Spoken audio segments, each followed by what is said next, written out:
Okay. Are you fucking kidding me? Ugh.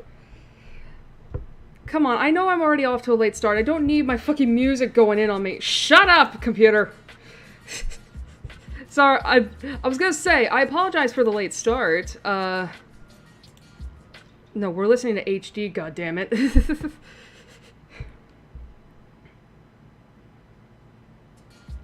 Like, you were doing just fine on HD before I had to turn you down. Hello? Oh. Anyway, sorry for the late start. I didn't forget. Obviously, I didn't forget. Why would I have set up a waiting room otherwise? Basically, I forgot to pull up Discord until like 5 minutes before the stream was supposed to start, and I usually have it pulled up at least 10 minutes before then, so I had to get that loaded up, and because Discord takes so long to load, I had to wait for that along with OBS. And ever since I got the new hard drive, I think I've said this before, everything just takes a little bit longer to load on this. Which is like, you know, I'll take it, because at least my computer is working again. But, this is... bleh. Anyway, yeah, so, sorry about the, semi-late start. I mean, it's only like, what, a couple minutes at most?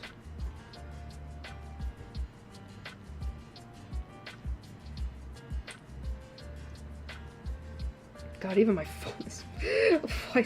Why is everything so slow today? Is it because I haven't turned off everything? Is it because I don't restart? Oh. Anyway, how's everyone been? I know it's been a, month. So, like...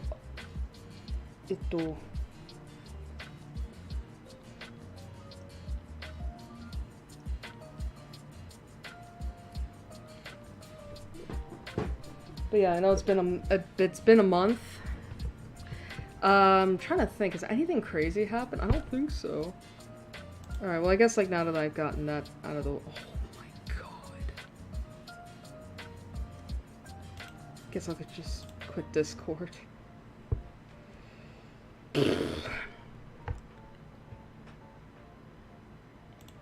Okay, hopefully that makes everything a little bit better.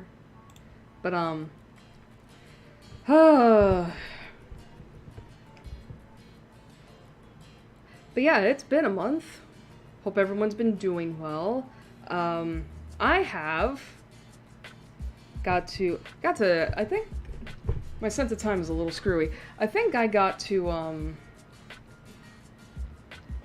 what's the word? I think I got to manage, I managed to take a little bit of a break, the beginning of the month, that's it. But, I did... Excuse me. But, I did begin writing another new thing that's gonna be... that I'm currently in the process of rewriting. And it's another NSFW thing. Because... Again, it's weird. I think I've explained this last stream, where it's like, I'm not in a writer's block, but I'm in a weird space where it's like, I just don't want to work on my current main project, but I also want to keep writing as well. So it's like, I'm working on miscellaneous things. So it's like, okay. But, I will say, I finally managed to buy a couple birthday presents for myself, both of which were books. And, actually, I could just let you guys hear how big they are, as opposed to just describing it. Shouldn't be too long. It's up in my closet.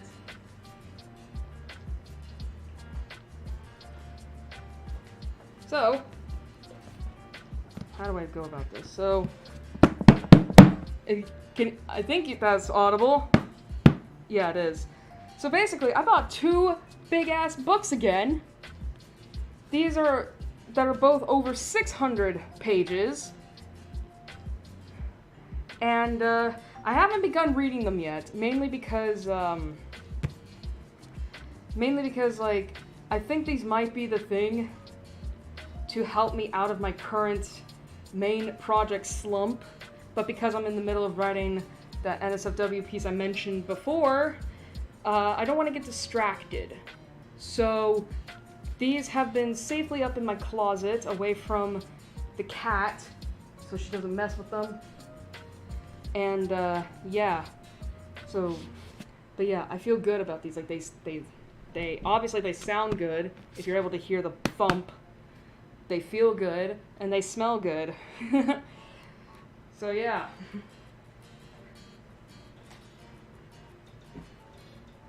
And the craziest thing about it, it was like just below $40. Like, both of those books were cheap as fuck considering the quality. And it's like, on the one hand, don't get me wrong, like, don't get me wrong when I say, like, you know, yes, I think if anything, those books should be a little bit more expensive considering the quality of the story you're getting from them. But it's like, you know, but as a fellow poor person who doesn't have the opportunity to get much money throughout the year, I like that they were only $16. So, and I took advantage of Amazon's free shipping. At least this time I didn't have to sign up for Prime like I usually do.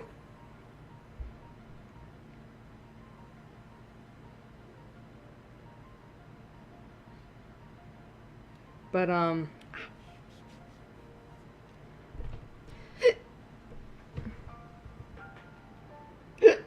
excuse me. Had some pizza for dinner instead of McDonald's like I usually do. And that's kind of screwing with me a little bit. Anyway, what else is there to discuss? I don't think there's, I mean, again, not much has happened this month outside of, like, stuff that doesn't particularly pertain to this. But, oh, I will say, I have been thinking about, both the rest of 2023's year in terms of streams, and of course what's going to be on the plate for next year. Because obviously, as I said, as it's been made apparent, Phoenix Wright Trials and Tribulations, we are halfway through the game. Well, yeah, we're about halfway through the game at this point. And this is the last game of the original trilogy. So of course that does kind of leave open, like, okay, because this trilogy has basically been like the mainstay, in a way, for this channel for like 3 years. What's gonna be the next mainstay afterwards? Like, what's gonna be 2024? And I have a couple ideas. I will say though, I'm not thinking about it, but I might change my mind in the future. I was thinking that it's probably not going to be another Ace Attorney game next year. Mainly because, I don't know if I mentioned it last stream or 2 streams ago during June, where, how do I put this? Where,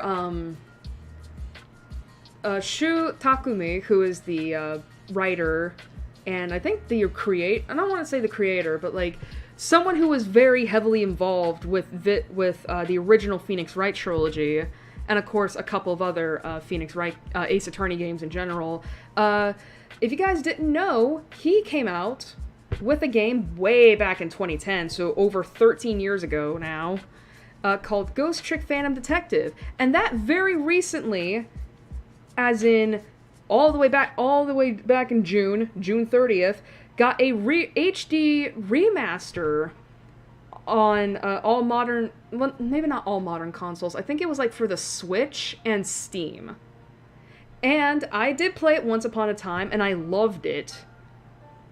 I watched someone's playthrough of it, like way back in the 2010s, and it was such a good game that I genuinely love that it got a re-release. you know, for HD.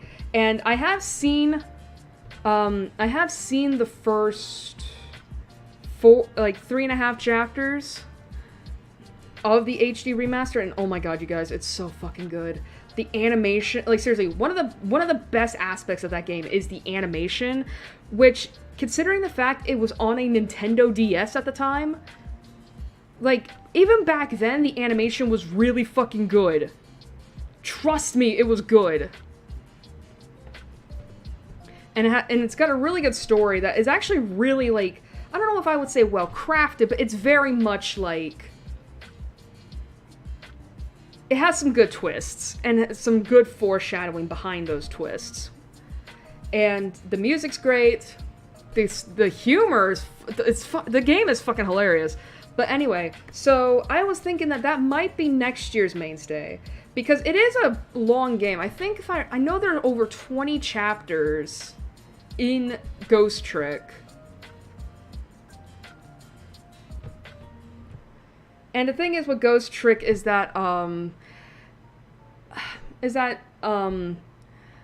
it is a lot more gameplay involved than Phoenix Wright is. And I'm not saying this is a bad thing. Like Ghost Trick is more of a puzzle, like, it's a puzzle visual novel thing like Phoenix Wright. It's just that it has a lot more gameplay involved in it than Ace Attorney. And I was thinking about playing it, and so we do have that possibility. Now, granted, obviously, as I've said before, this is on Steam, so obviously I would play it on Steam. But I don't know how this game would run on my computer. Like, it could run well. We could probably not have much issue with it. But considering how this PC has issues running a game like a trilogy of games that came out in 2014. I'm not holding my hopes. I'll buy the game and install it and see how it works. And if it works, we'll stream it next year. If not, I'll have to figure something else out. But at the very least, it's like, well, that's not the only game we can just, like, fuck around with. But anyway, so yeah, there was that. And then we gotta finish up Your Turn to Die, or at least what's left of Your Turn to Die, because I know the game is technically not finished, but there's at least one more part that we gotta get through before we can for now say goodbye to Your Turn to Die. But that will be next year. And as for the rest of this year, I already said last stream that for Halloween we're gonna be playing Saint Maker. I do gotta go on Steam at some point next month, meaning sometime during September, to look at Saint Maker, see what the fuck I'm getting myself into, and then buy it, install it, etc., etc. And we're going to be playing that game throughout the month of October, so October is pretty much booked. And then, of course, like last year and the year before that, November and December, we're going to be going back to Katawa Shoujo to finish off the year with some wholesome goodness. And because we finished off Hanako's route last year, we're going to be moving on to Emi's route. Because I remember I made a joke in the last Katawa Shoujo VOD, or stream, that we're moving on from the girl that has only one sex scene to the girl that has the most sex scenes at 5. So yay! Considering the amount of porn I've been both writing and reading lately, it makes sense.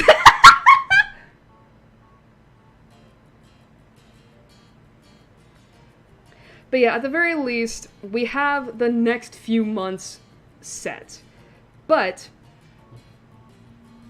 before October gets here, next month is also probably going to be booked too, because we're going to be trying to finish Trials and Tribulations within that month, which means we're going to be going through a lot. Now, I guess while we get the game up and loading, we can start talking about that. So, Jesus. Oh yeah. I just looked on Twitter just to make sure, like, I'm not missing anything. And apparently the Streamy Awards are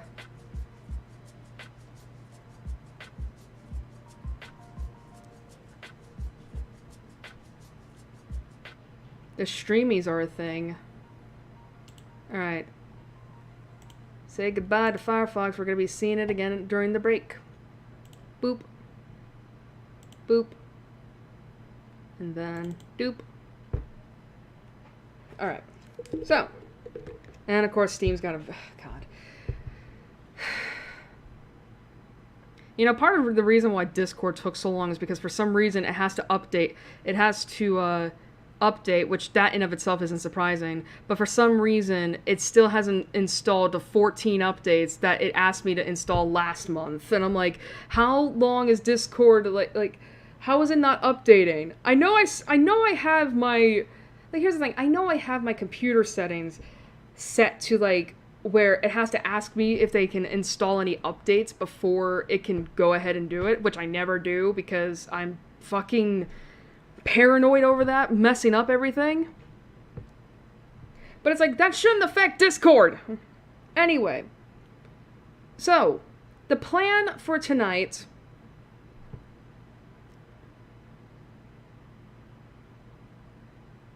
Encoding overload... I'm not even, like, streaming anything! Ugh. Fuck off. Alright.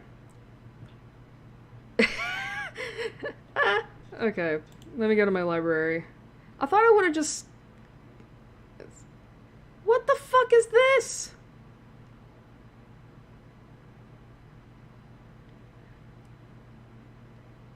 What do you mean it's running? Where's the game?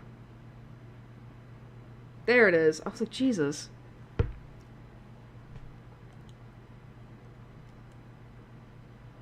Oh my god. Okay.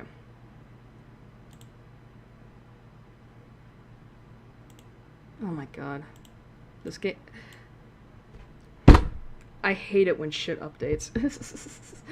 This is what I mean when I say I hate it when shit updates. As I was saying... Oh my god. That wasn't what I was... Oh my god, can I just resize the window, please? Thank you for freezing so I can do that. Christ on a stick.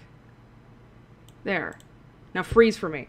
Anyway, as I was saying before I keep getting interrupted, the plan for tonight is that we're going to finish up Case 3, because we only really have 2, I believe, trial segments before the end, and those are both where we confront Gene Armstrong and Furiel Tigre, and then that's it. And then we're going to take our break after the end of Case 3, and then after that we're going to begin Case 4. We're not going to finish it tonight, because I'm probably going to be dead-ass tired before the end.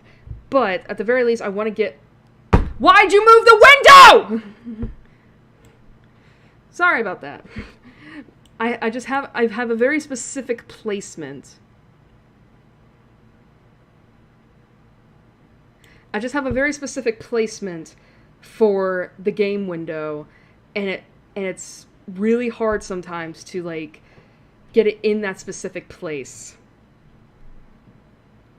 And so every time the game unfreezes itself, I have to readjust, I have to remove it, and it's like, stay.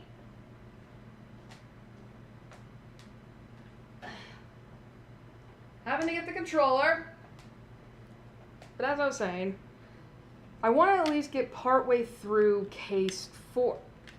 It fucked up the window again. Oh my god, I might as well just not try moving the window while it's doing the stupid,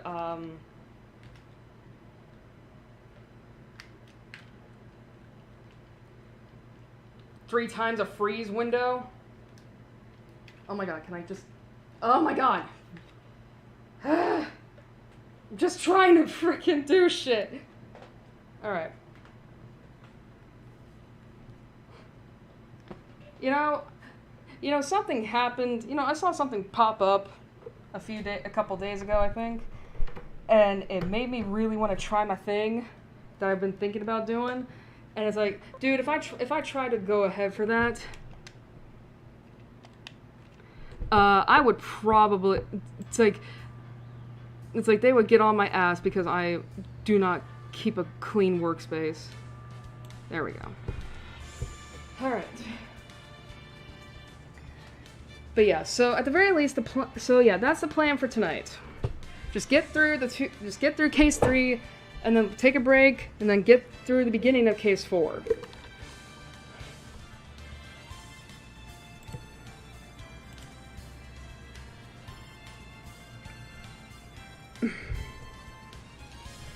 Now, I will say this. I don't believe my throat should end up dying tonight, because I've actually been doing a lot of exercises the last few weeks. But that doesn't necessarily translate. So, I was gonna say, chat window, please. So as I was saying, so what happened last time in Phoenix Wright, Ace Attorney, Trials and Tribulations? Well, we moved on to the first trial segment of the day, where we got to learn more about the facts of the case, and that is that the reason why Maggie was accused of being Glenn Elg's murderer is because she was the one who served him coffee, and it is believed that she may have slipped the poison into his coffee, in which he drank from and then subsequently died. And the reason why that is because when the police searched Maggie on the day of the incident, they found the poison in her apron pocket, and it had her fingerprints, which is bad. And then after that, after Gumshoe gave us all that, we then had the witness Victor Kudo testify, and he gave us he basically just gave us the runaround and all that. We did get to kink shame him though. So. By the way, I think I mentioned this last week, where so when we took a break last stream and we were getting ready to go back to the game, I usually, retweet the link of the stream on Twitter and then quote, like with a quote tweet, with a new caption. And I think I said that the caption for last time was we kink shamed a dirty old man or something like that. And then after the stream ended, I usually put out a tweet saying like stream is over, and then give like a quick concise summary of what we did last stream, and that was also like we exposed a dirty old man's kinks or something like that. And I remember joking to myself like, how much do you want to bet a porn bot's gonna fucking like come across this tweet and then just reply? Sure enough, they did. Thankfully, it was only one porn bot. I blocked it. I reported it on Zitter. But anyway, so Victor Kudo essentially gave us the runaround, but we did learn something from him. Later on, that it turns out that he had disappeared from the restaurant for at least a few minutes. And while he couldn't give us much in terms of that, when he had to go find a phone, we, as in Phoenix, believes that that the real murderer and Gene Armstrong are working together. Well, actually, no. We didn't discover that. I'm giving out spoilers. Sorry. Well, I guess we did technically discover that. We just don't know why yet. But anyway, speaking of which, we did meet the real murderer, Furio Tigre, who happens to be the boss of the Loan Shark Company, a tender lender, along with his secretary named Viola Cadaverini. And we found out that she is the granddaughter of the mafia boss, Bruto Cadaverini. And the reason why Viola and Tigre, or the Tiger, as she calls him, are involved with one another is because 1 year I think it was 1 year prior,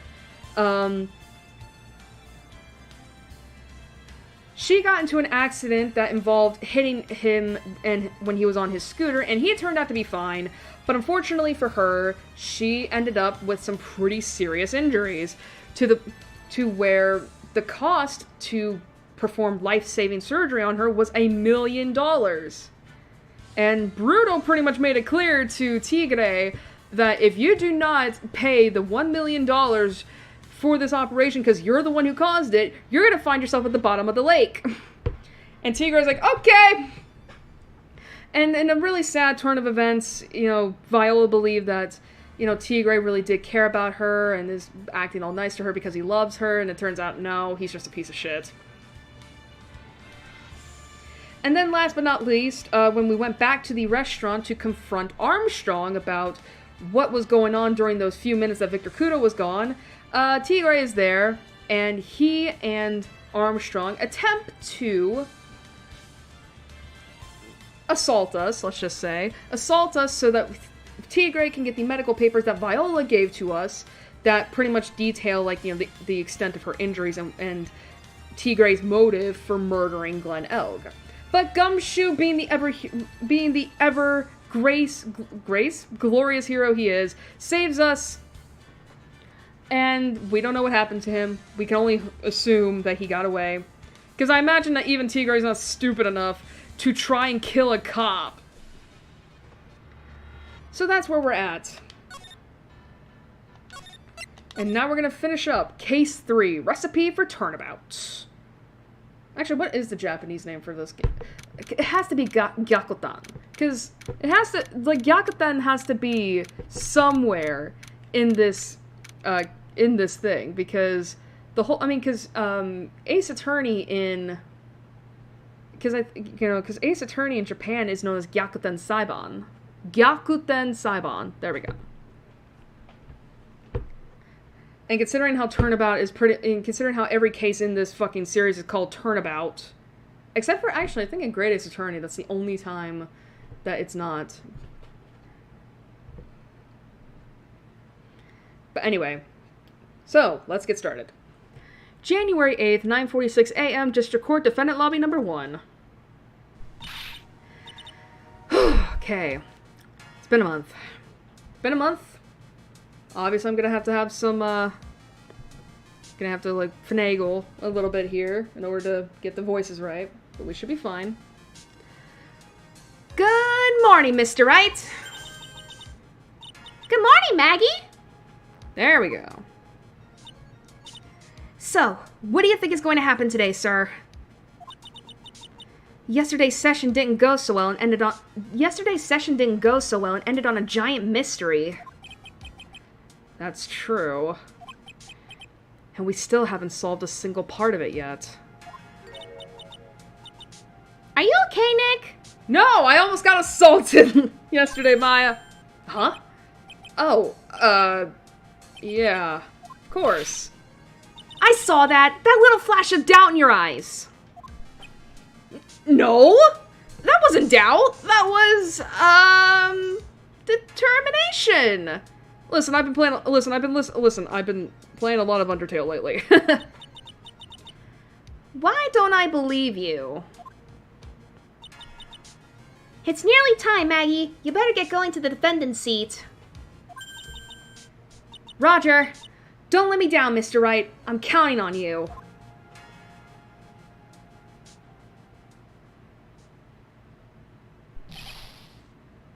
Oh, that's right! I forgot another thing, too. So we also got to head to another little subplot in the last game, where it turns out that Glenn Elg, in an attempt to resolve his debt of $500,000, he created a virus called MC Bomber, and we got to see the effects of what that virus does to computers firsthand. And the only reason we got to figure that out in the first place was because we visited his line of work and we met with another person of interest called Lisa Basil, his superior. She doesn't show up after. Hey, pal. Hey, Detective Gumshoe. Quit stressing Maggie out. She doesn't need that. I wasn't. How did you know she was stressed? Phoenix, he's got a crush on her. You think he doesn't know that? You think he wouldn't pay attention? I was watching through the doorway. Oh. You look like you lost the case already. Show a bit of confidence, will you, pal? Here, maybe this'll help. Oh, I think, did we find out that was his medicine? Glen Elg's, like, ear medication? No, it's not. Wait. No, it is. Huh? Have you taken up aromatherapy too? Not in a million years, pal. Don't tell me you don't remember this thing. Come to think of it, that doesn't look like one of those aromatherapy bottles. This is a small bottle that turned up in Trebian's kitchen a couple of days ago. Actually, this might be important for us. Wow, look at all these little bottles! Oh, they're aromatherapy oils. He's got so many they're overflowing onto the floor. Hey, wait a minute! There's one bottle that's different from all the others. Well, what do you know? And it doesn't have a label either. Oh, we didn't find out. I just gave you guys a spoiler. Whoops! And... it doesn't smell. We finally got the analysis results back from the lab. So? What is it? Is it the poison? I'm afraid not, pal. It's... medication. Medication? Yeah, for years. Topical use only, apparently. For ears? You mean... Yeah, it's the medication Glen Elg was using for his ruptured eardrum. Well, I gave you guys a spoiler. Whoops! What was Glen Elg's ear medicine doing in the kitchen? Let's see. Small bottle refiled into the court record. The victim's ear medicine, found covered in unidentified fingerprints in the kitchen. Ooh! What about the unidentified fingerprints? Anything on that? Someone screwed up, so they only had time to analyze the contents of the bottle. Another hour, and they might have gotten something on the prints, but... That's going to weaken its impact as a piece of evidence. Okay, pal, this is it. Make sure your defense is impregnable today, got it? Got it. Today's trial. I'm gonna expose that guy for what he's done, or my name isn't Phoenix Wright. Fuck yeah!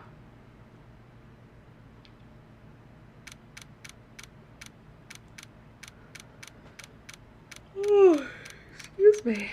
Alright, January 8th, January 8th, 10 a.m., District Court, courtroom number 4.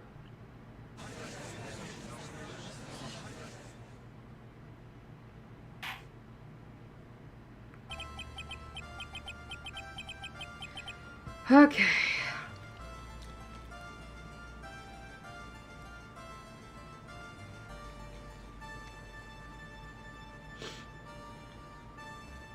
Alright. Court is now in session for the trial of Maggie Bird. The defense is ready, Your Honor. Thank you for the coffee. Ready and waiting as always, Your Honor.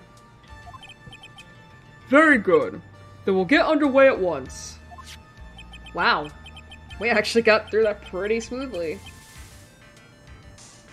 Yesterday we heard the testimony of Mr. Victor Kudo. He claims to have witnessed the defendant putting a powder into the victim's coffee. However, the witness's testimony was plagued with a number of problems. The mark on the rim of the cup shows that the victim drank from it with his right hand. But according to the old man's testimony, he picked it up with his left hand. Thank you, Mr. Godot. Furthermore, according to the witness's account, the victim was listening to the radio with an earpiece in his left ear.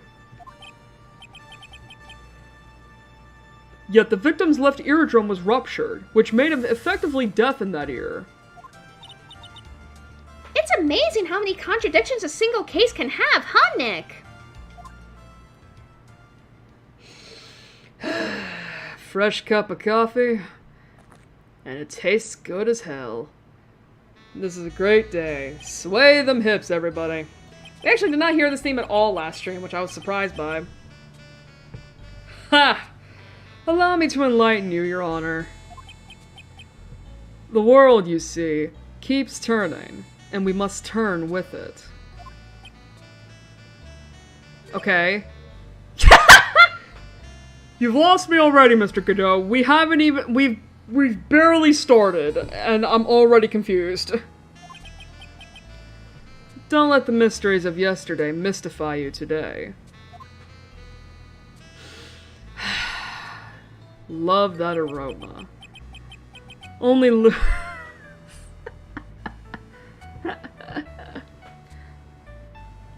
Only losers think like that.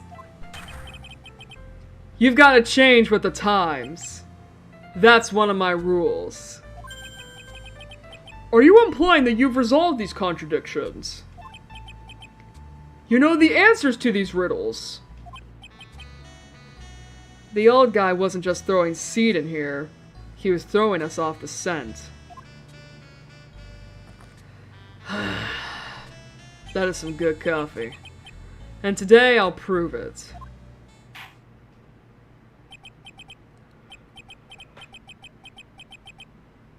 Excuse me. Very well, let the first witness take the stand.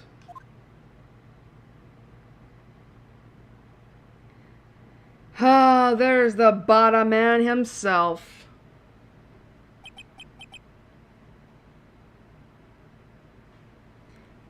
And you are? Oh, bonjour, everyone! I am Jean Armstrong, the owner and head chef of La Tribulations restaurant. Enchanté! Look at that pose! He is popping that ass out.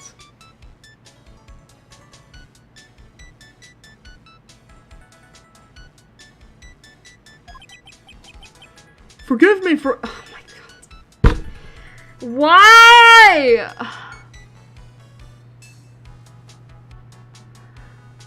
You know, I know we said we were starting off great, but now it's quickly derailed. Forgive me for asking, witness, but are you a woman?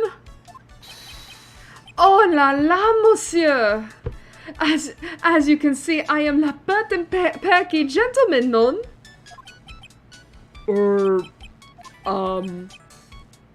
On the day of the incident, you were in Tribulations' kitchen. Isn't that right? With you, monsieur. Hmm?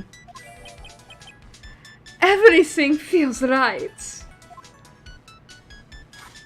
Thank you for the coffee.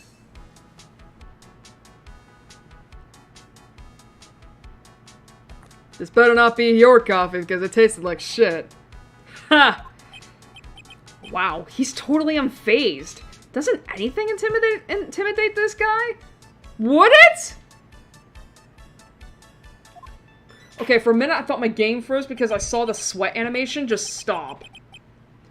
Very well. Your testimony, please, witness. Please tell the court what happened that day at Tribulations. Oui, volontiers. Volontiers.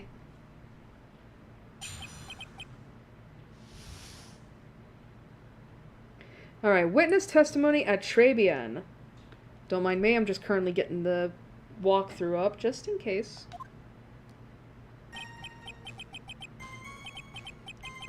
Oh, right. Forgot I had that tab up. Whoopsie.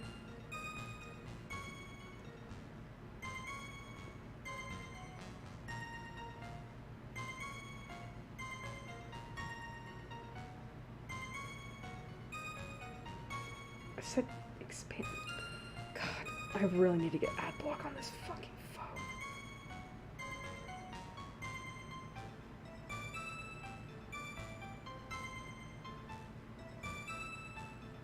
Alright. There we go. Alright. When it all happens, there were two. Okay, let me redo that. When it all happened, there were just two customers in my restaurant. I remember I was experimenting with some new articles that day. Like having a large mirror between la tables, for example. Oui, perhaps that is what la old man was looking at. La cup, la earpiece, and la glasses. He would have seen everything in reverse, non?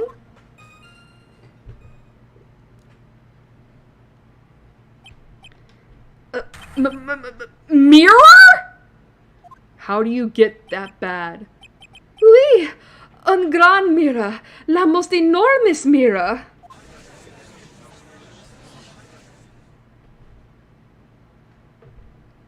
A mirror. Okay, sir. And suddenly, the mystery disappears. Does it? It sure as hell does. Like I said, the world keeps turning, so roll with it. That would explain the coffee cup and the earpiece conundrum. Why the fuck then would Mr. Kudo not have mentioned that in his testimony yesterday? Excuse me. The mirror would have made everything appear back to front. What the heck? It's way too early in the morning for this to be happening to me. Yeah, really. It's like 10 in the morning. Like, I woke up at 7. I don't need this shit. Now then, Mr. Wright, you may begin your cross-examination. Okay.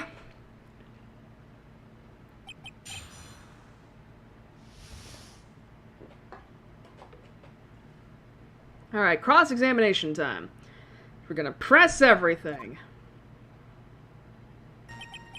When it all happened, there were just 2 customers in my restaurant. Chotto! And who were the 2 customers exactly? Sorry. My, of course, la young man who died. And la other not-so-young man. You are referring to yesterday's witness, I presume. What about the other man Maggie says she saw at the table? The one that suspiciously looks like the tiger. Something tells me Mr. Armstrong isn't planning to disclose his existence. We need some hard evidence first before we can bring him up, don't we? I guess I'll just have to try a different approach for the time being. I remember I was experimenting with some new art decor that day. Did I say deco or decor when I was reading that out at first? Chotto! You were experimenting with art deco? How come I never heard about that before today? You are not familiar with the language of interior design, monsieur. No, I'm not!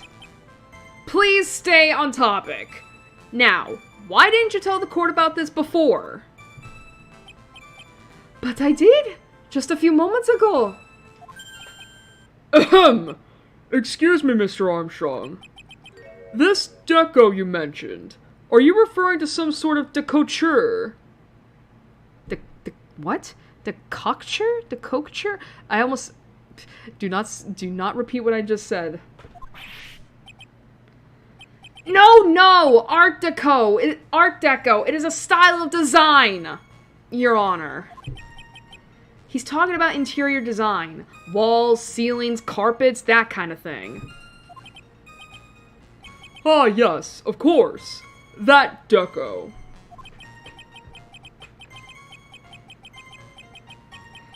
I was trying to achieve a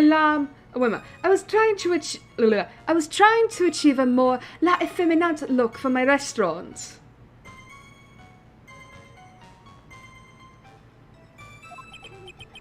I was planning the most bold remodeling of la decor.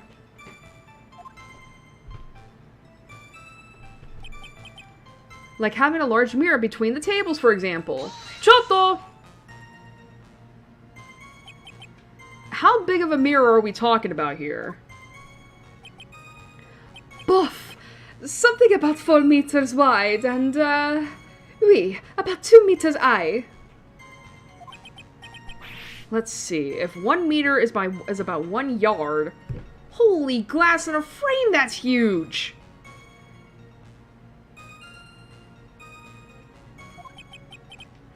I was intending to install it on the ceiling eventually.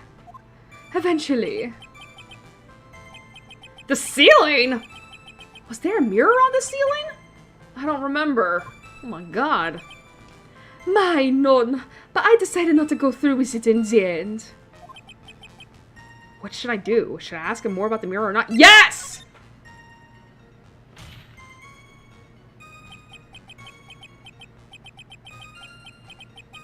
If you really had such a large mirror in the restaurant, someone would have noticed it.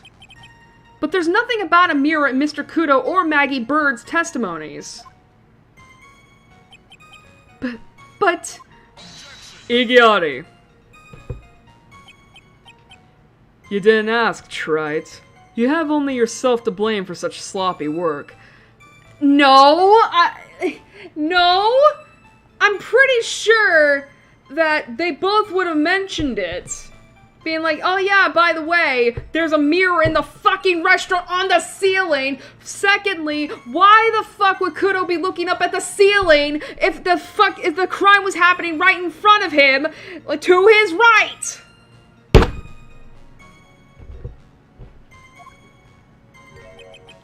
What? A mirror was delivered to Tribulations the day before the incident. Really? As Mr. Armstrong testified, he was carrying out some design changes. And as it turned out, he didn't actually use the mirror in the end. This just doesn't add up. Even if a mirror was delivered to Tribulations, it doesn't prove that it was in the restaurant on the day of the crime. Ha! If you want to doubt someone, Wright, look in the mirror. I'm sure the person looking back at you will be dubious enough. You know what? Fuck you, dude. So the witness yesterday had seen the victim reflected in a mirror. That's so fucking stupid! God, sorry. It's just... Sorry. I'm immediately getting, like, a little, like, about like, trying to suspend your disbelief. Because it's like, I already read one thing today that was just so fucking stupid that I'm like... That's just like, wow, the people behind this change are a bunch of idiots. Anyway, yes, perhaps that is what the old man was looking at. Chotto! Normally, I'd expect people to know the difference between a reflection and a real object. Iggyari. Normally? How does normality come into this? That's lame, Wright. Even for you. Huh? Are you trying to say that if something isn't normal, it is impossible? Is that it? Where does that leave the porky-headed lawyer and the top-knot chick over there? And the ungodly cool guy with the mask over here? Well, Wright? I'd say we're in a video game, sir. You know what? That's a fair point. Ah! Not the hair! I do not have a top knot! What the hell is that on top of your head, then, Maya? Mr. Godot is correct. A lack of normality is no basis for discounting an argument. Wait a minute. A lack of normality is not a basis for disproving an argument. It just occurred to me. Wasn't that literally wasn't that an argument we were trying to prove way back in the first game? When we, in case 1-2, Turnabout Sisters? Like,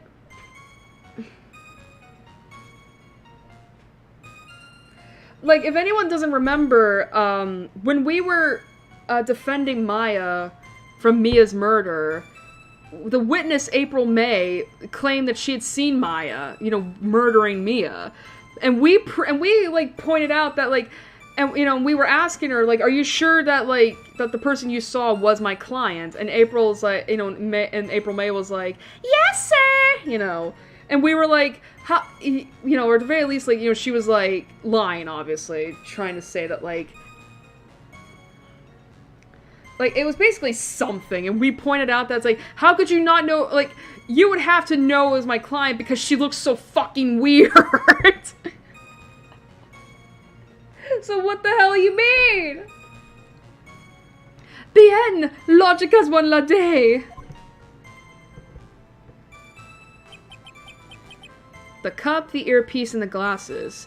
Everything would have been seen in reverse. Oh, he would have seen everything in reverse, no? Choto! Everything? He would have seen everything in reverse. Oui.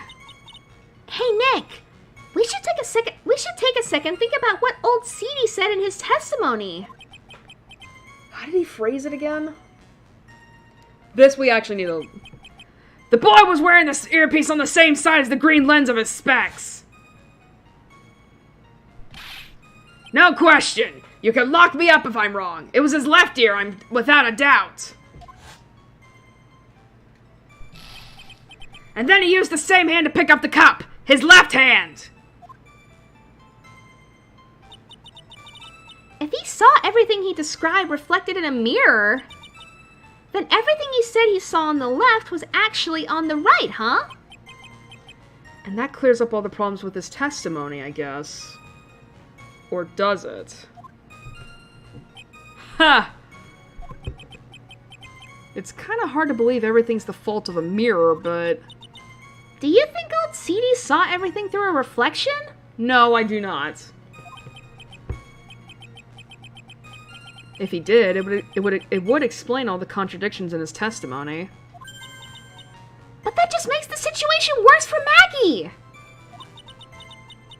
There's gotta be something in that old man's testimony. We've just gotta dig deeper. Oh, that was it? Oh, I guess it was. Okay. Okay, let's look real quick. What do we have that could potentially... Excuse me.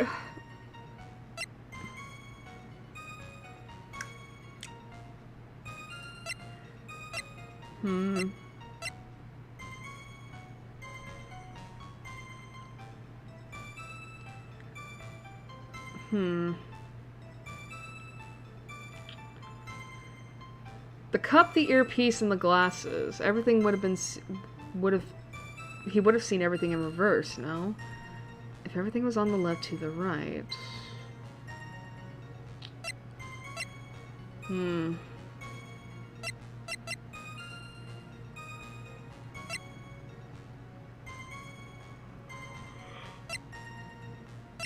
Oh, excuse me. God, I might need to get another drink.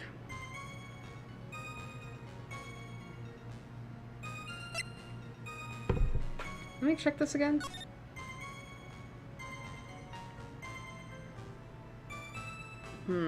Again, Victor, so Kudo would have been sitting across from where the X is. And if he saw everything in reverse... Okay, I'm trying to think here.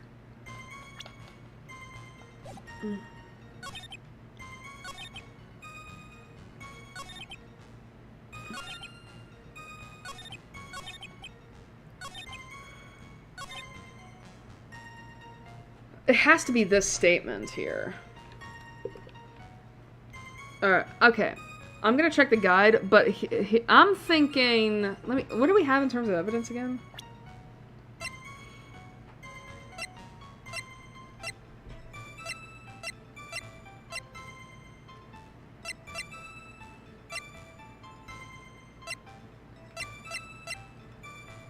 Like, I'm thinking... I mean...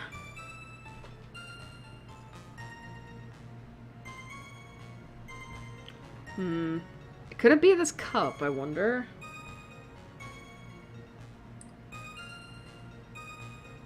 Huh?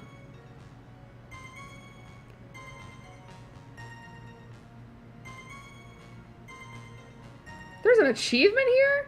If you're going for La Française de Jean iOS achievement, press every step. Well, I did that and I didn't get it. Oh, fuck it. Glenn Alex statement at the 5th state. Profile of this 5th. Oh, it's a profile. What does the profile have to do with again? It's been a while. There he is.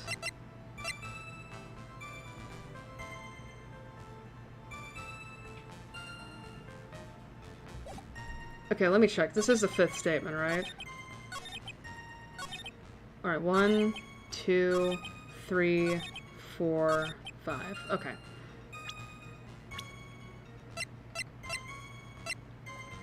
Igiari!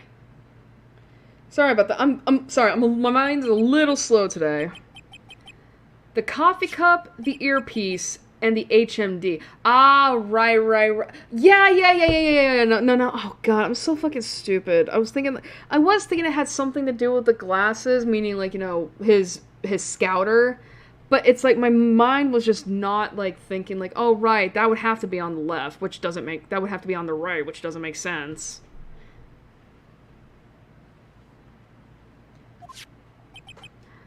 Let's think back over Mr. Kudo's testimony for a second, shall we? The boy was wearing the earpiece on the same side as the green lens of his specs. Okay. Listen, it's been a month, game. It's been a month, game, and I'm not doing particularly well on the sleep front again. Alright. So, to summarize, we were told both the HMD and the earpiece were on the victim's left side. Now, if Mr. Kudo saw all that as a reflection in a mirror, it means both the HMD and the earpiece were actually on the victim's right side. Exactement. You see, monsieur. Now that you think about it, it is not so odd, no? No, I don't. Unfortunately, that's where we run into a monumental contradiction with the facts. If Mr. Kudo really did see everything in a mirror, why is it that the HMD is now on the wrong side of his head?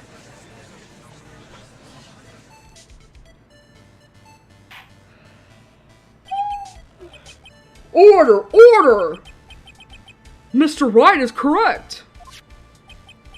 If the witness genuinely observed the victim reflected in a mirror, then we would expect the victim's eyepiece to have been over his right eye. Igiotti. Thank you for the coffee. This is my 3rd cup already. It's fucking fantastic. How bitter. Trite. You should have tasted this bitterness. It'll calm you down in no time. Are we talking about your coffee? Or something completely different? I'll let you be fuck. I'll let you determine that. You don't understand the way the witness thinks. How he thinks? You remember this, I presume. I broke the vase, sorry, apology, Mr. Kudo's sworn testimony in a haiku. Exactly. The old man has one very grievous habit, other than throwing seeds. The more of an impression something makes, the more muddled his mind makes it. And what's the most striking thing about Mr. Elg? Clearly it's the victim's eyepiece. And that's my point. The old man strikes again. Mr. Elg's HMD made a big impression on the old man. Thank you for the coffee. 4th cup now, thank you though. Yeah, finger guns. Oh. Dum bum ba-dum. I saw the earpiece and those newfangled spectacles he was wearing. Oh yes, they were both on his left ear. Do you hear? His left ear! How'd you like my impression? It was great, wasn't it? Ha! Well, Trite. Ugh! Well, that's the worst but best impression of Kudo ever. Wow! I really thought he was all seedy for a minute there. Gato's good. Shut up, Maya! Enough! I must agree that yesterday's witness was irresponsibly rash in much of his testimony. Bad luck, Nick. Looks like the boil of the contradiction you found is just a rash. Ew. Why would you put it like that, Maya? A mirror can't be beaten by a handful of seeds, nor can it lie. So, what exactly was the old man looking at? Fill us in, Mr. Armstrong. Go on, tell the court. We're all ears. He's flirting with him. He knows this because he knows that Armstrong finds him attractive. Oui, I can explain. Please, if you will look at la plan de la restaurant.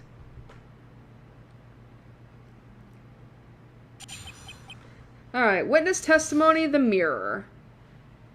Kagami? Kagami. Is Kagami the Japanese word for mirror? Kagami. Kagamite. Alors, is everyone sitting comfortably? La mirror, it was in the middle of the restaurant, dividing the two halves. There is only one seat from which you could have seen an image of la victim. That was la seat at the table next to la victims. That was where la old man was sitting. After la terrible incident occurred, I moved la mirror so it was not in the way. But naturally, I did not touch anything else. Well, that's a fucking lie right there. That is a fucking lie right there. I see no problems with the explanation we have just heard. From the table next to the victims, Mr. Kudo could have seen the victim in the mirror. What a naughty little coquette I am, confusing all the men like this. Don't worry about it. Oh my god.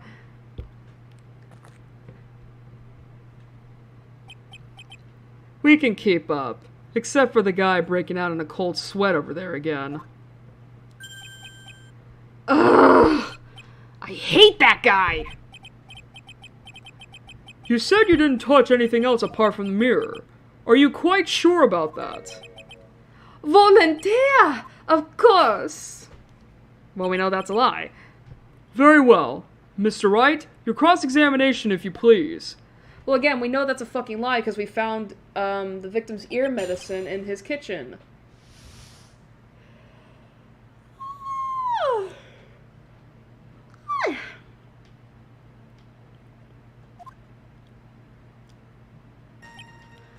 The mirror, it was in the middle of the restaurant dividing into the two halves. Choto!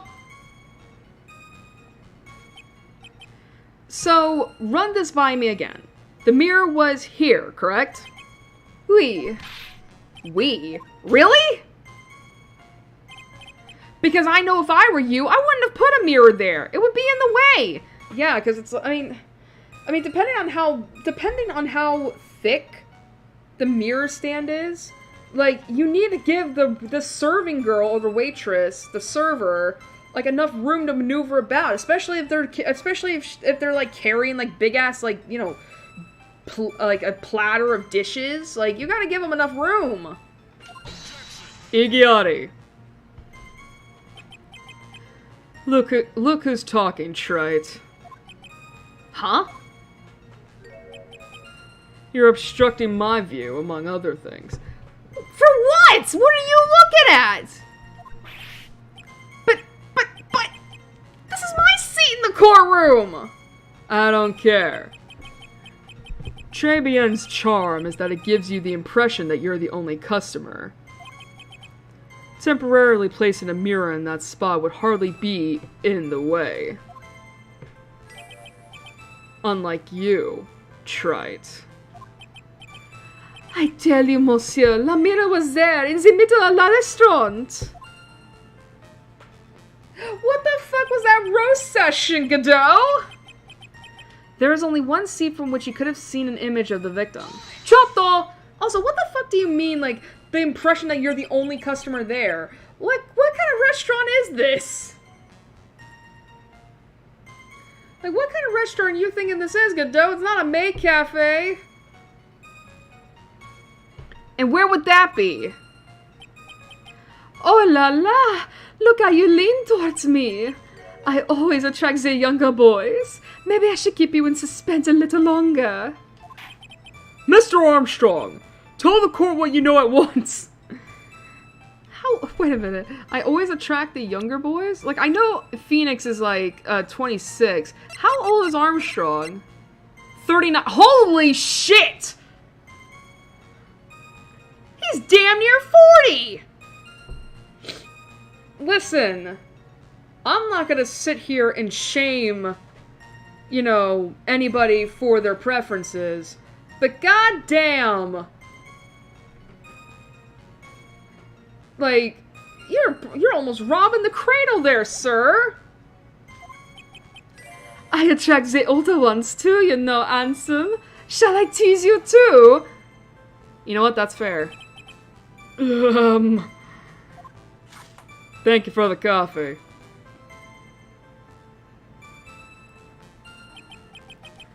I'm already What? I'm already seeing a very hot someone, so I'm afraid you'll be waiting for a long time. I know I feel like I know he's talking about his coffee, but still, it's like, what?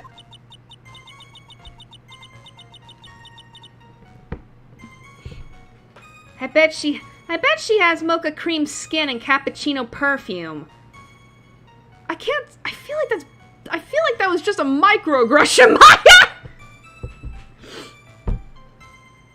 Oh my god. Oh my god.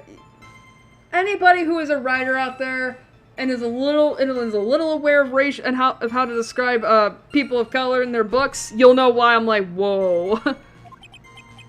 Bien, I will tell you. There was only one seat from which you could have seen. That was the seat at the table next to the victims. That was where the old man was sitting. Chotto! So why can you only see the victim from that particular seat? My monsieur, it is obvious, non? If you look at la plans, you will understand. Because of the dividers. La victim would have been reflected in la mirror like so. If you were sitting at la table next to him, you would see everything, non? So that's the seat old Seedy was sitting in on that day, when the poisoning happened. The old man was sitting at the table next to the victim? Why does that seem kind of odd?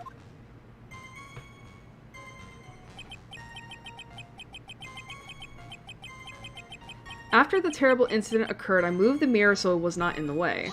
Chotto! Did you move the mirror while Mr. Kudo was off calling the police? Oui, exactement. I carried it at la restaurant zen.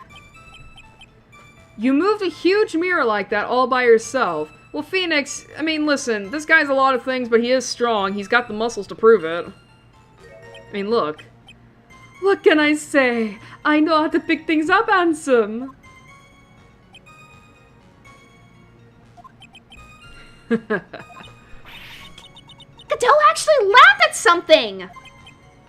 Probably because he knows I'm a princess. Well, given the witness's physique, I suppose it is possible. Yeah, exactly. Like, he's buff. He's a Bada man. Bada man.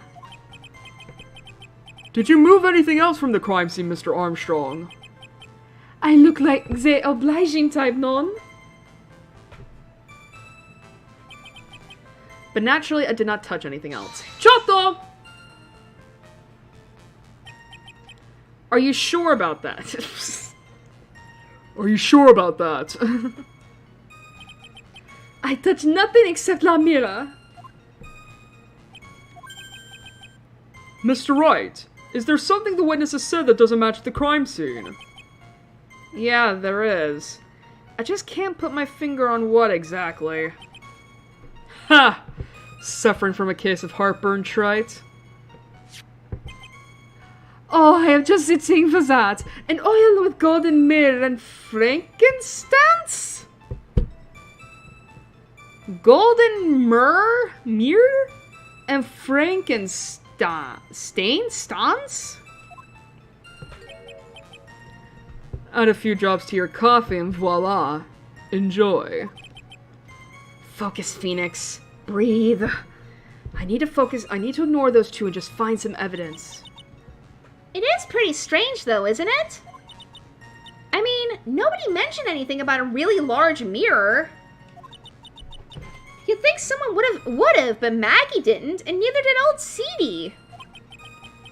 Then the only logical explanation is that there was no mirror inside Tribien that day.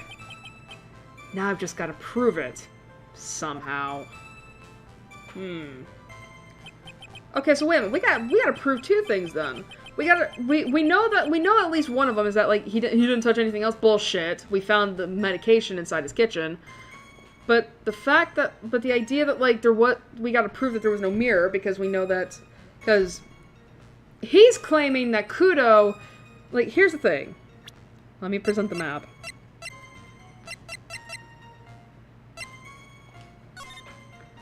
Because here's the thing, right? Like Armstrong is claiming that Kudo was sitting in the table behind, like, to the left of X, meaning, like, the table that's closer to the kitchen that's on the victim's side, right? However, Kudo himself has claimed that he was in the table that's across from the victim's table, meaning on the other side. I guess I should say opposite of the victim's table. So it's like, well, how are we gonna... Well, and it's like, I'm trying to think of, like, how to prove that. Like, would it be this, maybe? Let me check.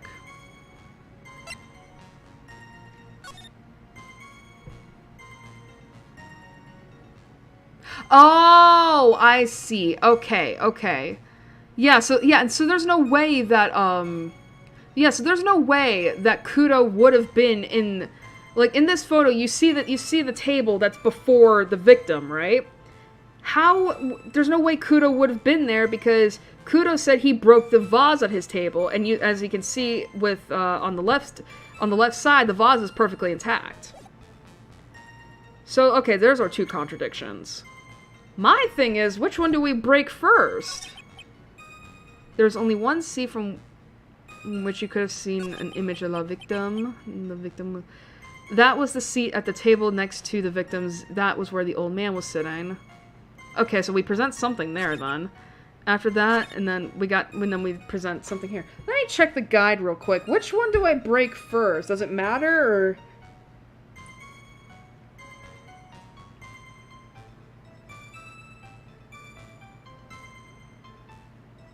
Okay, so we gotta break the third statement. So yeah, that contradiction. Alright, that's fair. So I was thinking to myself, like, well, which one do we break first? Alright. Igiari!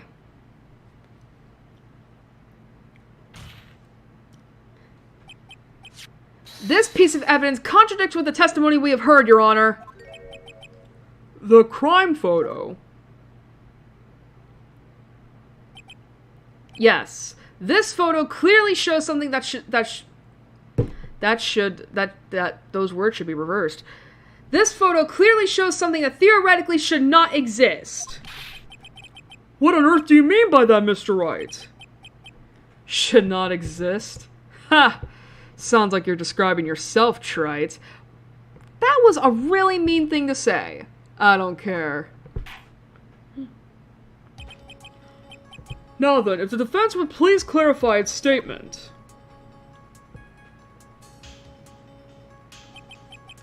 What is the something that should not exist in this photo? Well, clearly...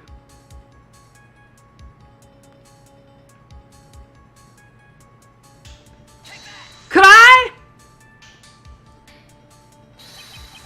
I think it's pretty obvious that this is what should not be in the picture. The vase? What possible connection does that have with this witness's testimony? Your Honor, I'm telling you that there should have been no vase on this table. Because it very clearly contradicts with this piece of evidence. His haiku poem. Could I?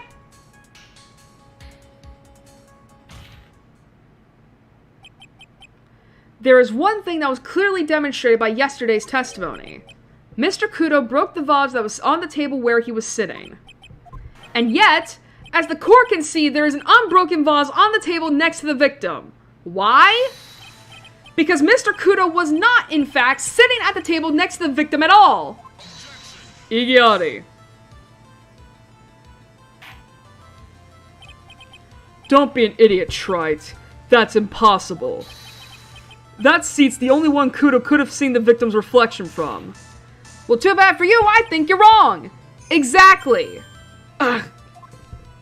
Oh, I guess never mind. There is only one conclusion we can draw from this contradiction. There was no mirror in Tribulations that day. Your testimony, Mr. Armstrong, is an elaborate lie. Mon Dieu!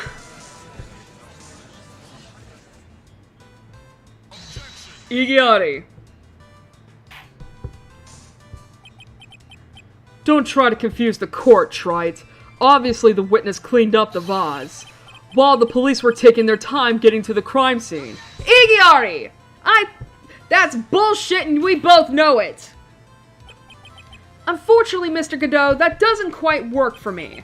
Mr. Armstrong already testified to the contrary. In his own words, I did not touch anything else except the mirror.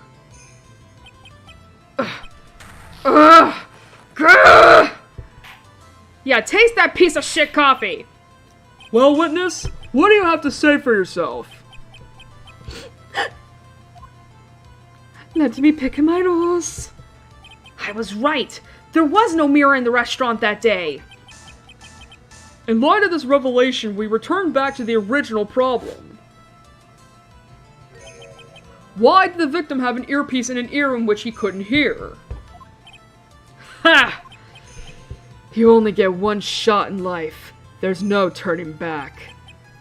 If you want to claim the mirror wasn't there, Wright, then this problem is all yours. How do you explain what the old man saw? If I can answer this, then I'll be that much closer to the truth. I can feel it. Are you going to be okay? Can you really solve this contradiction, Nick? There's more than just this one contradiction, Maya. What do you mean? Remember what Maggie told us? There was another man at the victim's table. And there was a sample CD on the victim's table. It all flies in the face of Mr. Kudo's testimony. And I think I know the reason why nothing in this case is adding up. Well, Mr. Wright, let's hear your answer. Yes, Your Honor. The reason behind all the contradictions in Mr. Kudo's testimony is simple. Mr. Kudo made a mistake. The ear doctor made an escape. The victim was a phony. The only one that makes sense. This case is riddled with contradictions. Yet, there is one very simple answer that clears them all up. And what is that? The incident Mr. Kudo witnessed and the incident the victim experienced were two completely different events. What? I mean, to be fair, that is a what moment. Yes, the victim that Mr. Kudo saw wasn't Mr. Glenn Elg at all. It was an imposter, a phony pretending to be Mr. Elg. Obviously, unlike the victim, there was nothing wrong with the imposter's left eardrum. That's how he ended up wearing the earpiece in his left ear by mistake. Thank you for the coffee. Listen, listen. You know, it's kind of funny that I've just kind of come up with this catchphrase for Godot. Like, it's like every time a coffee. Shit! That was extremely bitter. Anyway, like, it is kind of funny I came up with that, like, that catchphrase for Godot. Just, it's so stupid, but it's just like, I love the idea that he would be, like, courteous to whoever's, like, giving him the coffee, like we're in a bar. You know, just like, thank you for the coffee. Imagine him at a Starbucks. Give me a black coffee with no sugar whatsoever. Actually, no, a black coffee is no sugar. Just give me a black coffee. Fresh off the mug. Order! Order in the court! Settle down or I'll clear the courtroom! Quiet, Gramps. Why don't you clear out of here, huh? What did you say?! He's like, how dare you speak to me that way?!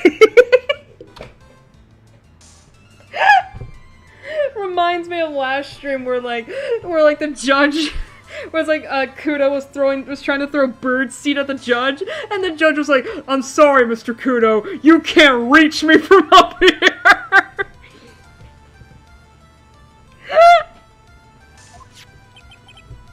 Trite.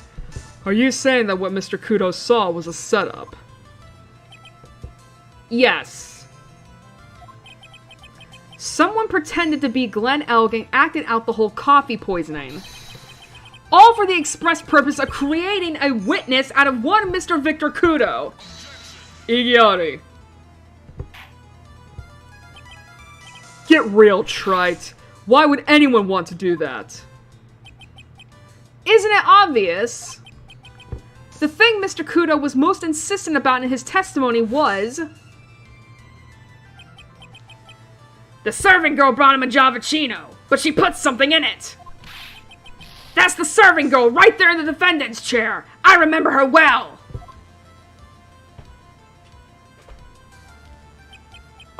It's so hard to believe, but... there was one and only one reason to show Mr. Kudo this fake poisoning. To show Maggie Bird in the act of poisoning the coffee. Iggyari. Are you insinuating that the waitress in the old man's story was a fake as well? It's true that there were no other customers in the restaurant at the time, but... it's also true that the chef was there. He would have noticed what was happening. That's right. Well, witness? If your restaurant really was the scene of such theatrics, you would have known about it, correct? Oh la la! This is most difficult for me. Iggyari! Nuh-uh, you're not slipping out of this. No, it's quite simple. All you have to do is testify. You are under oath, after all. Let's not forget that the charge, so to say, for lying to court while being under sworn oath is perjury. That can land you in jail. Was there, in fact, a phony at Tribulations that day? The defense demands that Mr. Armstrong tell the whole truth about what happened.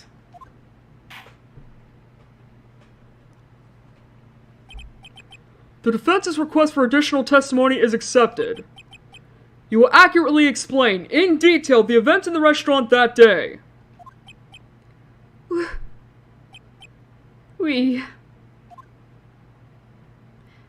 Tell me the truth and nothing but the truth! Alright.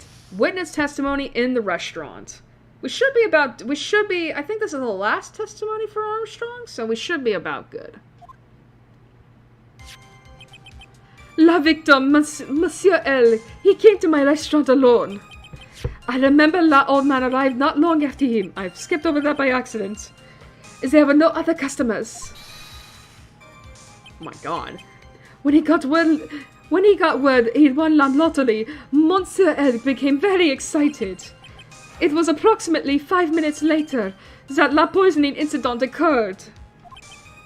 No, there was no time for a phony to do la acting. Oh, bullshit. Just so we're clear, there was no mirror in the restaurant after all. Je vous demande pardon. Forgive me, Your Honor. I lied because I wanted this mess to be cleared up quickly. I don't even know if I pronounced that French phrase right. What you have just done is commit perjury, Mr. Armstrong. I will decide how to punish you later. Oui. Oh, crap. For now, we will hear your cross-examination. Mr. Wright, if you please. He took that perjury charge a bit too well. But I'm guessing he'll be in more serious trouble after this cross-examination.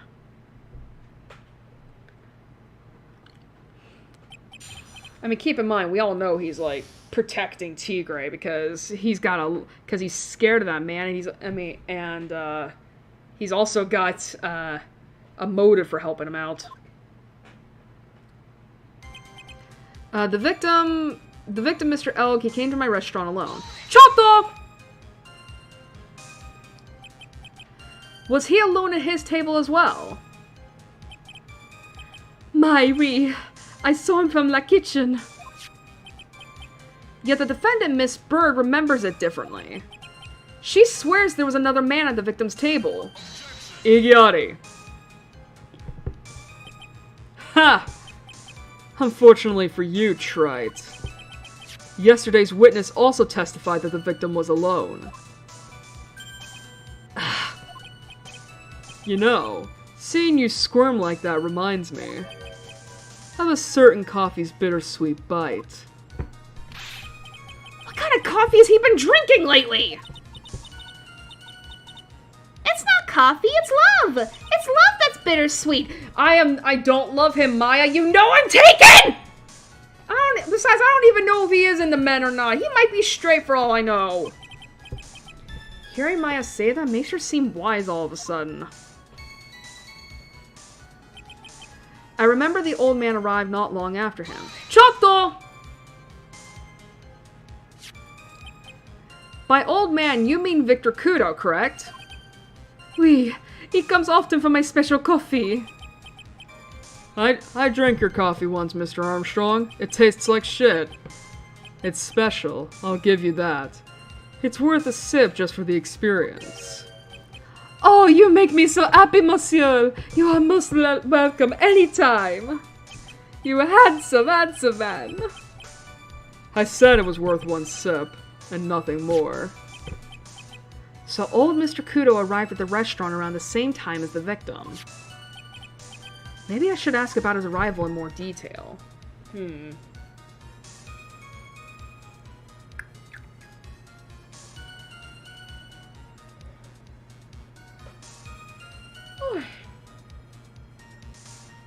Let me check something.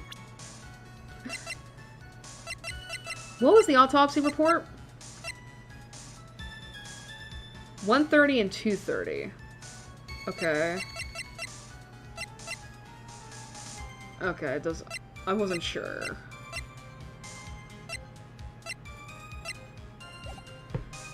What time was it? Out of curiosity, about what time was it when Mr. Kudo arrived? Oh no. I cannot remember, monsieur. I believe we were told by a witness yesterday. Oh. The crime was reported at 2:25 p.m. by a kind of scary old man, sir. Does that perhaps jog your memory, witness? La incident happened about 20 minutes after he arrived. So the victim must have arrived between 2 p.m. and 2:10 p.m., non? Just after 2, huh? Thank you for your help in jogging my memory, monsieur. You are wonderful. I can't sit here all the time and do nothing now, can I? Don't be flirting. The time of day will be added to the witness's testimony. Oui, monsieur judge. Everything I do it for you. Merci bien. That's French, isn't it? Merci bien. I'm trying to think if that's right, Because obviously he's trying to say, you know, thank you very much, or...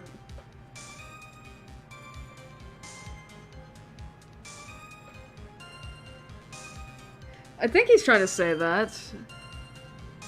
Merci bien. Or is it... I think he's trying to say thank you very much, but it's like... But wouldn't that be merci beaucoup? Merci beaucoup. I'm glad at least one person is in a good mood. He's even humming a song to himself. Frère Jacques, dormez-vous, dormez-vous. I don't know what the hell I'm singing. Alright, I'm looking it up real quick. I think it is merci beaucoup.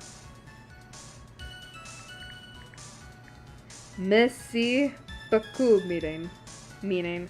Yeah, it is. Yeah, so he did. Yeah, so I was right. Yeah, so thank you very much, or thanks very much is merci beaucoup. Not merci bien. He basically just said thank you good. Thank you well. I mean, I guess if you wanted to translate that, it might be thank you kindly, but that's so southern. I remember that old man arrived not long after him, just after 2 p.m. There were no other customers. Chotto! So your only customers were Mr. Kudo and the victim. Igiari.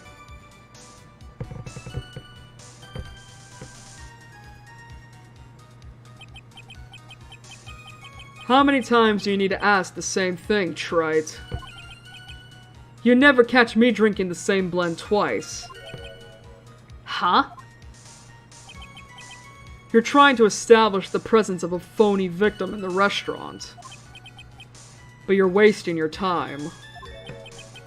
You can't grind birdseed to make coffee if you catch my drift. Thank you for the coffee. But there's a hole in this testimony somewhere. I'm sure of it. When he got word he won the lottery, Mr. Elk became very excited. Chotto! Did you see him? No, I was in the kitchen, but I heard him. I remember him shouting, "Yes, $500,000! Presumably the defendant heard that too then, correct? Maggie? She looked like a poor little frightened dove. And what about Mr. Kudo? The old man choked on some birdseeds that got stuck in his throat. It seems we now have yet another incident on our hands. It was approximately 5 minutes later that the poisoning incident occurred. Chotto! And what were you doing at that point? Without any customers, you must have had time to kill. I am a multi-talented woman, monsieur. Sorry? What do you mean? There is la renowned chef, John Armstrong, and la tragic poet, Clarice Armstrong. Clarice? Oui, I was writing a poem. An angry tale of a chef and $500,000 of debt. Cooking for a man who won $500,000 on la lottery. It is called pourquoi. It means why. Perhaps I could recite it for la court. Please don't. And that's that. No, there was no time for a phony to do the acting. Chotto! You mean you contacted the police as soon as the incident occurred? I asked la old man to call from la payphone. By your own argument, Trite. The purpose of this phony victim's performance was so the old man would see it. In other words, once the incident occurred, this opportunity would disappear completely. Indeed. Bien. It seems la chateau d'art has been lifted, n'est-ce pas? N'est-ce pas? I guess Mr. Armstrong is connected to this case, huh? Absolutely. Someone was impersonating Mr. Elg, and I refuse to believe he was oblivious. He was there the whole time, after all. But if you're right, wouldn't Maggie have noticed too? She fell unconscious when the incident occurred, remember? Ah! You mean that's when the phony staged his act? I'll know for sure once I find a hole in this testimony.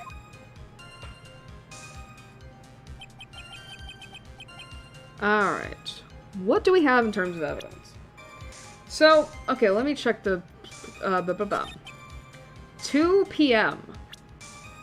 2 p.m. And as we saw beforehand, the crime was reported at 2:25.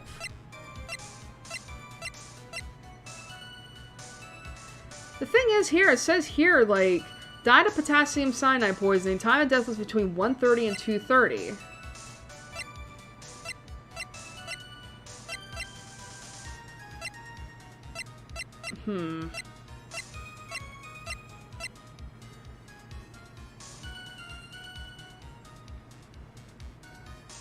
Okay, here we go. Experience the most thrilling 10 minutes of your life every Monday at 1:30.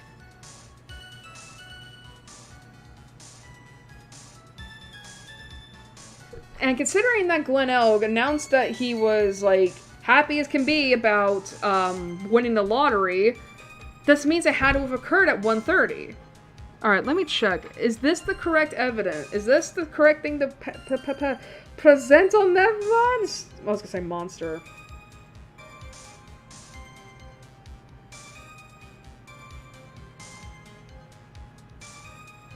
Oh!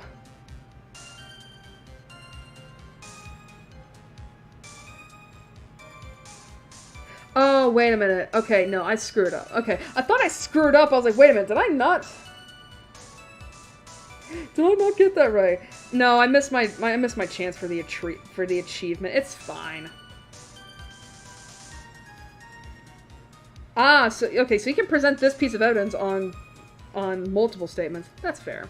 We're gonna present it here because Igiari! We're gonna present it here because it makes sense. It's at 2 p.m. This is at 1:30, so fuck off. I'm afraid I finally got you, Mr. Armstrong. Quoi? What do you mean? At the time in question, the victim was listening to the radio with his earpiece. The show he was listening to was Millionaire Radio. Each week, they announced the winning numbers of the $500,000 lottery ticket. Oui, that must be la show Monsieur Elg was listening to. I can't see any problem with this testimony, Mr. Wright. I wonder about that, really. You say the victim arrived at your restaurant after 2 p.m., correct? Oui, I am sure of it. I remember it perfectly now. I know it was that time because I had just finished servicing lunch menu. Get to the point, Wright, if you have one.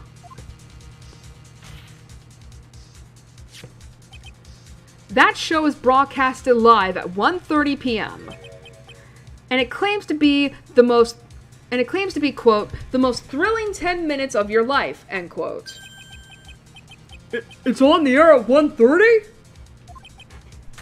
Now, supposedly, the victim made some noise when it was announced that he had won. And yet, I don't believe his cry of joy could have occurred after 2 p.m. Because the show had already finished more than 30 minutes earlier by that point in time. No! This victim we've been told about has done nothing but the impossible. Listening to the radio with a ruptured eardrum, catching a show that was already over, there is only one conclusion you can draw from these facts. This victim was an imposter, acting out the poisoning 30 minutes after the real murder. And how about that? Yes, there were 2 Glen Elks in Tribulations that day. The real Glenelg, now dead, having been poisoned by the real killer, and the phony Glenelg, acting out the events for Mr. Kudo to witness. It certainly seemed that way. I mean, if that wasn't the case, how could you explain the time discrepancy? Iggyari. Quite a performance, Trite. You were almost on a roll. But sadly, you lack the rock-hard foundation of rhythm to build your song. What is this, Music Theory 101? Let's recap. According to your imaginative theory, it's now just after 2 p.m. The phony elk is performing a play for the benefit of Mr. Kudo. How do you explain, then, where the real Glen Elk is? Probably in the kitchen. I don't believe I have to spell this out for the court. However, at that time, the real Glen Elk was already dead. That's certainly the obvious conclusion. Iggyari. But here's what I'm asking, Trite. Where was the body? Thank you, Trite. That's exactly what I was hoping you would say. What? Now, I presume you can prove this theory of yours. Can you explain where the missing corpse went to? The missing corpse? According to the old man's testimony, there was only one other customer there. If that customer was the phony Glen Elg, then where did the killer hide the body of the real victim? No! Fuck! Oh, come on, Phoenix. There's only one place that he wouldn't have been able to see him from. The prosecution has a valid point, Mr. Wright. If your theory is to stand up if your theory is to stand up to examination by the court, you must provide us with proof by answering the prosecution's question. Where did the killer hide the body? Yes, Your Honor. No conjecture, Trite. Let's hear some facts for once. Show the court a piece of evidence that proves where the body was hidden. Evidence? What's with the intense pressure in here all of a sudden? I thought I had him with that contradiction. But he's turned it all around and backed me into a corner instead. Well, Mr. Wright, the court will now hear the defense's theory and evidence. First, where was the body of the real Mr. L concealed? Inside Tribulations. It would have been too dangerous to take the body outside. Obviously, the body must have been hidden somewhere inside Tribulations. Interesting. But where could a body have been hidden inside a restaurant? Perhaps you would care to show the court on these plans, Mr. Wright. Yes, Your Honor. The exact location where the body was concealed inside Tribulations is... Kitchen? Could I? The body was hidden here. I see. Nice supposition. But the real question is, can you back it up? Where is the evidence that proves the body was hidden in that location? Would it be this? Let me check.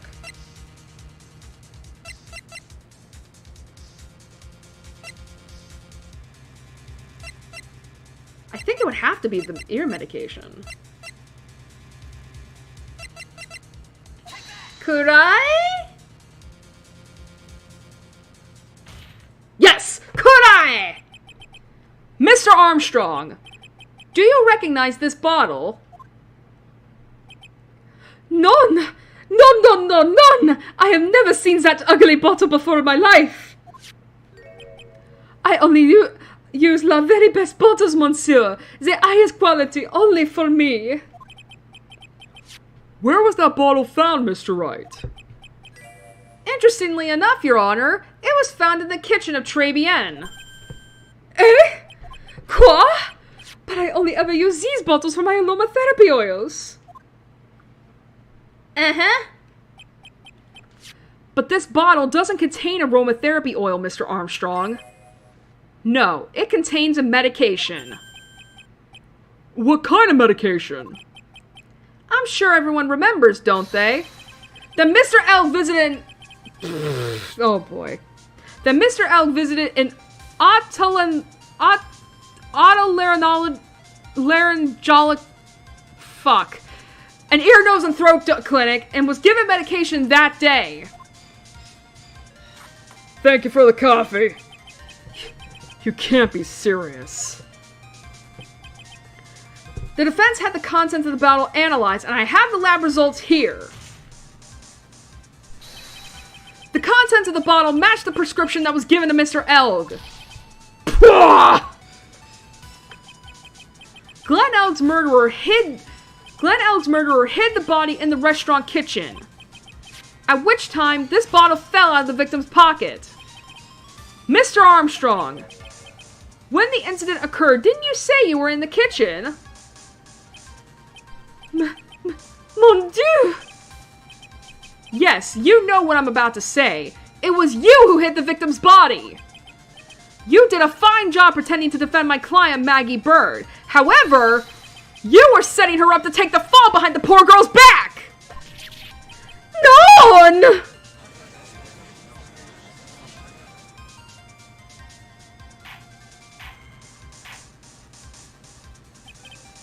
Order! Order! This is an extraordinary development.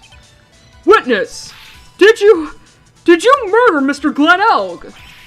Never! I could not do such an horrible thing. Please believe me. Uh-oh. Oh, Gatto's pissed.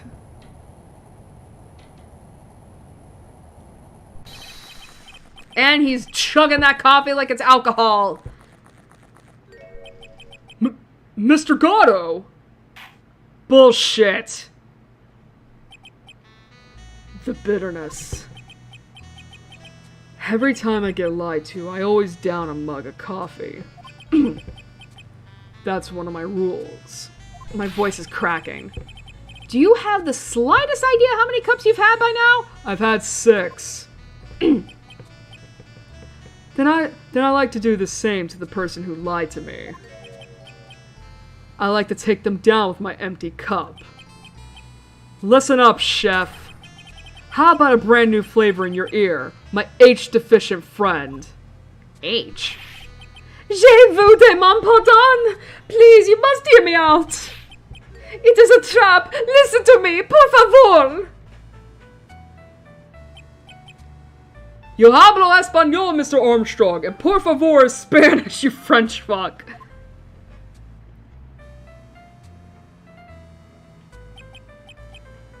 I'm only going to ask you once. Did you do it? None! None! Absolutely none!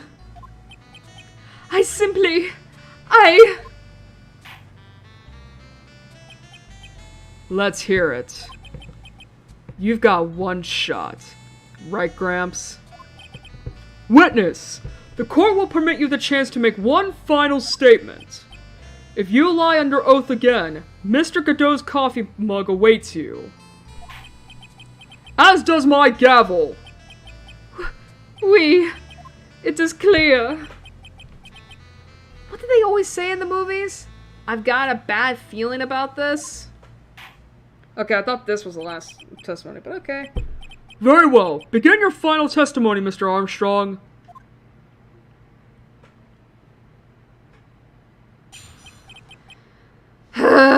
Witness testimony, the confession. Probably gonna go get my drink after we're done with Armstrong here. It is true. I hid la body in the kitchen. A man forced me to do it. I had no choice. I had to go along with him because There was a reason why I could not refuse. But I did not kill him! I swear it! You must believe me! Well, we believe that, at least. You were forced? By who? I cannot say, or I will be erased. Let's try a different question then. When Mr. Elg died, was he really the only person at his table? There was.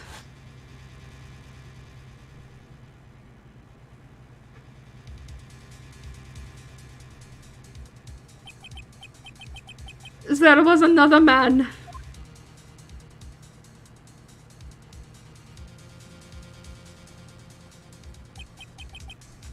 I knew it! Maggie was telling the truth!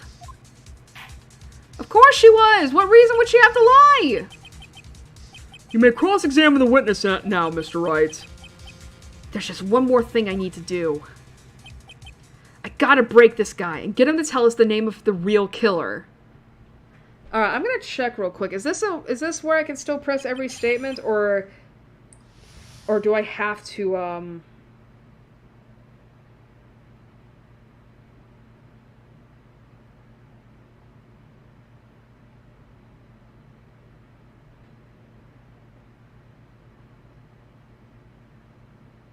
Okay. Alright, I can still press every statement. It is true I hit the body in the kitchen. Chotto! Did you carry the body by yourself? Oui, I carried him, and I carried Maggie too. Maggie too? When she saw the victim collapse, she fainted.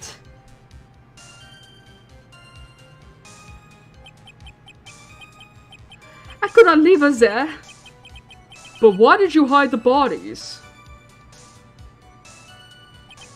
A man forced me to do it. I had no choice. Chotto!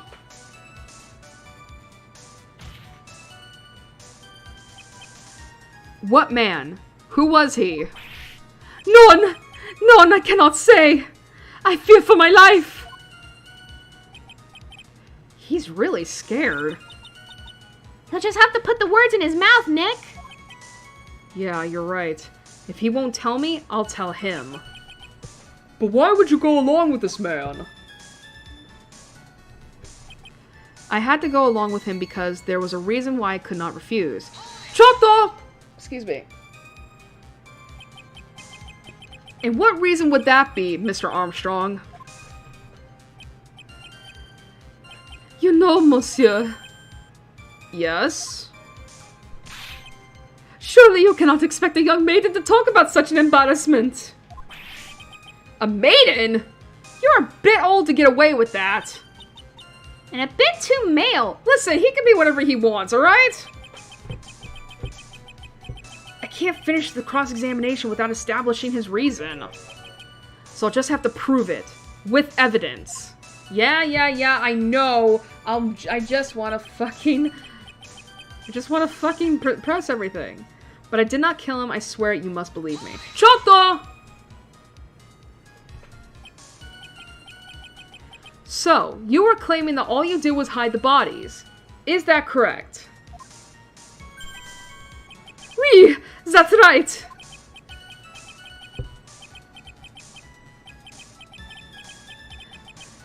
If we are to believe you, Mr. Armstrong, you must tell the court everything. Excuse me for a moment. You must make clear the identity of the man who ordered you to do this. He's already confessed this much. He might as well stop dancing around the real issue. Yeah, but he really doesn't want to tell us who the killer is. Then sock it to him, Nick. Fuck that guy. Yeah, that's not a bad idea. Alright, well, we know who it is, and we know what to do.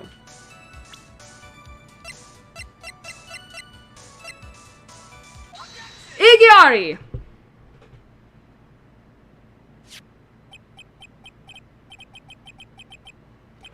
You have You have a $500,000 debt, don't you? $500,000? Is this true, Mr. Armstrong? Oui, je suis désolé. I was weak and I borrowed that money. Je suis désolé.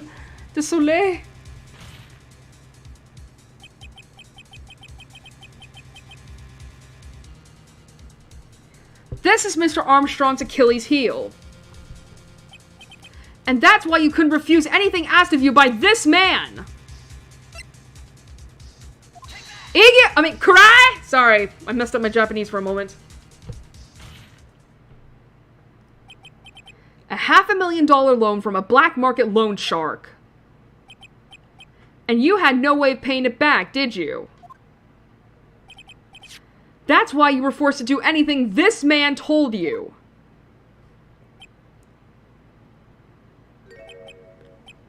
Oui, it is as you say. Mr. Armstrong! La Tiger, he told me he was going to use my restaurant for a business rendezvous.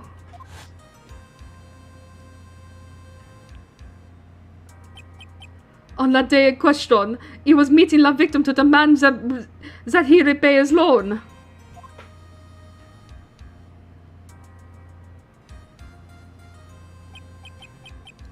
I don't know why it happened like that. I just did what he told me to do. I had no choice.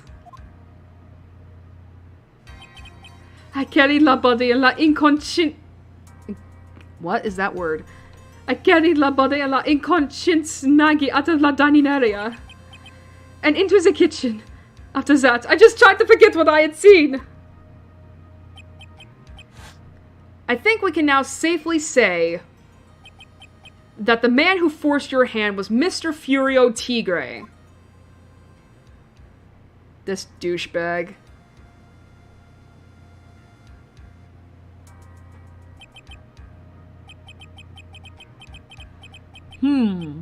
I do have one further question for you, Mr. Armstrong. The poison and the lottery ticket that were found in the defendant's apron pocket. Was that your doing as well?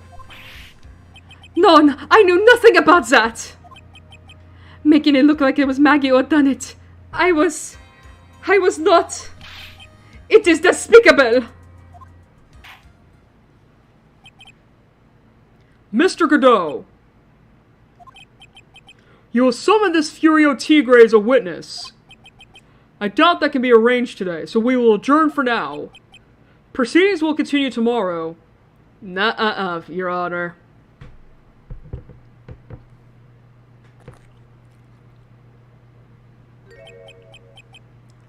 "30 minutes. What? The trial will go on. I'll see to it myself. I need half an hour to get that guy on the stand. Not a minute more." How the... Don't sit back and relax yet, trite. No one knows if that chef is really telling the truth or not. This trial could still go either way.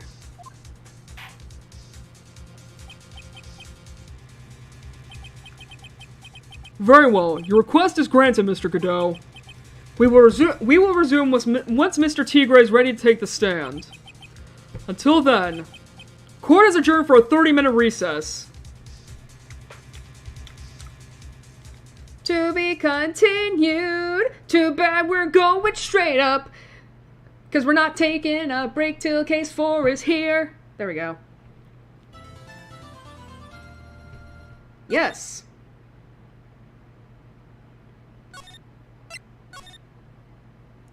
Alright, I will be right back. I just need to go get a drink real quick. So I'll be right back in a minute.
Alright, I'm back.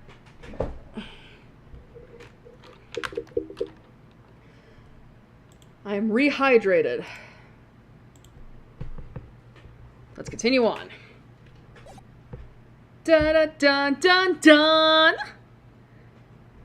Okay. Alright. January 8th, 1:21 p.m. District Court, Defendant Lobby number 1. Oh, I see someone's playing the new Armored Core game. So we're finally going to see the tiger on the stand. We've almost got this case won now, Nick. I wish I could agree. Huh? When I cross-examined Mr. Armstrong just now, he said he was just doing what the tiger told him to do. But Gatto picked up on it, remember?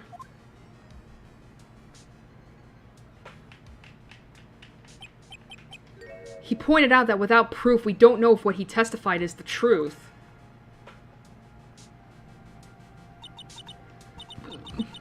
Excuse me. You mean, you think Mr. Armstrong was lying? I don't know. But if that's the line the prosecution takes, we could be in trouble. I get the feeling that we don't have the case-making evidence we're going to need. Hey, pal! Detective Gumshoe! What are you so jumpy about, Detective? Your hair's standing on end. Hey, that's the pot calling the... Hey, that's the pot calling the kettle black, little Miss Topknot. It's not a top knot! Then what is it, Maya? Never mind about the hair. Just calm down, alright? I can't stand still when I don't have a job to do. I kind of get wound up. Ah! No kidding. You gotta have something you need me to do, pal. Anything! Well, Hey, I'm gonna take a jog back down to the precinct. I could get some prints analyzed for you if you got an hour. An hour? The trial will have reconvened by then! But Nick, we still don't really have a really decisive piece of evidence, right? True. Without some kind of trump card to pull out of the bag, we're really stuck. We're really stuck. You said you could get some fingerprint analysis done in an hour. You bet. In that case, would you mind checking the prints on this for me? Well, the only thing we don't have is this. Could I? Ooh. If you're going back to the station anyway, could you find out whose prints are on this? Oh, hey! That's a small bottle I gave back to you this morning, right? Yeah. I think it's time we solve the mystery of who the prints on it belong to. Sure thing, pal. Actually, that's been gnawing at me too. Small bottle given back to Detective Gumshoe for the second time. Okay, I'll get this off to the lab right away. Just make sure you don't lose the case before I get back.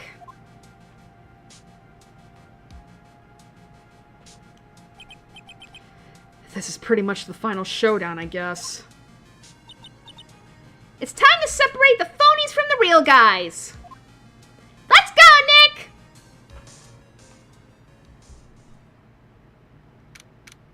Alright, January 8th, 1:56 p.m., District Court, courtroom number 4.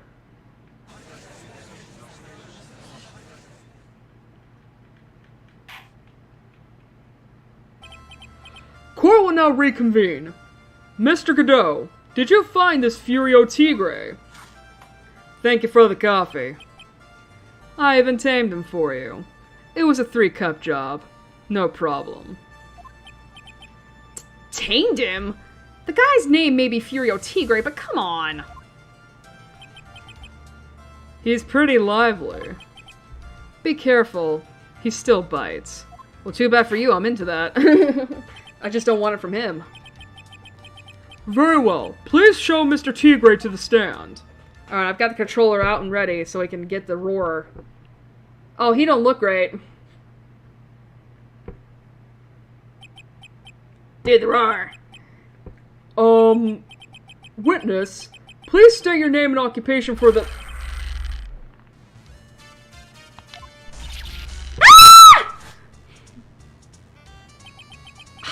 hide under the table, Maya! Unless there's room for me down there, too! Wouldn't you mind what you say to me? You fucking old shit! No, nothing! I didn't say nothing! Honest! Who could have guessed that fear would induce a bad Brooklyn accent in the judge? Listen, I got it too. I got business to take care of, you hear me? So who the hell called me into this hole? Was it you, Spiky? No, of course not. It was the judge. Thanks, bud. Your Honor! Oh dear, I seem to have dropped my pen somewhere. Where the fuck is it? Don't mind me, just carry on with the proceedings as normal. That's it. We're doomed. Maybe yous didn't hear me. I said, who the hell was it that called me in here?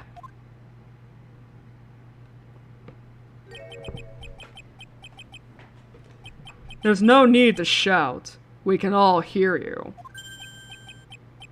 What do you say? There's no point struggling. You're caught in a snare. The relentless snare of the law.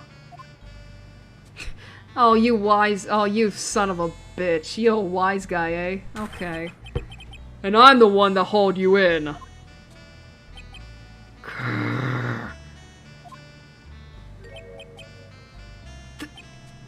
Too cool. I mean, to be fair. Don't let him get the better of you, Nick! Let's start with the basics. You know about the incident in question, correct? Incident? I don't know nothing about no stinking incident, mask boy. You mean you didn't attend the previous trial of Maggie Bird? Maggie who? I've got more important things to do than watch courtroom dramas. Of course! Well, oh my god, excuse me. I just threw up a little bit in fear. Well, perhaps you could give us your testimony then. Please tell us about what you did on the day of the murder. Huh. Phoenix Wright. Come here, you little shit. Ugh. You's the one who set this up, didn't you? You's gonna regret the day you ruffled the tiger's fur. You hear what I'm saying? Maybe I should have brought a diaper with me today. Oh, for fuck's sake, Phoenix, come on! Get a grip, Nick! Oh my god. I mean, to be fair, I don't know how I would react in that kind of situation, but it's like, dude, with the way this guy fucking talks, I would be fucking like, you better shut the fuck up and show me some goddamn respect. And trust me, just because I'm a woman doesn't mean you can do doesn't mean I won't do anything. Alright, witness testimony, the tiger's alibi. I don't know nothing about no murder. I was tied up with business in December last year. Spent all of my time in the office. I got whales lined up to borrow cash from Tender Linda every single day. You just want to check my alibi, just ask Violetta. Oh, can we press him on every statement or not? I don't remember. Last I found my pen. Very well then, Mr. Wright. Cross-examination of... What is it? Please, I witness. If you could refrain from shouting out like that, I would really appreciate it. How about you go fuck yourself, you old nut? Just checking the guide real quick. Can I press everything? No, we cannot. Alright, good to know. It's like Mo all over again. Yeah. I know the kind of games that guy in the blue plays. That lowlife ain't no lawyer. He just punches away at stupid details till he wins. Lowlife? Me? Listen up, Smarty. Every time you ask me something that doesn't relate to this case, I'm gonna bill you $50,000, and you's gonna borrow the cash from me. That's one loan contract I refuse to sign. And don't think it ain't gonna hurt when you tangle with the tiger. Oh, I like this guy. Of course you would.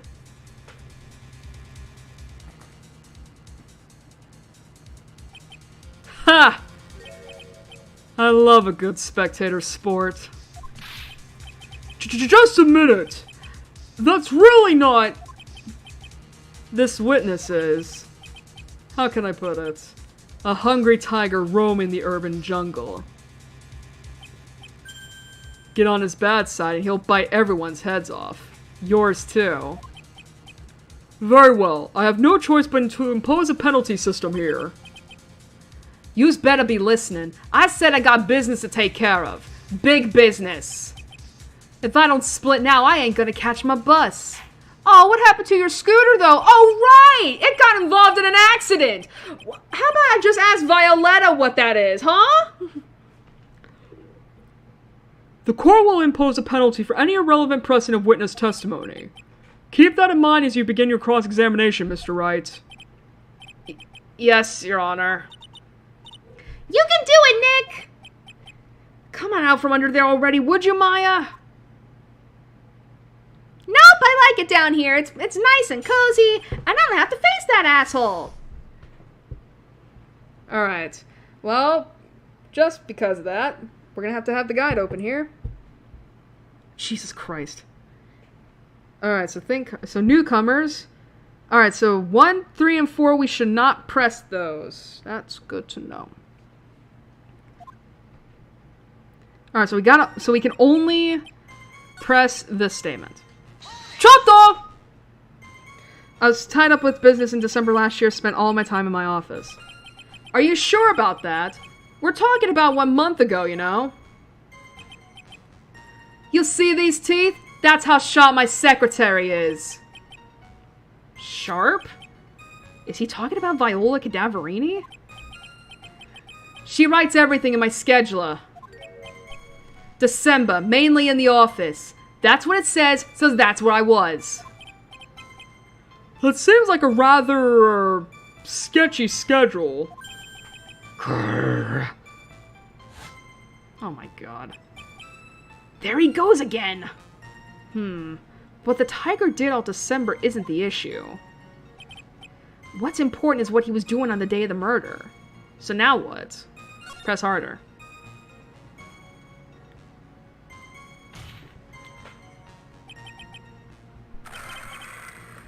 Alright, I didn't see that last bit of sentence. What do yous want?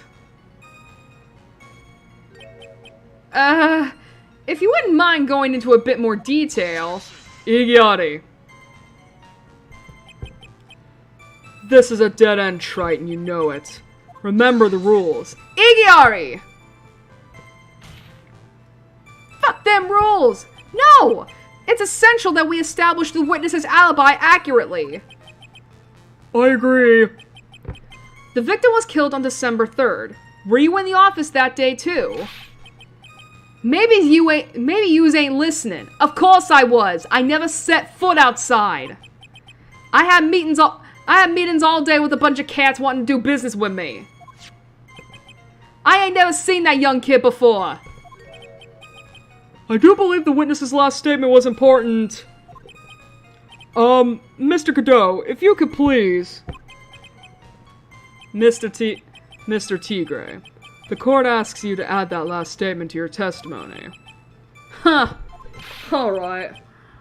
Don't let an animal beat you! Be a man, Your Honor, and ask him yourself! Have you seen that man, my guy? I can't! The day you was talking about, I was in the office too. I never saw that kid before.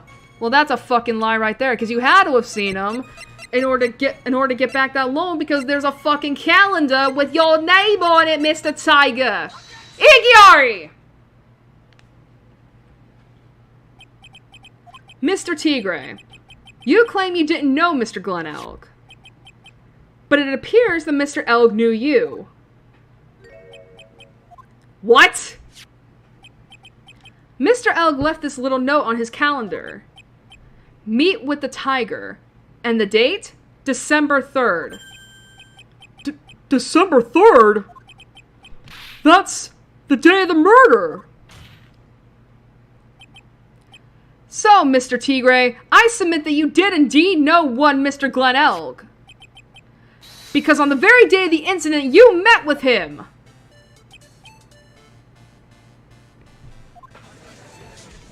Look at this dude!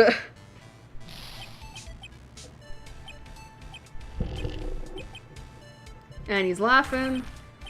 Not bad! You's actually not bad at all.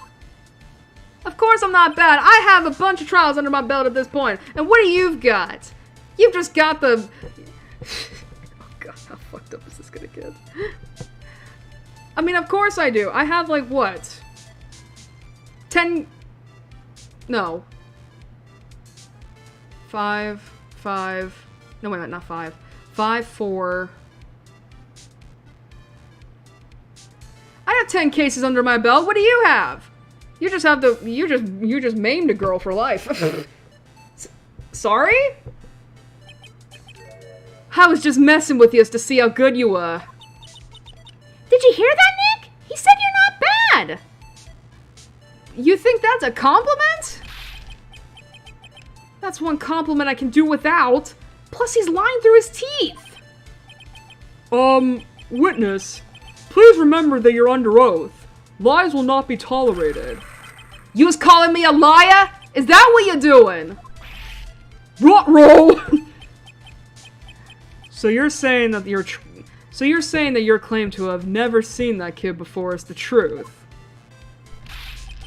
I said I'm dead serious. You's better believe that's the truth. Ha! Then I'd say that gives me time to enjoy another cup of pure black magic. Thank you for the coffee. That is, while you testify for the court again, Mr. Tigre. Oh yes, would you mind indulging the court, witness? He never actually met the victim. That's gotta be a lie right there. It's time I nailed this guy.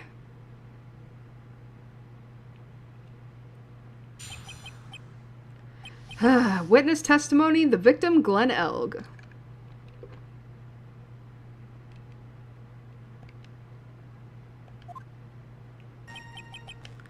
I ain't no liar. I never met Glen Elg. There was some lame guy with that name, though, wanted to borrow cash from me. I set up a meeting with the guy at my office, 10 to Linda. I waited around for him, but he ain't ever showed. I ain't never even been to that Tribulations joint. You's here? You here? You's here? There we go. Well, that's a lie right there, because we have matches. I see. That all seems perfectly logical. You had arranged to meet with the victim, but he didn't show up. I've heard it's pretty hard to keep appointments when you're dead. Very well. You may begin your cross-examination, Mr. Wright. Yes, Your Honor. Didn't I tell you I got a big deal going down today? I ain't gonna make my bus now. I'm gonna have to take the express train. That bill's going straight to you, right? Yeah, sure. Just keep trying to extort me. Sure, babe. Sure. Alright, is this another thing where we cannot?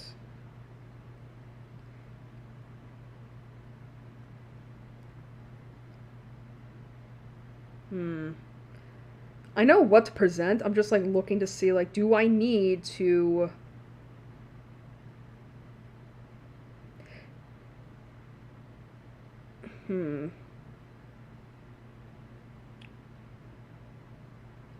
Doesn't really say it. I'm not gonna push it, though, because I know what to present on which statement. I just wanted to... Because, like, again, I want to try and get as much of the funny dialogue as I can, but because of this, it's like, I don't know. Alright, so... I ain't no lie, I never met Glen Elg. There was some lame guy with that name, though. Don't care. Well, we know that's a lie. Because we found this. Airi! Mr. Tigre, is there something you'd like to tell the court about these matches? Matches? What are you talking about? We found them in your office at Tender Lender. They're from that restaurant. What? Oh, you fuck. If you've really never been to Tribune before, what was a book of the restaurant's matches doing on your desk?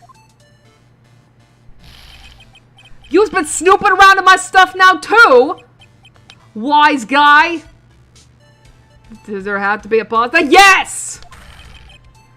What are you, my ball and chain? Ain't no bra controlling me. Oh, bullshit! Bull fucking shit! There is someone who has your balls in their vice grip!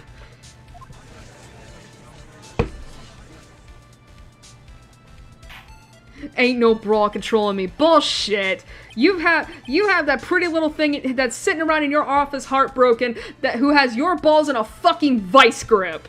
Do not sit there and bullshit me. Order! Order!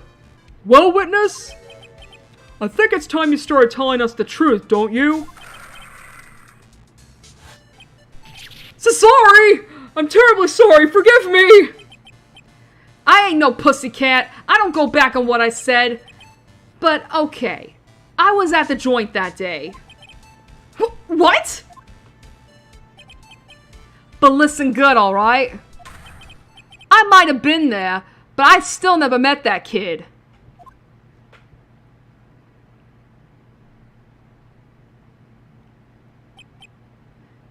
Well, well.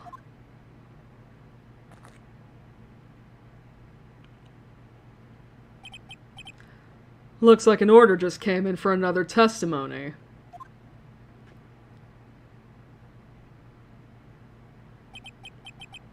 I'm this close to proving it was him!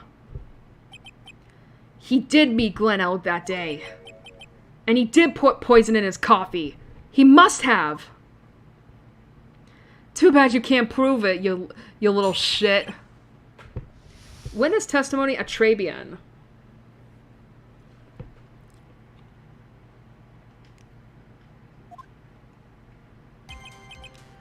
I was supposed to meet with the kid at the restaurant that afternoon.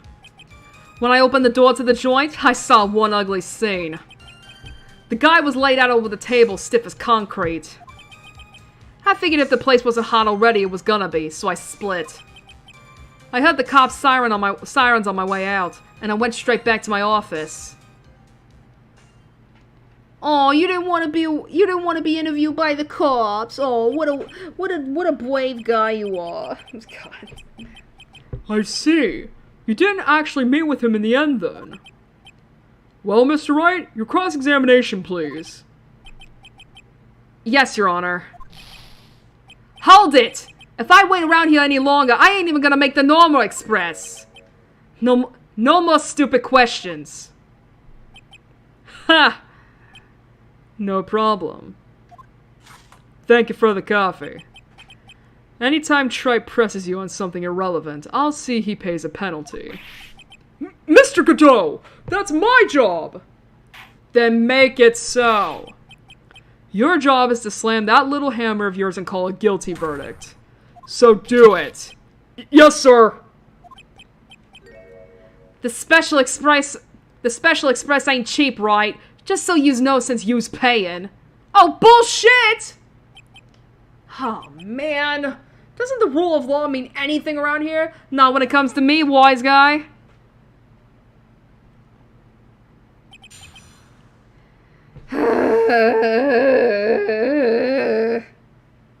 Don't worry, my throat is fine. I'm just pretending.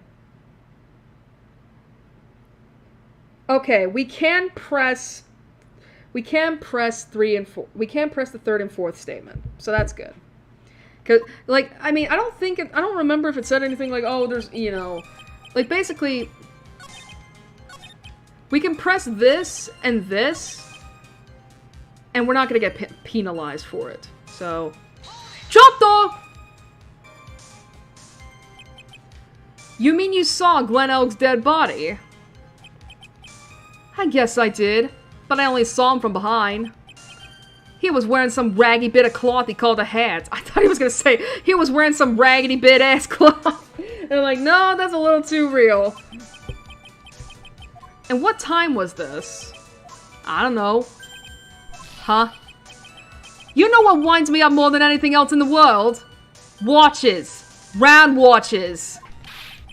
I ain't gonna pollute my paws with some ticking henpecker. Out of interest, Mr. Tigre, what winds you up the second most? Huh? What do you think? Square watches. What? Is this guy for real? Look, all I needed to know was that something bad was going down in that place.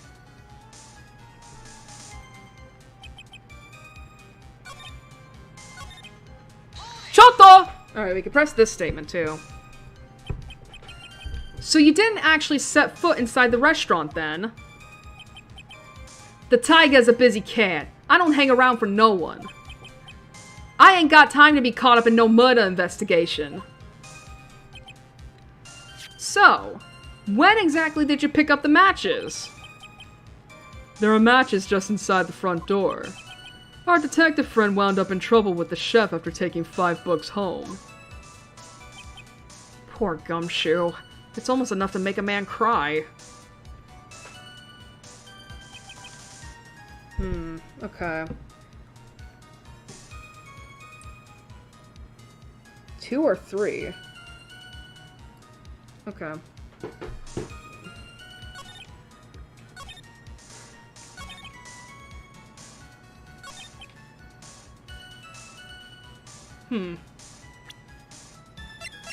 Where's the floor plans? This? Yeah. Ah, how would you have been... You said you just stepped inside... You said you opened the front door. How did you see the body, sir?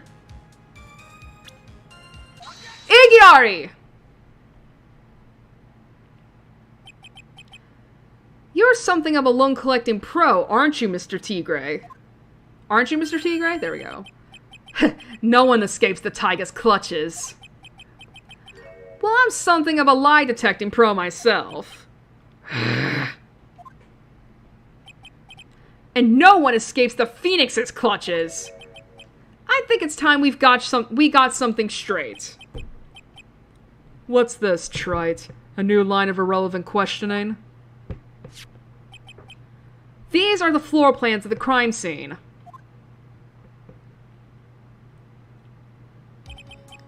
You say you were standing at the entrance, Mr. Tigre. From there, your field of vision would have covered an area something like this, right? Indeed. The witness would have had a clear view of the victim's seat. Isn't that what I just said? I saw the back of the kid's head. No, you didn't. Unfortunately for you, that just simply isn't possible. If the court would think back, you'll remember that between each of the tables is a tall partition. Why, that's true. Now look at the plans again. The truth is painfully obvious. From the entrance, the field of vision of any customer walking in ends here. Oh, you sweating now, boy? You sweating now? So, from the entrance of Tribulations, you couldn't have seen the victim's seat. But you did see the victim that day. Because you met with him! Igiari. Wrong.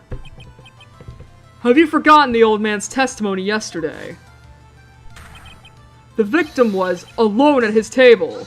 Igiari! No, that's not true.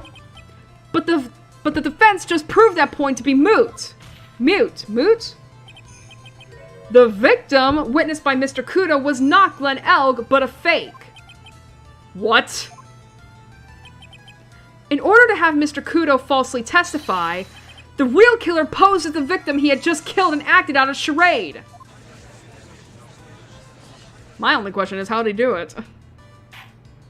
I don't think that's a question that ever gets, answered. That's it. That will do. This trial has gone on long enough without the obvious question being answered.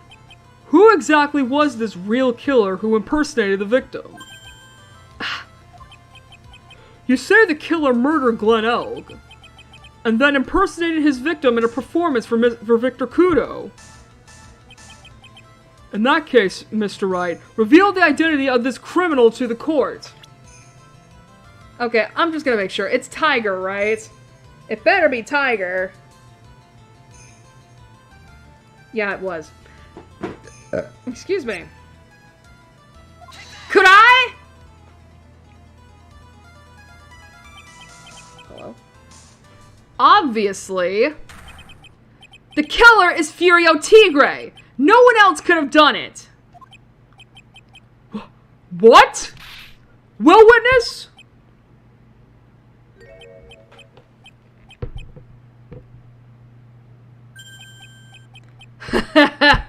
Now that's cute. You're real cute, you know that, you little shit. You think you can pin this on the tiger? Maybe you don't understand, I do that. So I dares you to say it again. Come on now, you got the guts, you little bitch! You can't threaten me, Mr. Tigre. It's the defense. Go ahead and tell the witness, Mr. Wright. Oh, god damn it, Phoenix, come on, stand up to him! Mr. Wright! Sounds to me like it must be you, old man. You've got guts, I'll give you that. Mr. Wright! Do not leave me to handle this alone! Ha! Perhaps I can end this embarrassment. Mr. Godot! Thank you for the coffee. Let's just go back over Mr. Kudo's testimony one more time. The old man didn't see just the victim. Oh, no, no, no.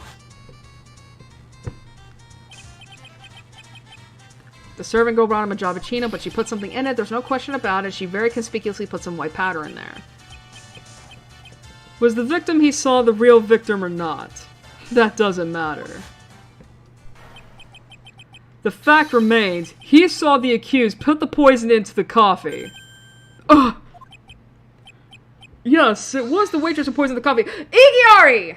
I'm back from the table! Very impressive, Mr. Godot! Waiting for my absence to launch your attack? Ha! So says the little bitch who was hiding under his desk. Found your pen at last, Trite. It was in my pocket. Anyway. But anyway. Mr. Kudo witnessed two people that day. He saw the victim, the supposed Mr. Glen Elg, and the waitress from behind. Yes, your point, Mr. Wright. I think the conclusion is obvious. If this Glen Elg was really the killer in disguise, then surely it's possible the waitress was also part of the show. What? You mean the waitress was an imposter as well? The defendant, Miss Bird, fell unconscious immediately after the incident. And someone used her fainting to hatch an elaborate plan to pin the murder on her. Who on earth was it? Who was this waitress that Mr. Kudo witnessed? Well, someone who hangs around the tiger. Could I? Who is this woman? Her name is Viola Cadaverini. She's an employee of Tender Lender. You was making a big mistake, pal. Do you know who Violetta's grandfather is? You better be going home in an armored truck tonight if you know what I mean. Oh, come on. Stop shaking, Nick! Oh, you finally got out from under the table? Yes. Where was I? Yes, the defendant, Miss Bird, has stated the following. Well, when I took the coffee over to the victim's table, it's true there was another customer in the restaurant. She was sort of creepy. And she had a kind of cackling laugh.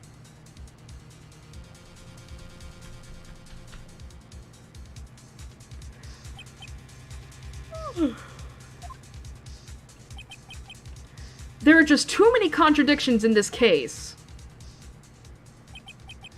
The second man at the victim's table who nobody but Miss Bird seems to have seen. The earpiece worn by the victim in his left ear when that eardrum was ruptured. And the radio show he was supposedly listening to half an hour after it was over. There is only one logical explanation that clears all of these contradictions. The whole incident took place twice. Once for real and once for show. And, Mr. Furio Tigre, the only person who could have committed the crime is you!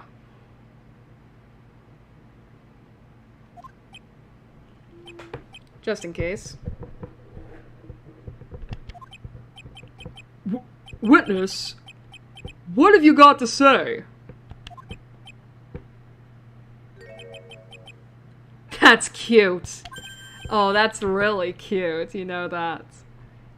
Sorry. You was alright. I could do with a guy like you around. What do you mean? Okay, I'm in on this game. I'm gonna have to charter a jet to get to my meeting place now, but I'm gonna give yous one more thing to think about before I go. Something to think about? Yous got it all wrapped up nice, huh, Wright? But yous missed out one real important thing. But that can't be! I was in the joint that day. And I met that kid, too. But I couldn't have poisoned him, you hear? What? Do you really expect us to believe you now, Mr. Tigre? Ha! What a troublemaker. Troublemaker? Thank you for the coffee. Looks like we're going to need another one for the road.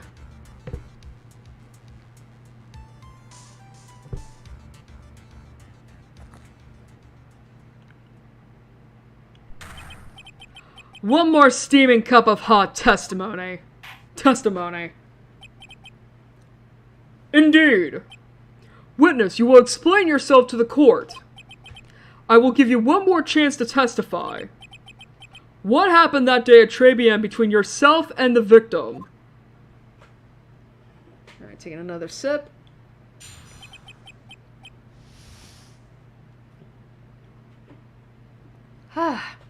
Witness testimony ties to the victim. Hello? Yeah, I'll loan El cash. About $100,000. 100K. That day, we was due to have a little chat. The kid had hit his payback date, see? So anyway, he tells me he's got no way to pay up. I'm about to flatten the guy when he starts screaming, "Yes, I won! $500,000! He got lucky, you know. Real lucky. If that waitress hadn't done what she did, everything would have been over.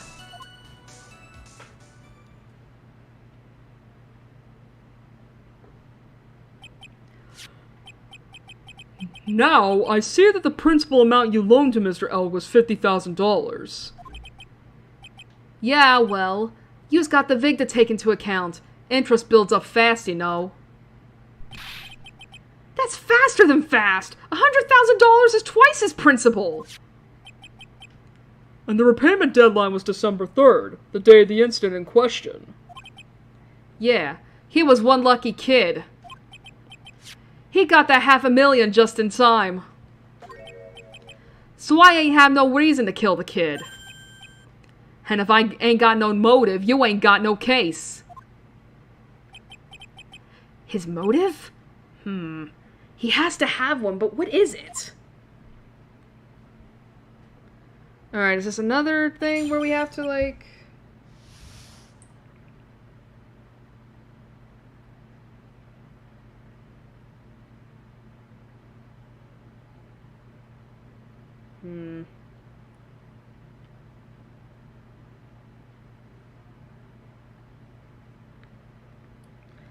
I'm not gonna risk it. I wanna fucking press him, but it's like, I don't know if there's a penalty system or not.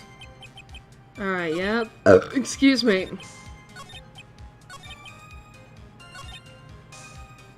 I was about ready to present.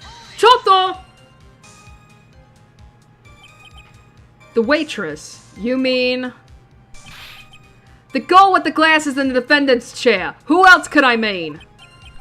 If she hadn't gotten in the way, things would have been bada bing bada boom over and done with.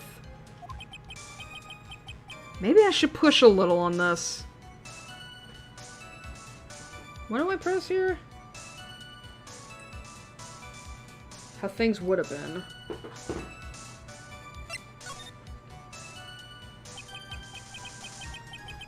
What do you mean things would have been over and done with?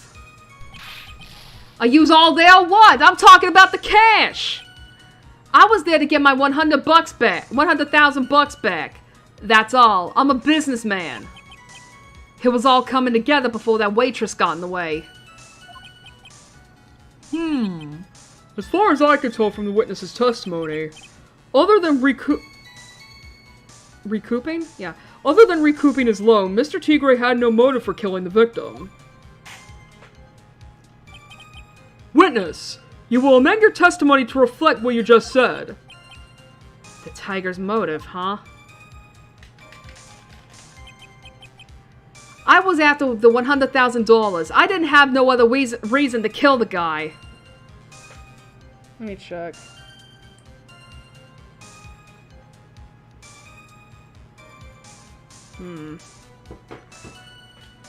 Well, we haven't presented this piece of evidence at all, I think. Igiari! Take this, MC Bomber! So you just intended to get back the $100,000 Mr. Elk owed you, correct? I loaned the guy the cash, so that's my right. No, it's not. Unfortunately for Mr. Elg, I don't believe the $100,000 is what you were really after. Igiari. Igiari. There we go.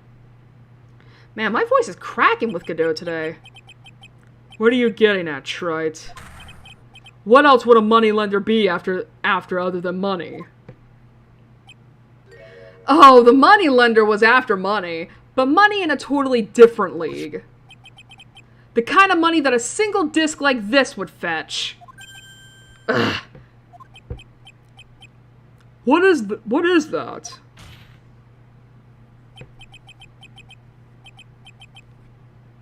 A computer virus, Your Honor. A virus called MC Bomber. A computer virus? What does one of those do? A computer virus is a program that wreaks havoc on the insides of a computer. A computer? What does one of those do? I guess the beard isn't the only part of his honor that is from the Stone Age. I'll explain it to you later, Your Honor. Right now, this is the important point. A virus like MC Bomber would be worth several $1 million on the black market. Several $1 million? Holy shit! Yeah. Lending money with no hope of ever seeing repayment would normally be bad for business. But in this case, the very fact that Glen Elk had no way to repay the money is crucial. What? Glen Elk was a programmer. A highly skilled programmer. That skill was the collateral Mr. Elk put up in order to borrow the money. Igiari. You're trying to suggest the witness's motive was to get hold of that program. Yeah. Exactly.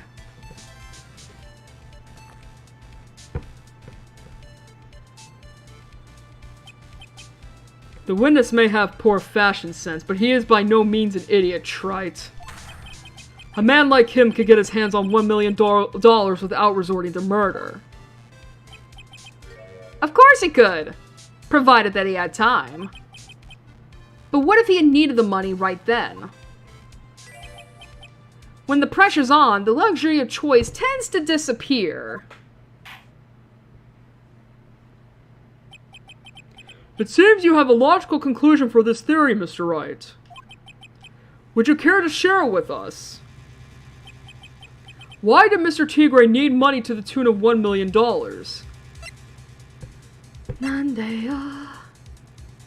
This, right? Kurai! Yep.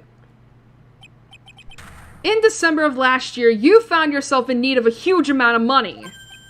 Gah. About 6 months ago, you were involved in a traffic accident, weren't you? Okay, so it was 6 months ago, not a year. An accident involving a car and a scooter in which a young woman was injured. She was taken to the hospital where she underwent surgery. How much of this do you know? These medical papers document the treatment of the young woman in question. According to these, her operation cost $1 million. And yet, when the payment was due last month, you somehow managed to pay it in full. $1 million? A preposterous sum! Someone should sue these HMOs! HMOs? Ha! No one would pay a bill like that. If the medical association got wind of it, the hospital would end up as dead as a morgue. But Mr. Tigre had no choice but to pay. Because his very life depended on it.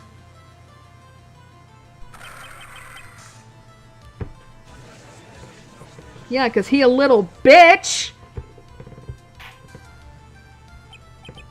Order! Order! Order! You say his life depended on it, Mr. Wright. Indeed it did. Simply because the injured woman was none other than Viola Cadaverini. Did you say Cadaverini? Yeah.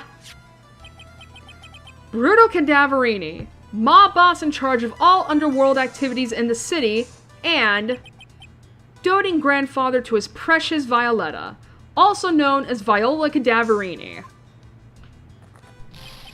Oh shit, you fucked up! He says that to Tigre. Your life was in danger unless you paid compensation to the boss, correct? It makes sense. You were desperate to acquire the $1 million Bruto Cadaverini demanded of you. So desperate, in fact, that you decided to sacrifice Glen Elg's life to pay your debt.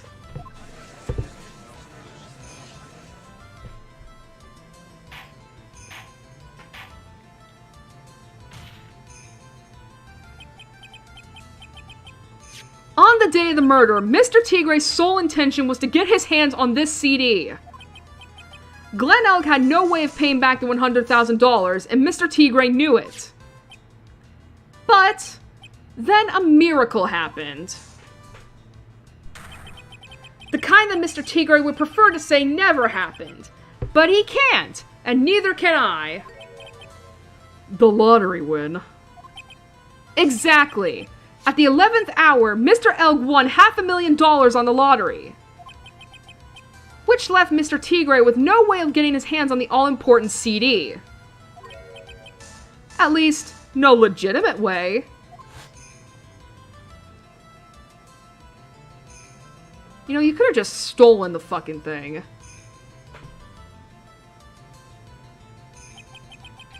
So he resorted to illegitimate means.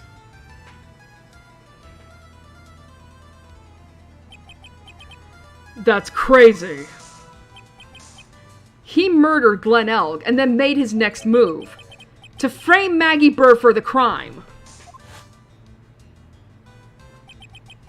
Mr. Tigre posed as Glen Elg. while Viola Cadaverini played the role of Miss Bird. And then they reenacted the whole thing in order to establish a witness.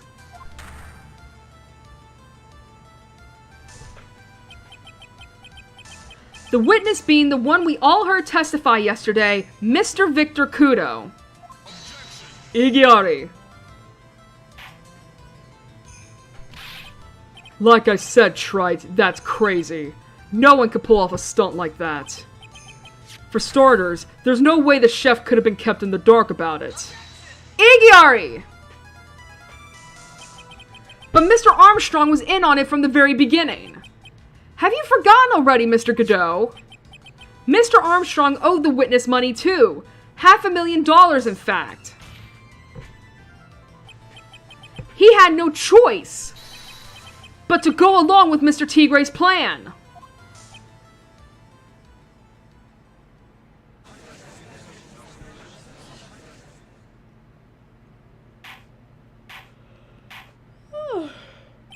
Excuse me.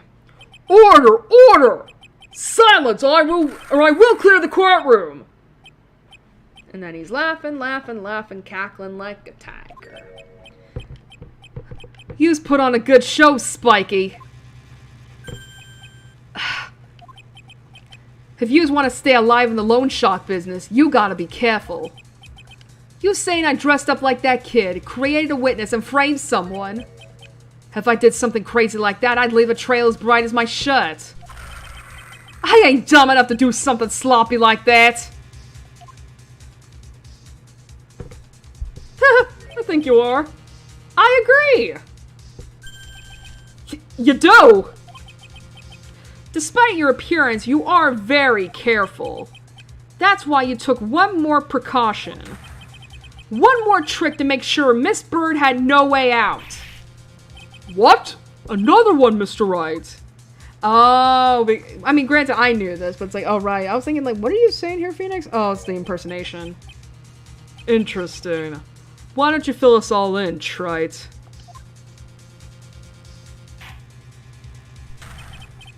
What was this trick you say Mr. Tigre performed to frame the accused? Would it be the fake-ass bench? I'm gonna check real quick.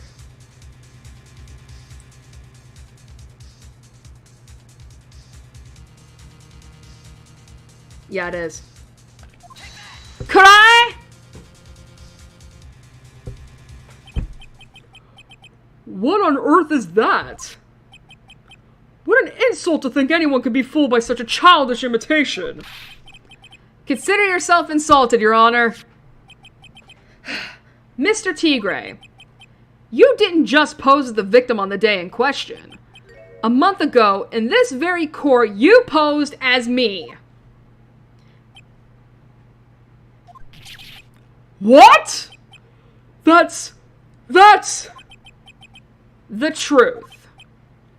But the witness looks nothing like you, Mr. Wright. Really? What about the hair, my guy? Although, now that I think about it, it was you, wasn't it? No doubt it was you.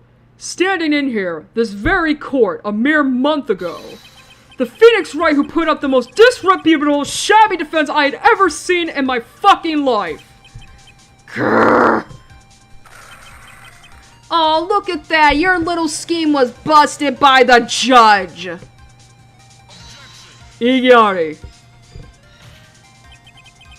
Can you prove that, Gramps? Prove the attorney who represented the accused here a month ago was this man. Are you prepared to take the stand and testify that it was him? That's intimidating, by the way. Hey. Forget about it, yeah? You fucking bitch.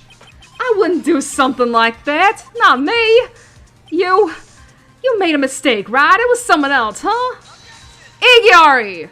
You little bitch! Own up to what you did! Have you no pride, sir? Igari. Thank you for the coffee.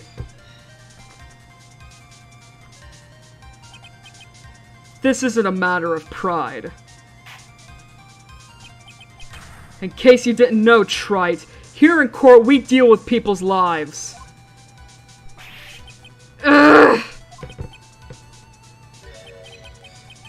Mr. Godot is right. Your Honor! Speaking for myself, I am absolutely convinced. The attorney in question was the witness standing before me now. However, I preside over this court as the judge, with the vested power to hand down a verdict. Someone in my position cannot be swayed by memory without evidence to support it. No! What the fuck? You know what, fine. You know what, fine. We'll charge him for impersonation later. Right now we're trying to solve a murder.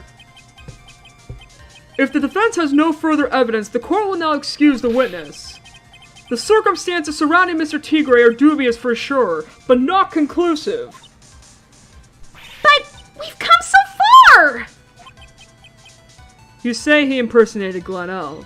You say he impersonated you. But none of that adds up to a murder charge. You don't have a shred of evidence that the witness poisoned the victim's coffee. Ah! Fuck!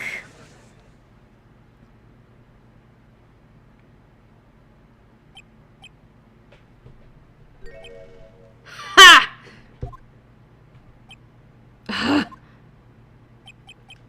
Sucks to be you, Wright. Don't mess with the tiger, or you're gonna get mauled. You's got that? Oh, you little shit. I oughta beat your fucking ass. All we managed to do here was chase him around a bit. But I was so close to getting him to admit his guilt. Ha! This is a damn good cup of coffee, I gotta say. Looks like I won't be needing a refill.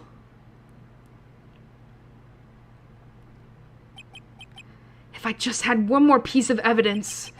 One more piece of evidence, and maybe I could get Maggie off the hook. This witness's cross-examination is over. You are free to go, Mr. Tigre.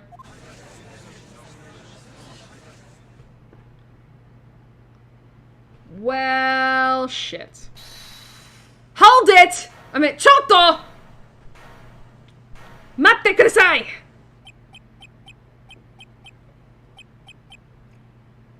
Excuse me. Alright. Your Honor, sir! Wait! Look at him! The himbo come to save the day! Detective! Detective Gumshoe! Sorry it took so long, pal. I staked everything on this. My badge, the works. So here it is. My heart's counting on this too. What is it, Detective? Isn't it obvious, pal? It's the final, decisive piece of evidence. What? Let's fucking go. Ba-dum, ba-dum-bum. Dun, dun, dun, dun, dun, dun, dun, dun, dun, dun, dun.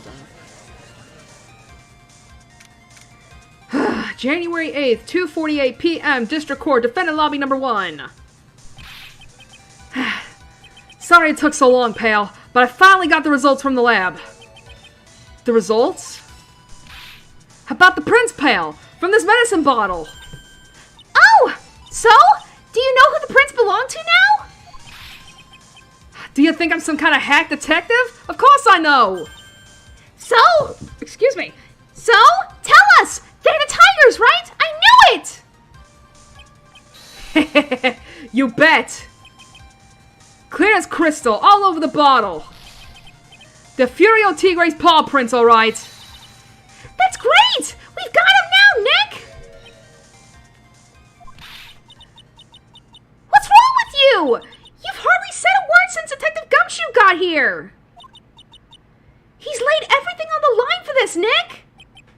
I know. Look, I'm sorry. This is kind of hard to say, but it really doesn't make any difference whose prints are on that bottle now. Huh? What? Why not? What we need to produce at this stage in the trial is irrefutable evidence that the tiger put poison in Glen Elk's coffee. He's already admitted that he met the victim. The fact that his prints are on this bottle, that really doesn't make any difference now. Ugh, I knew it. Great. No matter how hard I try, I'm never of any use. Hey, don't be so hard on yourself. This was our last chance to help Maggie. And I've been working on some useless piece of evidence the whole time! It's alright. I'm a real loser. It's not breaking news to me, pal. Oh, this hurts!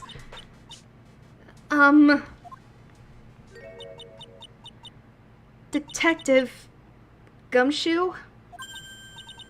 Maggie! You've been working on something. For me?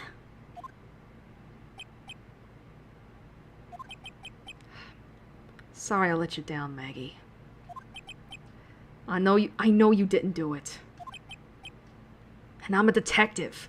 We're supposed to be able to prove stuff like that. I'm really sorry! I'll get out of your hair now. Detective Gumshoe, wait! He's gone. Isn't there anything we can do now, Nick? I wish there was. Gumshoe worked so hard to get that evidence. If only there was some way I could use it.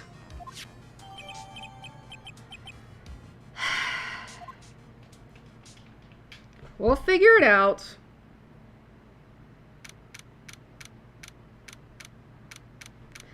January 8th, 3:04 p.m., District Court, courtroom number 4. Hey, look, we're back!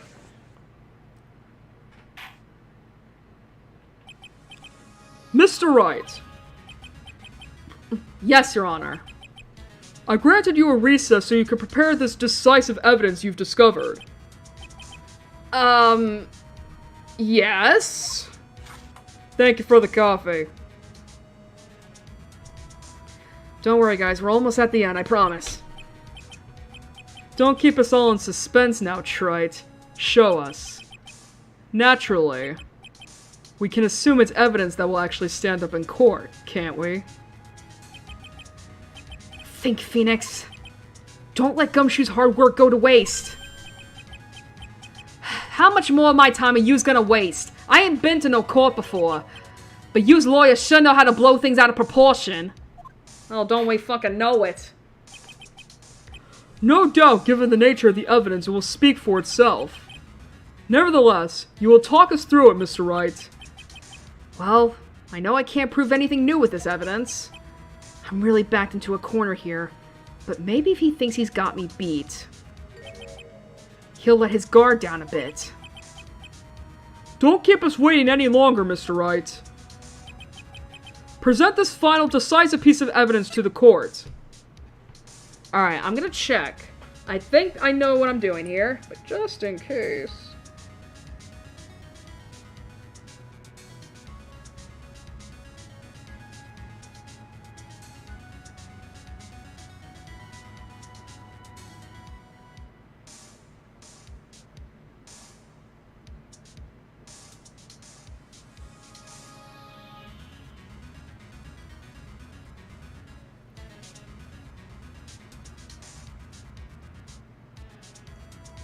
Okay, so I am right.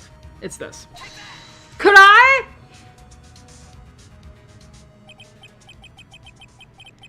This is the defense's final piece of evidence. Isn't that the victim's... Watch this tomfoolery. Your Honor, naturally, the court is already aware of the contents of this bottle. However, interesting new information has come to light. I say tomfoolery, it's more like, let's play around with words. We have clearly identified some fingerprints on it. Fingerprints belonging to you, Mr. Tigre! What?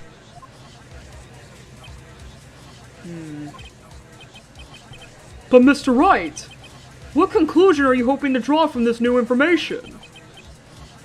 Everyone in here knows what this bottle contains. Except one man. One person in this courtroom should theoretically be in the dark. My prints are on that pansy-looking bottle. Is that what you're saying? Well, what the hell's in it anyway?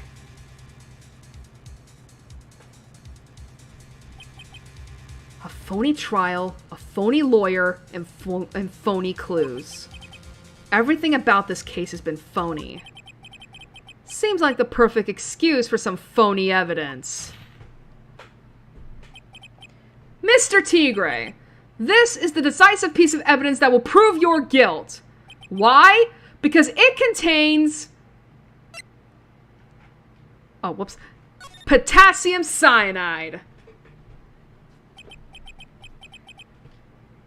This bottle contains potassium cyanide. Potassium cyanide? The poison used to murder Mr. Elg, Your Honor. The victim's killer used this very bottle. Watch this. This is funny. And on this bottle, Mr. Tigre, we found your fingerprints. Well, how do you explain that?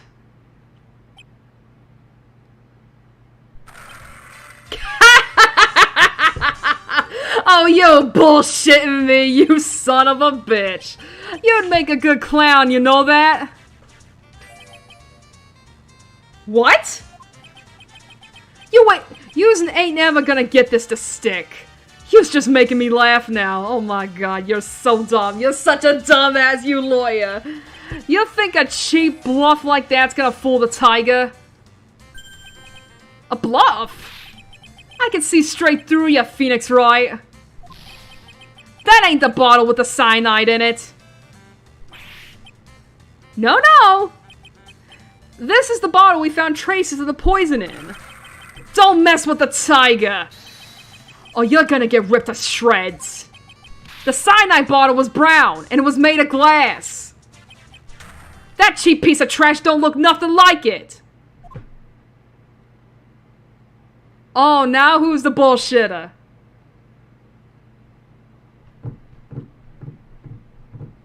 Gato's like, God damn it. You fucking idiot. Oh, that's interesting. How did you know what the potassium bottle looked like?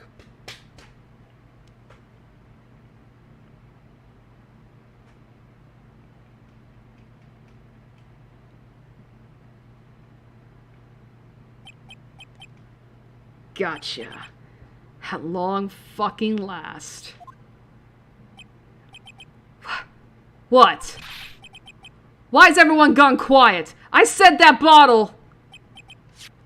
Is this the bottle you're referring to? Yeah, that's it! That's the bottle the cyanide was in! But yous ain't gonna find my prints on that bottle! Don't let that cozy-looking suit fool you, people! That lawyer's just playing games! Tell him, Mr. Prosecutor! Tell that guy where to go! You still haven't figured it out. Don't you realize what you just said? What I said? What did I just say? You were summoned to this court for the first time earlier today. If you really had nothing to do with the murder, you shouldn't have known all the little details. For instance, you shouldn't have known what kind of bottle the potassium cyanide was in. I'm just gonna bring this up because there is a long-ass roar after this. But just now, you slipped up in front of every single person in this courtroom. You described the exact bottle used by the killer to hold the poison.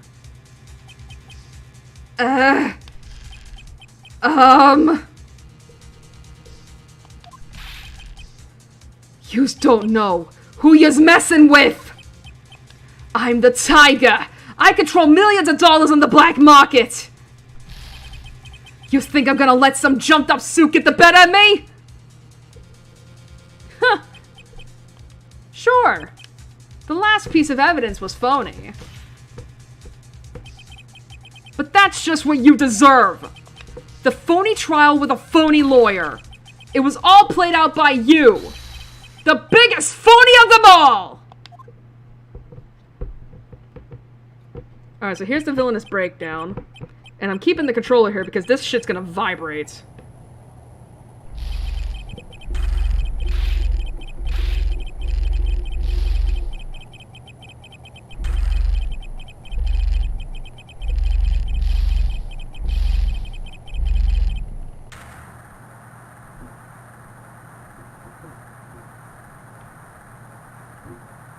Oh, I thought it would keep vibrating.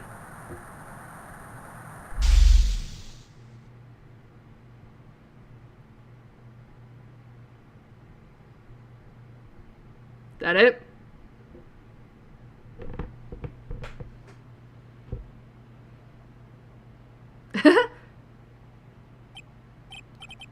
What's going on? It looks like a blackout. Ow.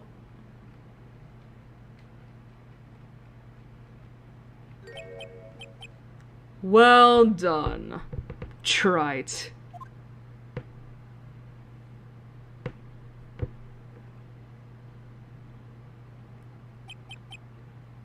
I saved my 17th cup of coffee just for you. Ow. Savor it. Meanwhile, he's dead. While you watch the police restrain your prey. And he's back to normal. Don't worry, guys. We're almost at the end. We just gotta get through this, and then we have a little scene after the court, and we'll be good.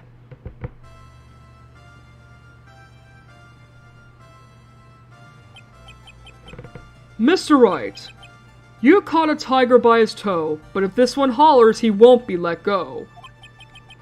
Now then, how are things going with Mr. Tigre, Mr. Godot? He's being arrested on suspicion of the murder of Glenelg, Your Honor. Fortunately for us, we managed to rectify a very grave error. Miss Bird was found guilty in the absence of a genuine defense attorney. Yes, she was. And in the absence of genuine evidence. But the tiger made one mistake. Indeed. He very nearly got away with everything if it wasn't for that one slip of the tongue. Furio Tigre is a truly frightening criminal. Ha! The truly frightening one is that defense attorney over there. Godot. Well, I am now in a position to deliver my verdict. This court finds the defendant, Maggie Bird, not guilty! Let the confetti fly! Punch, punch, punch, punch, punch, punch, punch, punch, punch. Too bad the applause just goes out quickly. That is all. This court is adjourned. Hey, we did it. We did it. We did it. That took like 6 hours. January 8th, 4:10 p.m. District Court, Defendant Lobby number 1. Mr. Wright! I'm at a loss for words! Thank you, sir! Congratulations, Maggie! I was so mad when Mr. Wright landed me in all that trouble a month ago. But now I feel like I can forgive him. Hey! That wasn't me, Maggie! That was the tiger! Look, Nick! At the doorway! Go Gumshoe! Are you feeling okay, buddy? Detective Gumshoe! Oh. Guess I'll be heading around off the corner. See you later, pal. Wait! Listen, talk to me. Talk to her. Detective Gumshoe. Oh, yeah. Congratulations, Maggie. Thanks. I knew you were innocent all along.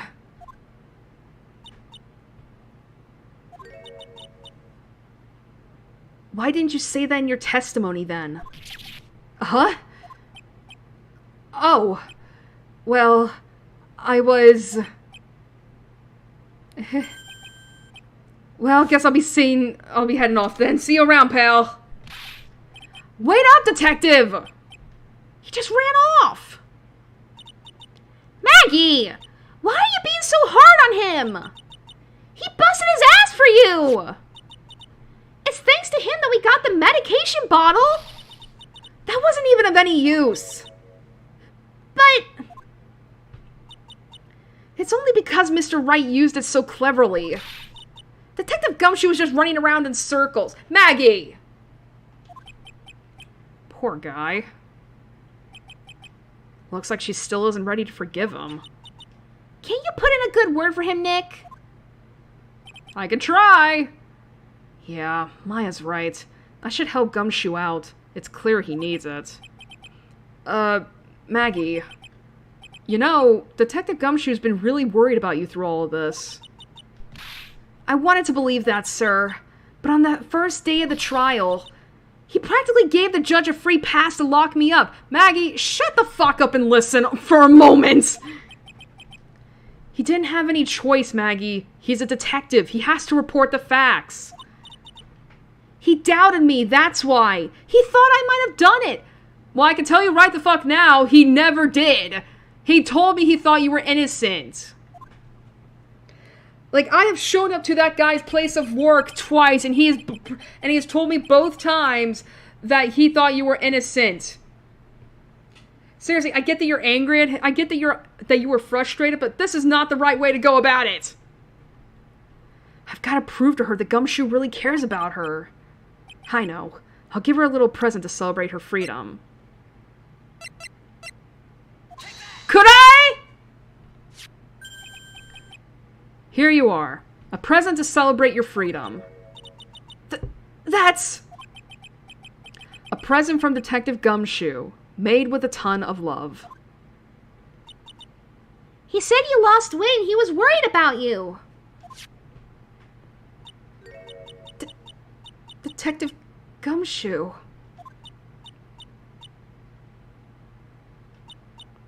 I actually really like weenies, you know?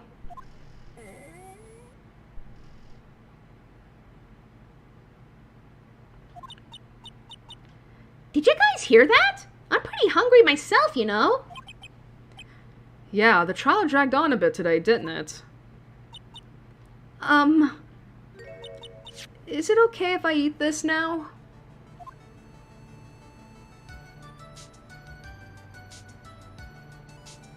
Aw, look at her!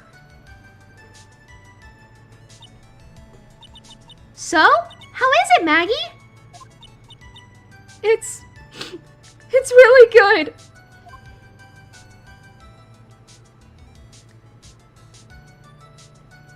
Man, there's a lot of CGs in this game in particular.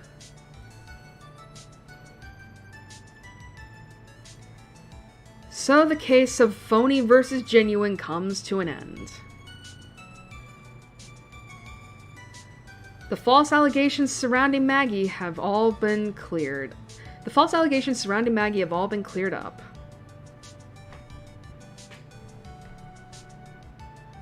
And who knows? Maybe a whole new chapter of her life is about to start.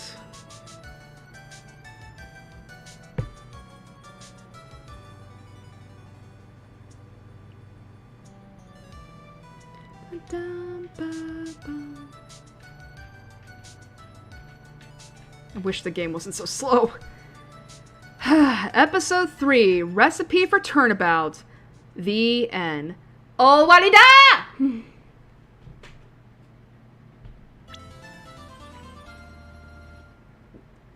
Oh, shit! A achievement! And look at that! A brand new episode has been added. It's Edgeworth! It's baby Edgeworth! Episode 4, Turnabout Beginnings. And we're gonna save.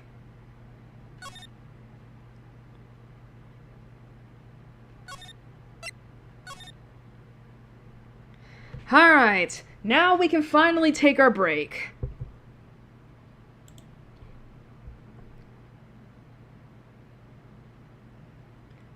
God, 3.5 hours.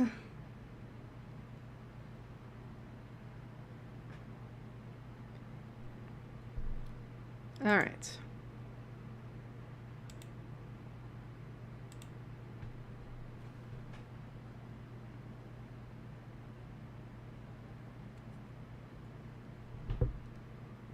Oh my god, come on. There we go.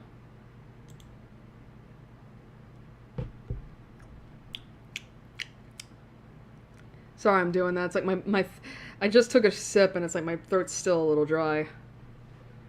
Alright, what music, excuse me, do I want to play today?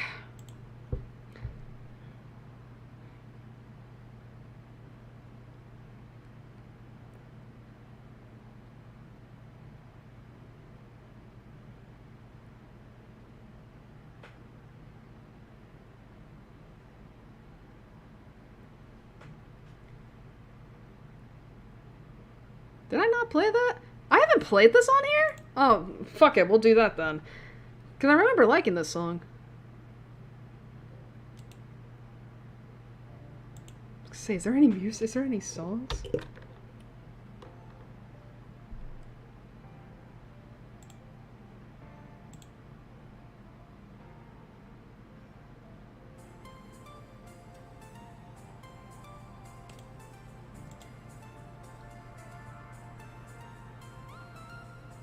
This is way too quiet for me. Oh, maybe it's... I keep forgetting I turned down my desktop volume.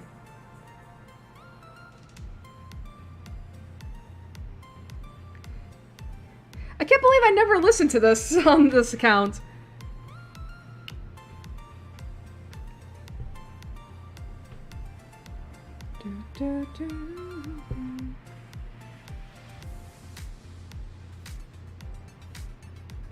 Alright, time for break.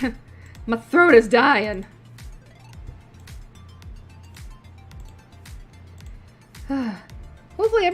Hopefully, I'm sorry it took a little while to get to this point. But yeah, we're gonna be beginning chapter 4. We're gonna be beginning episode 4 after the break. But basically, whatever you guys need to do, whether it's to get food, get a drink, go to the bathroom, whatever it is time for break. Speaking of which, I'm gonna go get something to drink real quick, so I'll be right back.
Alright, I'm back.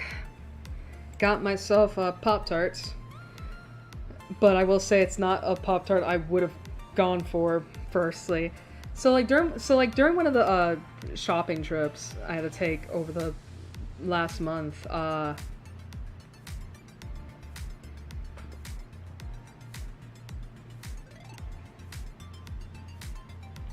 was in need of more Pop-Tarts, so I went into the aisle and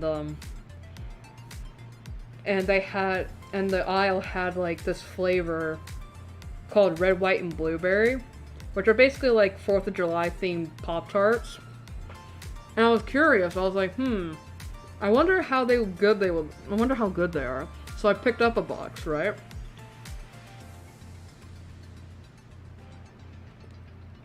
And then I opened one.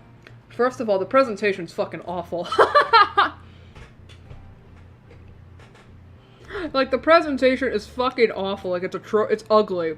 It's fucking ugly.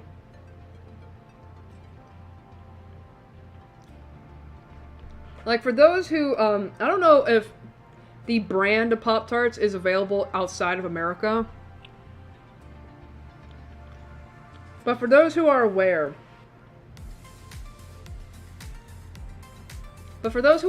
about, Pop-Tarts, I really like I like the frosted flavors as opposed to the non-frosted ones.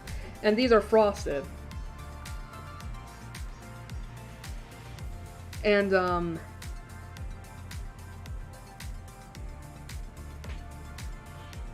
so, obviously you have the frosting in the middle, and then you have the crust, right? The crust is like this ugly-ass shade of bright red. Like, it honestly looks like a Dorito. It looks like one of those, like, spicy Doritos. And as soon as I opened up, I was like, oh my god, this is ugly.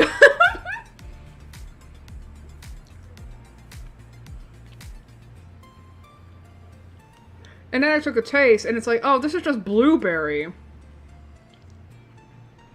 And it's like, I normally don't mind frosted blueberry, but I think this is combined with other stuff that I'm not as into.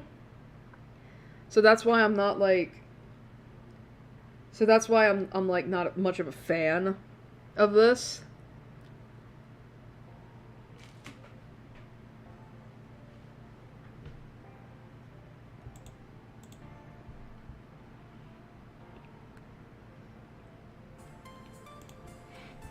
I remember I like, the funny thing is I showed it to my dad while he was in the dining room, and I opened up the thing and I showed him it, and he was like, oh my god.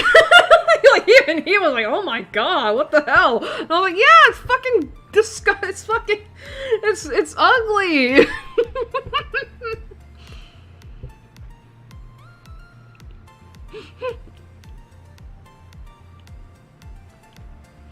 Yeah, even he was like, oh my god, that's so bad.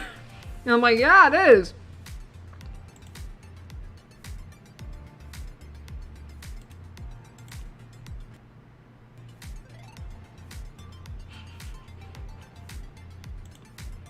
So I've been slowly eating my way through the box because, like, I don't want, because it's like, it would suck to, like, waste, like, probably like $8 for a large box of Pop-Tarts.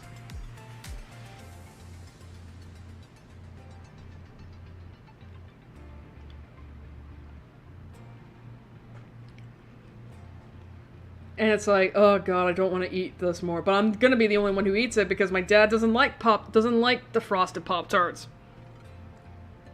Well, actually, I shouldn't say that. He does. He just likes, like, he only likes cinnamon and raspberry. He used to love chocolate, but he can't consume as much chocolate anymore because a chemical, something in a lot of chocolate has something that makes his legs be super restless, and at his age, like, it sucks. So he can't eat as much chocolate anymore. Speaking of which, because I talked about it last stream,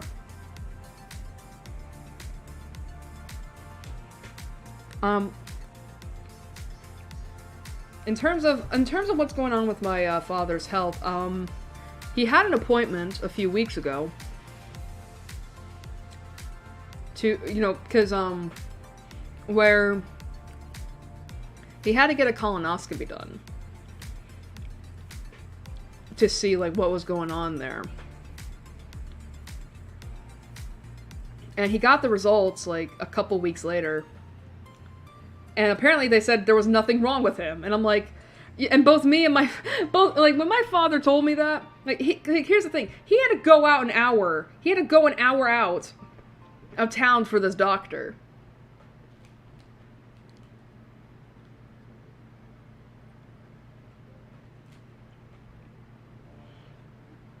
And this doctor, and he had to come back, and he told me, like, they found nothing. They don't know what's wrong with me. I was like, what?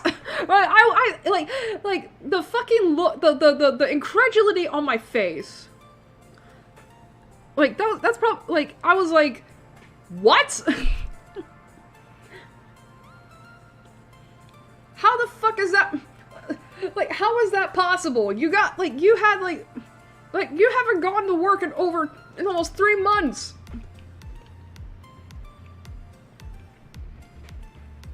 And you mean to tell me they think there's nothing wrong?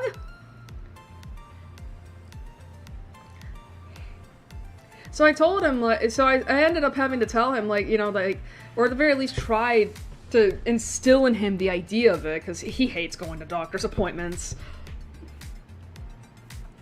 The idea of, like, going to a different doctor, just to get a second opinion, because it's like, I just find it bullshit that they weren't able to find anything. Now, I don't know whether or not God heard me, because later on that same weekend, he ended up having another, attack, so to speak. Hi, Cat. And it left him bedridden for, like, a few days. Like, a couple days.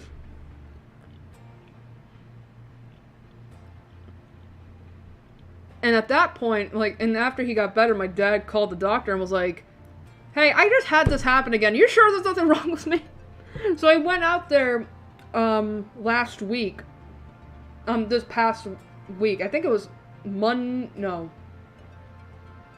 Tuesday. And so now he's got another appointment set up where now they're going to be checking his lower intestine specifically.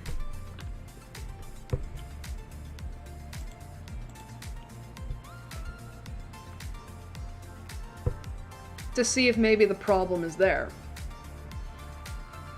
Because that's the only place they didn't check, and something's gotta be going wrong.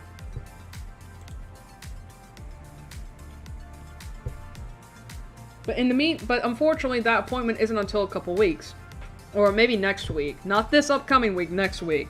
I gotta make that distinction because the way me and my dad differentiate weeks is weird.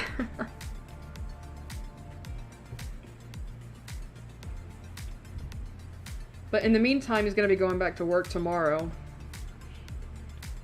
And trust me, he's used to me yelling. I think he's so used to me yelling throughout the years of me doing this that, like, he just doesn't, that's like, he'll sleep right through it. Excuse me.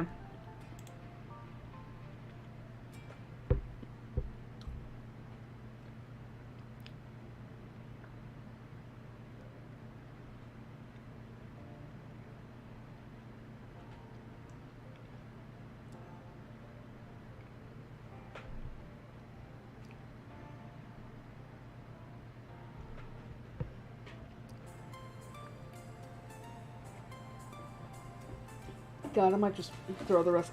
I'm genuinely not hungry. I'm genuinely not hungry enough for this. I normally don't do that, but I hate that fucking Pop-Tart. Going back to the whole Pop-Tart thing.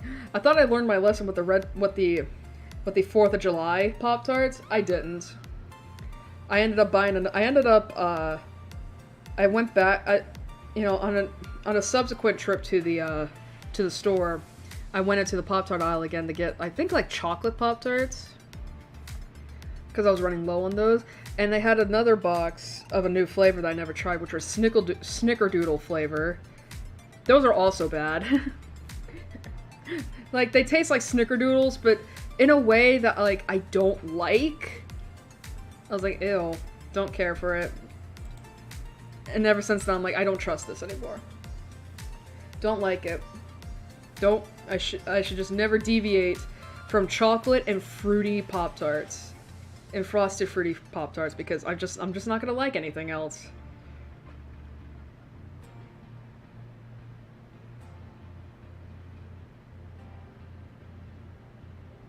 God. Oh, that's right. That's right. I forgot. I don't know if I ever mentioned this. Because when did I put that thing up on AO3? Oh, shit. Okay.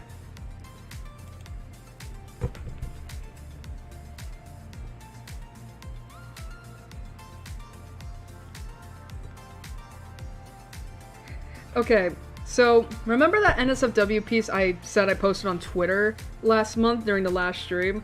I decided to take it down and then post it as a full fic up on AO3. And I'm not gonna lie, I'm actually gonna show you this real quick.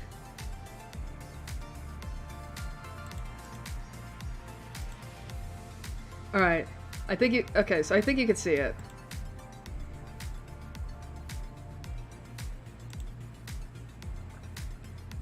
So, I'm gonna show you this real quick. Alright, so this is my AO3 stats page, right? So this is the fic I put up. Look at this shit! I know 268 hits is not a lot. But in terms of my original works down here, like, look at this. This is my Verith Beauty and the Beast fic. It's only at 110. Compared to this. This is the porn fic, by the way. Like, this is a porn fic that only comes out to, like, 1,500 words. And it's just... it's so fucking hilarious. But yeah, I bet you guys never expected to see my AO3 stats page, huh? But yeah, I've been at this since, like, 2018. And this is, like... But yeah, like, this is pretty much it right here. And this is all the shit I've written over the years.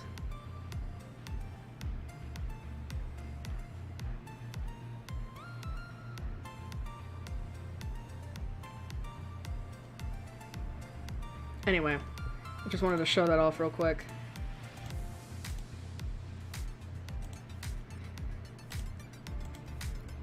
But yeah, I just wanted to show that off real quick.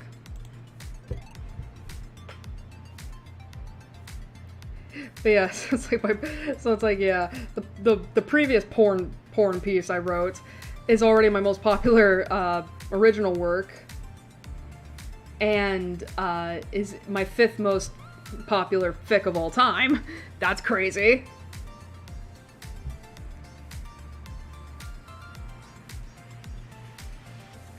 And, you know, but I wouldn't be surprised if this next porn piece I'm working on turns out to be even more popular. Mainly because, 1, it's more explicit, and 2, it's longer.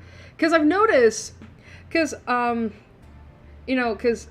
anyone who knows anything, really, about the fandom spaces, usually the smut pieces are the ones that tend to get the most, like, clicks.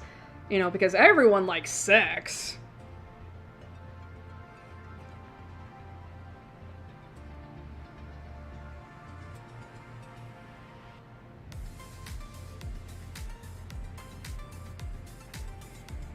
And, but something I've noticed, I mean, now granted, this could just be a me thing that's shared with a bunch of other people. But,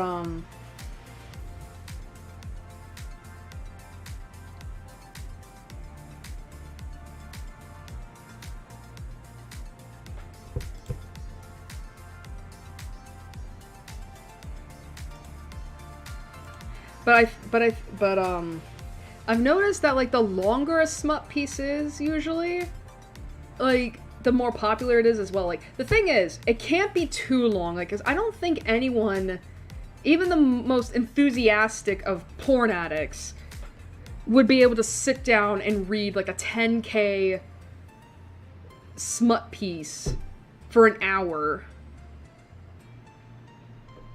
You know, like, I can do that, but I'm also a freak of nature, so...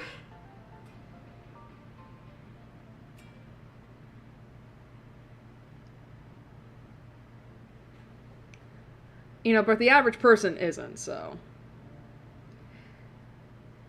I mean, but it's like, yeah, but I mean, I'm not even halfway done with it yet. I'm only, like, because I did a rough draft. I put it in a word counter online, and it's like 4,700 words. So I'm rewriting it, you know, editing it to be more pretty, and where I'm at 1,000 words. So this is gonna definitely end up being over 5K. I'm scared, because you know, because it's like, excuse me, because I was already like, feeling like I was pushing the limits with that 1,500 word thing that wasn't super explicit, quote unquote, but with this like probably 5K, much more explicit thing, it's like, oh boy. I'm not gonna lie. It's like I started a rewrite process over last week, and it's like, man, you ever like, and it's like, how do I put this? Like, there were so many moments, like on the second day of writing, where I wanted to just like. How do I put this? So many moments where I just buried my head, my face in my hands, my head in my hands, because I was just so flustered. Like, I was so fucking flustered. Like, I'm not gonna go into too much detail because I don't want to go into that much, but it's like, you really realize that reading porn is a lot different compared to writing porn. Especially if you're like me, who has to read aloud the sentences you write, if you know, in order to figure out if they sound good when you're reading it, you know? It's like I can't say half of this without, like, I can't even say half of what I'm writing a lot of the times because I'm too busy laughing. Because I'm too busy like laughing. It's like, no, don't laugh.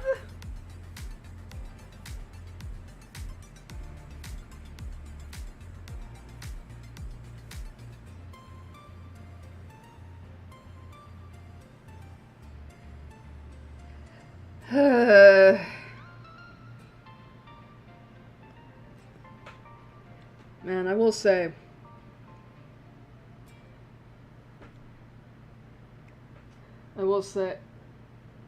the fuck? Oh. I will say, I feel like this past week in particular has also just been like super, what's the word? It's not busy, but very much like,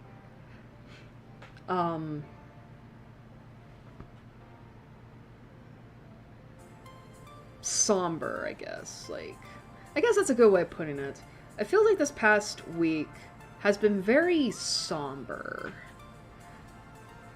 And if anyone who's in the VTuber circles knows, it's like, you know exactly what I'm talking about. Because, you know, we had 2 people leave. I think it was Friday. It was either, I think it was Thursday. Yeah, Thursday. And then we had another, you know, 2 prominent people, really. And then we had, you know, and then I talked about him last month's stream, but another prominent person just graduated today. Had their stream and everything. Didn't watch it, mainly because, one, I was too busy from the time it began, and then I slept for pretty much the rest of it. But even if I was, even then, I don't think I would have been able to watch it. Because, I probably, like, I wouldn't have cried, I feel like, but it's more so, but it's also very much like, you know, I don't think I'm ready for that kind of environment yet. It feels weird to say that, that kind of like sad environment. Like, I'm not, it's like, I can't cry, especially not before I'm streaming. I can't be doing that.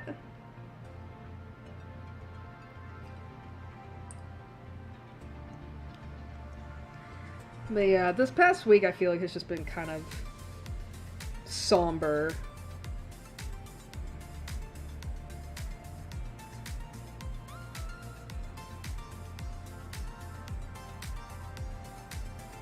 Ugh, my nose.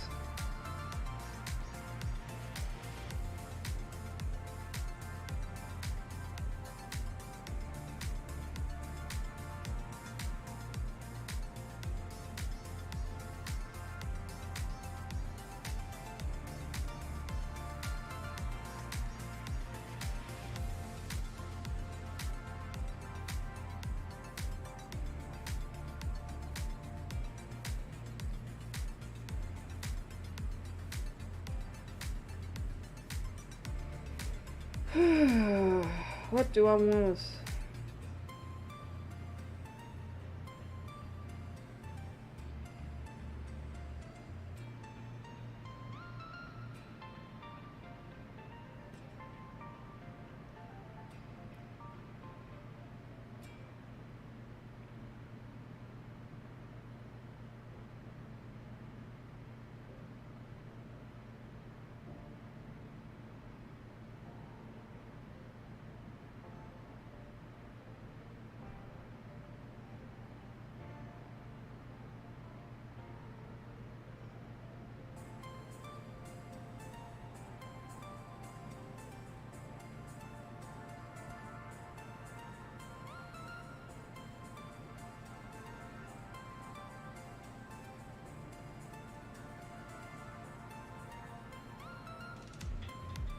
Jesus, that scared me. I was like, what was that noise? Oh my god. Sorry, I'm checking Twitter, and I got so nervous for a moment. Oh my god.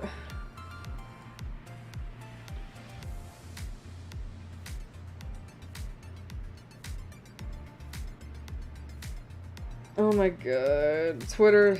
Niji-sanji, stop giving me anxiety every time I see you pop up on my Twitter. I can't handle another graduation right now. Oh, okay. This is actually pertaining to, stream scheduling. So, as I said before, we're gonna be playing through at least one part of I keep wanting to call it Chapter 4. Case 4, Turnabout Beginnings. Tonight before we end stream. Now, as I mentioned earlier in the stream, we're gonna basically be using the rest of September to pretty much book it to the end. Now, I am gonna have to like look real quick. I'm probably gonna do that right now. Phoenix Wright. Well, actually, Trials and Tribulations Guide.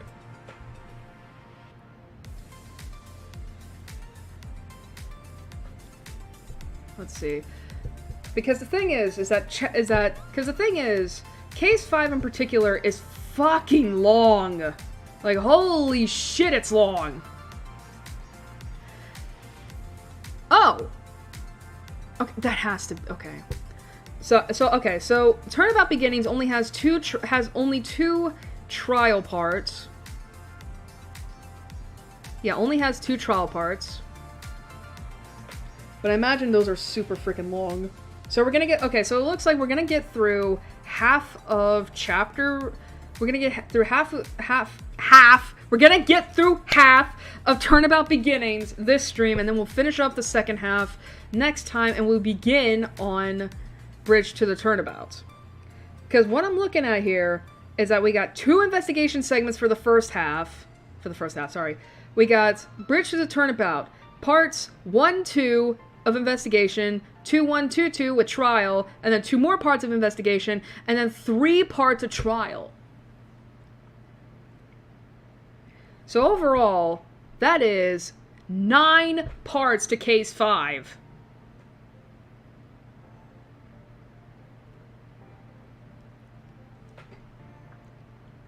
And thankfully, as far as I know what the hell I know what is in these parts. So, what I'm thinking...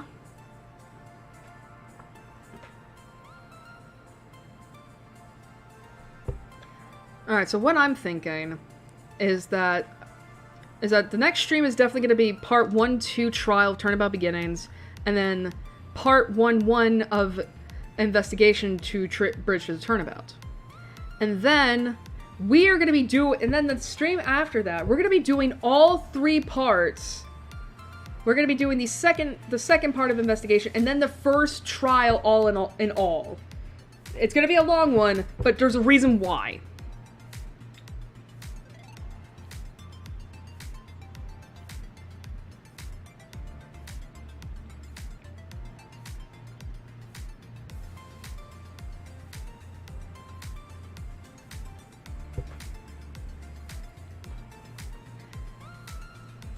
Let's see, I'm actually curious. Where do we end off here? In terms of,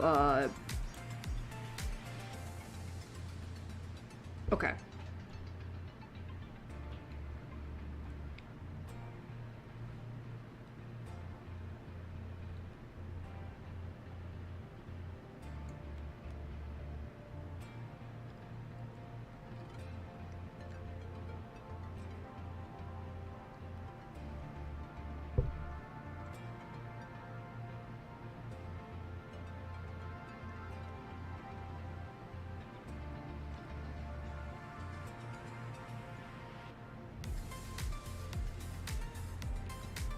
Okay, so there's technically only 2, there's only 2 testimonies in, Bridge to the... I keep in Turnabout Beginnings of the first half of the trial. However, there's a reason for that. And we'll get to it. Eventually. Alright, so, okay, well actually, let me see real quick. So...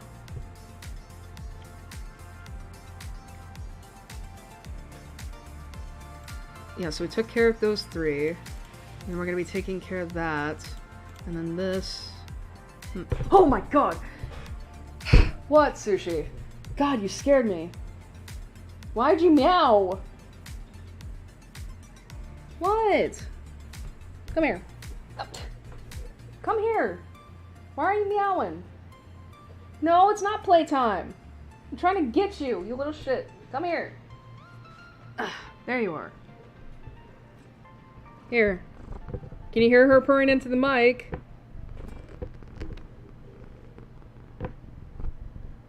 She is purring. I just don't know if you guys can hear that. No, don't screw with the mic.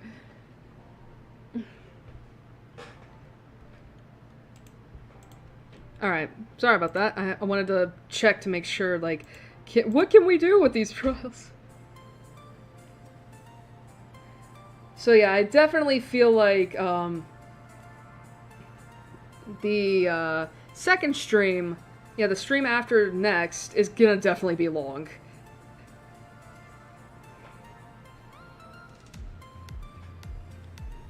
But yeah, we're gonna be pretty much like trying to finish up Trials and Tribulations within September. Let me check the date real quick.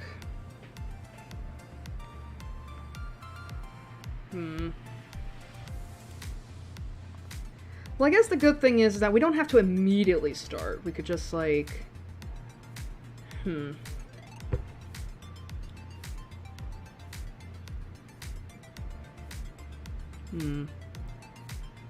Yeah, I guess the good thing is we don't have to immediately start. We could just... yeah. Alright. Alright, we can just... okay. Alright, so yeah. We don't have to start, like, next week, thankfully. Alright.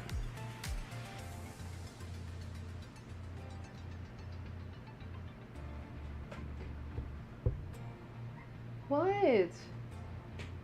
Why are you meowing at me?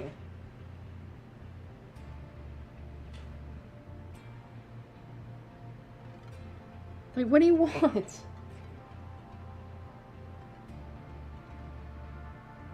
Well, every time I try to give you attention, you want to bat my hand.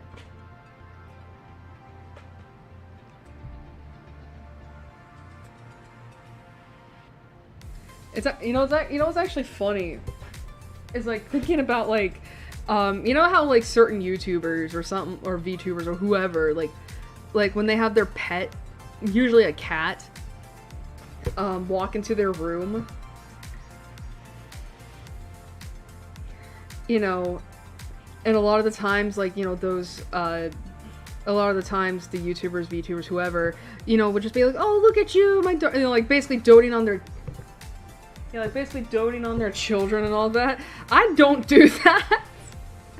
I don't do that. I can't picture myself calling Sushi like,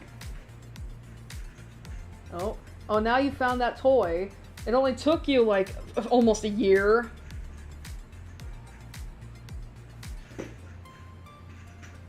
Please be careful.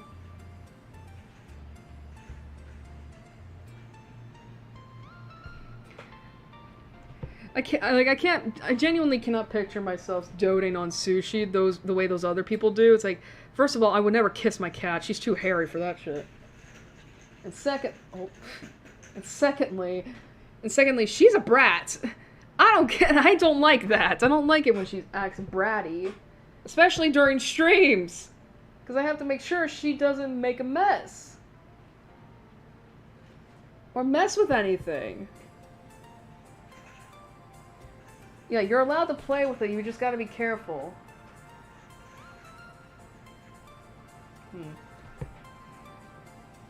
Alright. Here, do you want to play with that? Do you want to play with that in the basement? Like next door. Alright, I'll be right back. Here, Sushi. Where's your ball? How did you get it over there? Here, you want to go outside? Over here. Sushi. For fuck's sake. Do I have to pick you up? Don't bite my hand. Here. You can play with this outside. Go, what's to stop you?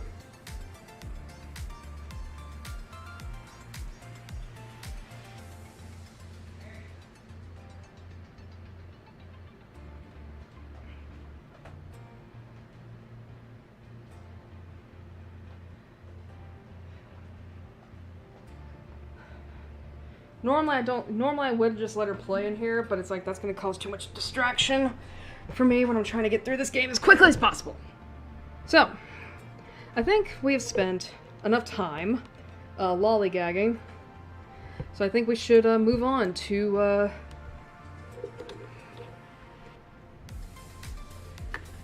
the game. So, say goodbye to Firefox, everybody. We'll see it when it's time to go. Oh, right.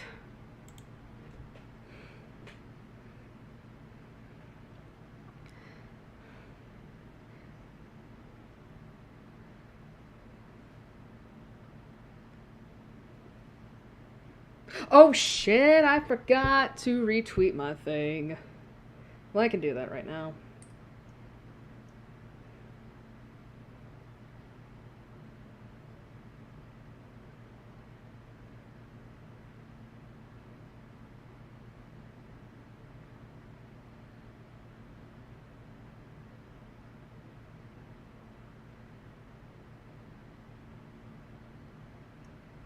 Ooh. Sorry, I'm looking at tweets right now.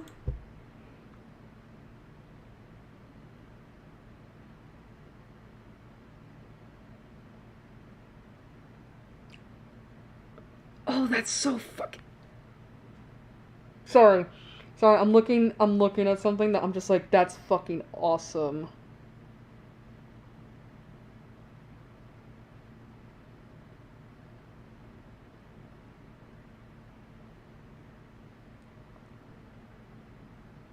my god. I'm sorry.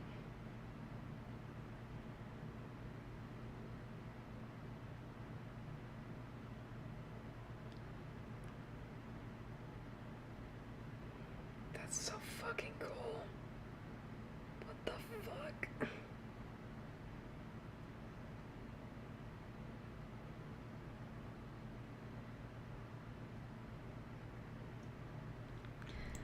Sorry, I was oh my sorry. It's me getting excited over something that's gonna be happening tomorrow. And I'm so excited.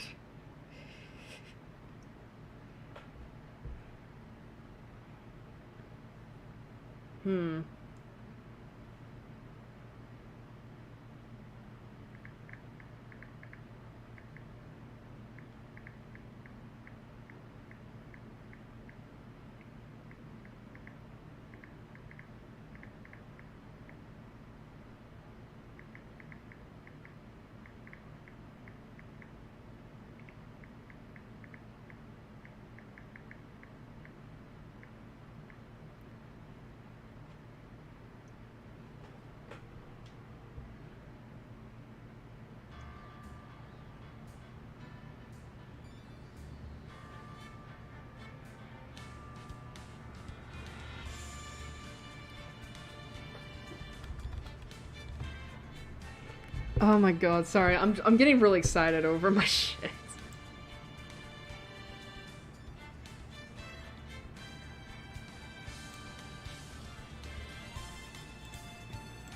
Alright. Retweeted my thing. Da-da-ba. I was gonna say, game? Alright.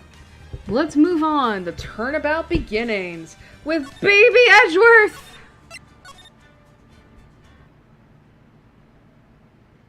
Did you have fun playing?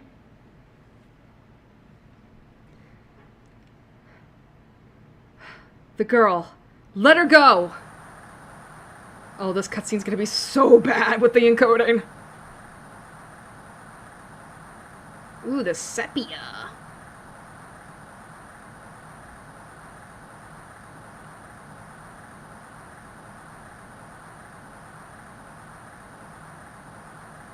Hi. Shut up! Come closer! And I kill her! I know exactly who's speaking to, so I don't have to, like, wonder.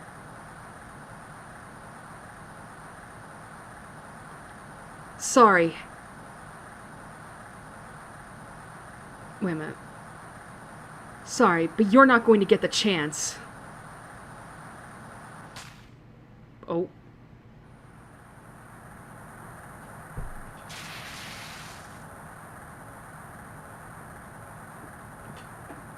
And I oop.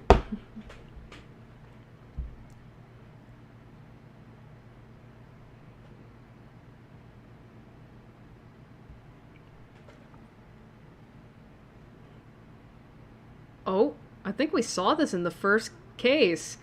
Phoenix laid up in a hospital bed. I'm reading through the file of an old court case.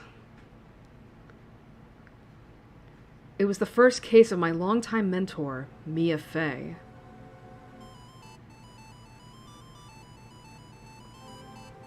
Fugitive data.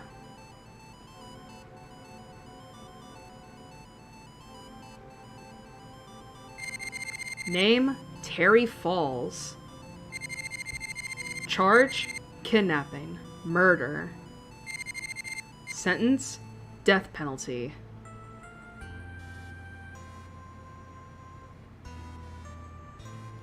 Fugitive movements. After escaping, Falls met with, and then murdered, Sergeant Valerie Hawthorne. Recaptured on Eagle Mountain about 8 hours after his escape. Hawthorne, you say? Interesting. Wouldn't happen to have any relation to Adalia Hawthorne, now would she? Her very first client was a death row inmate who had recently broken out of prison. Bless you. Oh, now you're just gonna reacquaint yourself with my clothes. That was a whole year before Mia and I ever met.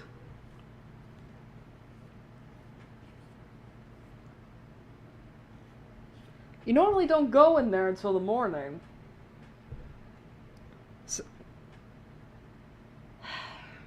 6 years earlier, Mia Fey first trial. So for those who don't remember, which I wouldn't blame you, it's been a while. We first started off Trials and Tribulations playing as Mia. However, it turns out that was only her second trial because something happened at her first trial that ended up traumatizing her so badly she couldn't set foot in the courtroom until a year later. This is that trial, and we will find out what traumatized her so much. Anyway, Sushi's in my laundry basket that's full of clothes. She never goes in there during the night though. She only hops in there when I'm getting ready to go to sleep at like 6:30 in the morning. Sushi, that's my bra. Sushi, don't mess with that. Thank you. You can lay in there, but I don't want you messing with that.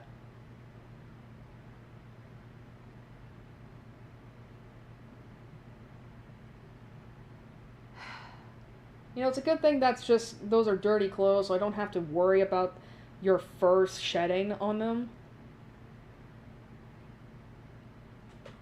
Alright, let's get started. February 16th, 9:24 a.m., District Court, Defendant Lobby number 4. I'm so nervous. I feel like I'm going to die. I never should have accepted this case.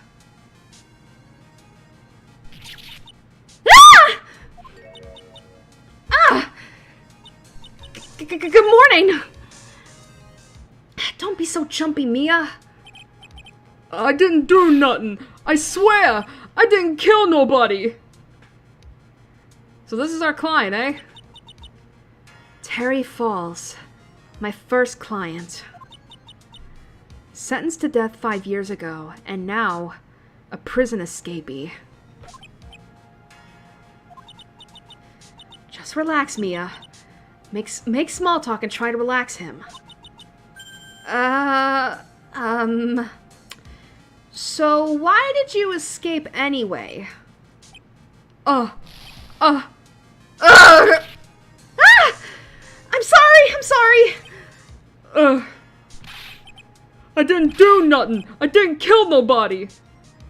That sprite doesn't look right on the HD remaster. I never lie. I didn't escape from nowhere. But Mr. Falls, the police just recaptured you 2 days ago. Sorry. I told a little lie. Oh my god. Yeah, we can already tell this guy is special. Oh boy. But anyway, I didn't do it. I never killed nobody. Sorry for asking, but you're on death row, right? Ugh. Ah! I'm really sorry. They sentenced me to die 5 years ago. But I was tricked, I tell you. That woman, she lied in her testimony. That's why I got the death penalty. I swear it. I didn't kill her. I could never do that.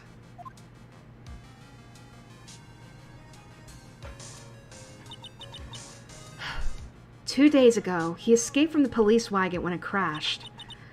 Then, about 8 hours later, a policewoman was murdered before the police could recapture him. She actually looks better in this version than she does in the original.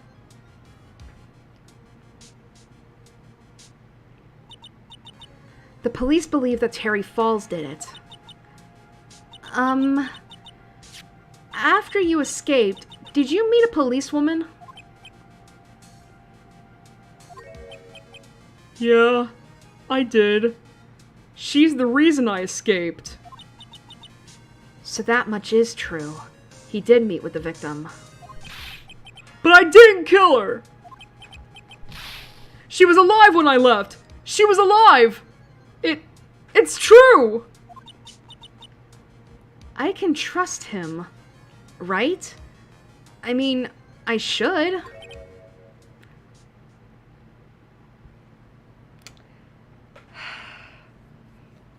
I think we all know who that is.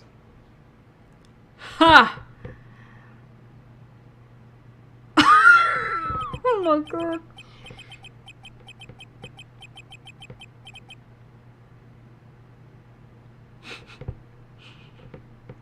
Why does he actually look hot? What the fuck? You're not going to figure out the truth by just staring at the guy. Why are you here? I came to see how our little kitten was doing all alone in the big scary lion's den. I thought maybe you'd like someone to play with. Where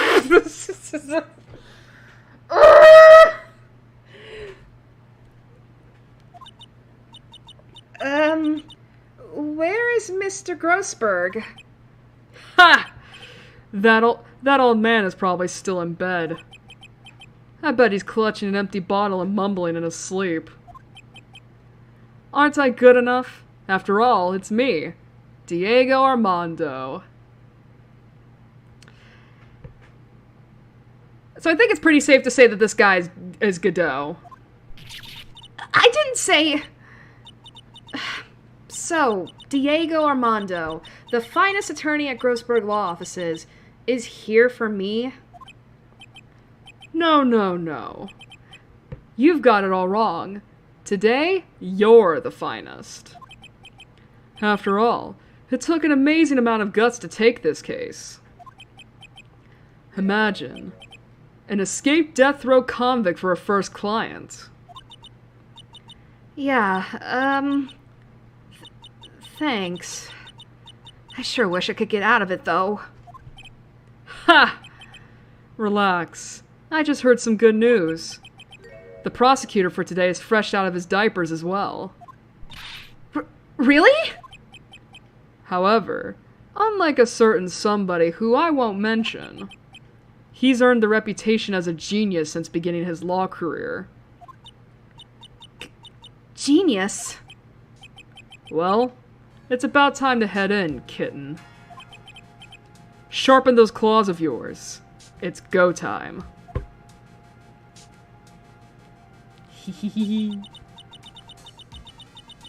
A solitary confinement cell for the condemned must be the world's loneliest place.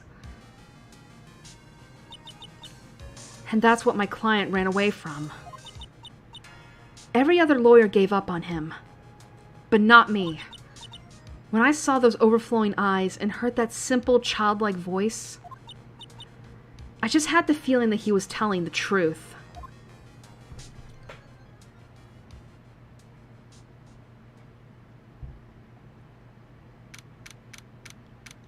February 16th, 10 a.m., District Court, Courtroom Number 4. Look at the prosecutor's bench! Oh, fuck, that's right! Oh, no! Oh, God, I don't know how to do this accent. I've never done it. Oh, boy. Guys, I've never been to Canada, and I don't know any Canadian people. Please, for the love of God, forgive me for this horribly butchered Canadian accent. Alright. Court is now in session for the trial of Terry Foles. The defense is ready, Your Honor. Look, it's Baby Edgeworth! Look! And look at the outfit, by the way, guys. If anyone can, if we can harken back to all the way back to the first game, Case 5, Rise from the Ashes. Remember when we were in Edgeworth's office and he had a like a coat that was framed on top in his office? This is that coat. He framed it. This is his first prosecutor's outfit. Oh, it's been so long since I've had to do Edgeworth, though. And this is for baby Edgeworth. Like, I think, like... Let's see, can I look at the, No. 23... Oh, we don't have Mia's profile. 27. 27?! Holy shit! Alright, anyway, The prosecution has been ready for a while, Your Honor. I understand the lawyers for both sides are newcomers. Yes, Your Honor. I'm Mia Fey. Miles Edgeworth, Your Honor. So you're the new prosecutor everyone is talking about, eh? They say you joined the prosecutor's office at quite an early age. At 20, Your Honor. I guess our little kitten hasn't earned herself much of a reputation yet, huh? Why does... Oh my god. Oh my god. You know, why... I shouldn't be fawning over this guy, but it's like, why does he look semi-hot here? What the fuck? Come on, Mia. You can't lose. Not to someone younger than you. Yeah, so... I think he is 20 here. It's either 20 or 21. Do we have... He's 20. Look at the baby! Dubbed a genius as soon as he started as a prosecutor, today is his court debut.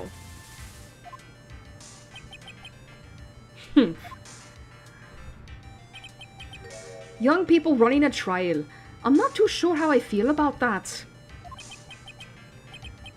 Now then, the defendant in this case is currently a felon on death row. 2 days ago, he escaped from a police wagon. Is that correct? Precisely. But the defendant is not on trial for escaping prison. On the day that the defendant escaped, a policewoman was murdered. So we're here to determine if Mr. Falls was responsible for her death. You got it, kitten. Well then, Mr. Edgeworth, let's hear your opening statement. Yes, Your Honor. It was 5 years ago. The defendant, Terry Falls, was sentenced to death in this very court. His crimes were kidnapping, extortion, and murder. Damn, why does it look like Edgeworth has eyeliner on? Why does it look like Edgeworth has eyeliner on in this shot? What the heck? The girl he threw off the bridge was only 14 years old. A truly horrible crime. I remember it well. There was no decisive evidence, so the trial was long and protracted. God, this Canadian accent is not going well for me. Correct. But in the end, what finally decided the case was a certain witness's testimony. Alright, I want you guys to keep a note on Edgeworth's animations throughout this trial.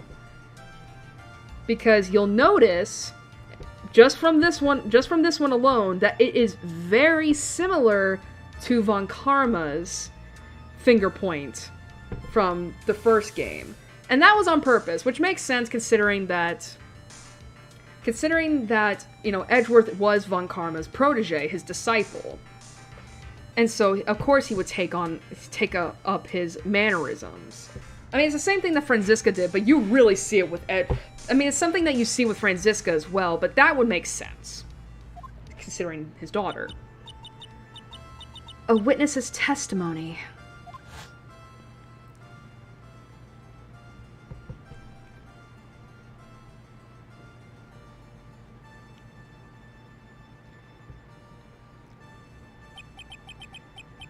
The testimony of Detective Valerie Hawthorne, the person who confronted this criminal. She arrested Mr. Falls at the scene and later testified against him. She said she witnessed Mr. Falls throw his young victim into the river below.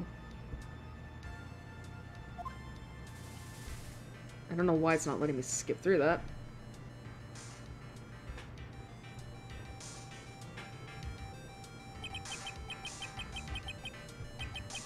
For those who are not aware, Eagle River is well known for its powerful current. Most bodies that fall in are never recovered. So Miss Hawthorne's testimony was the one that put him away. That policewoman you just mentioned, that wouldn't be... Exactly.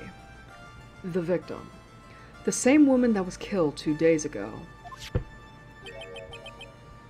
Police Sergeant Valerie Hawthorne. Look at this smirk. It's so smarmy on him when he's younger. Aha! I see. The man who was sentenced to death based on her testimony escaped 2 days ago. With only one thing on his mind. To take revenge against the woman who convicted him.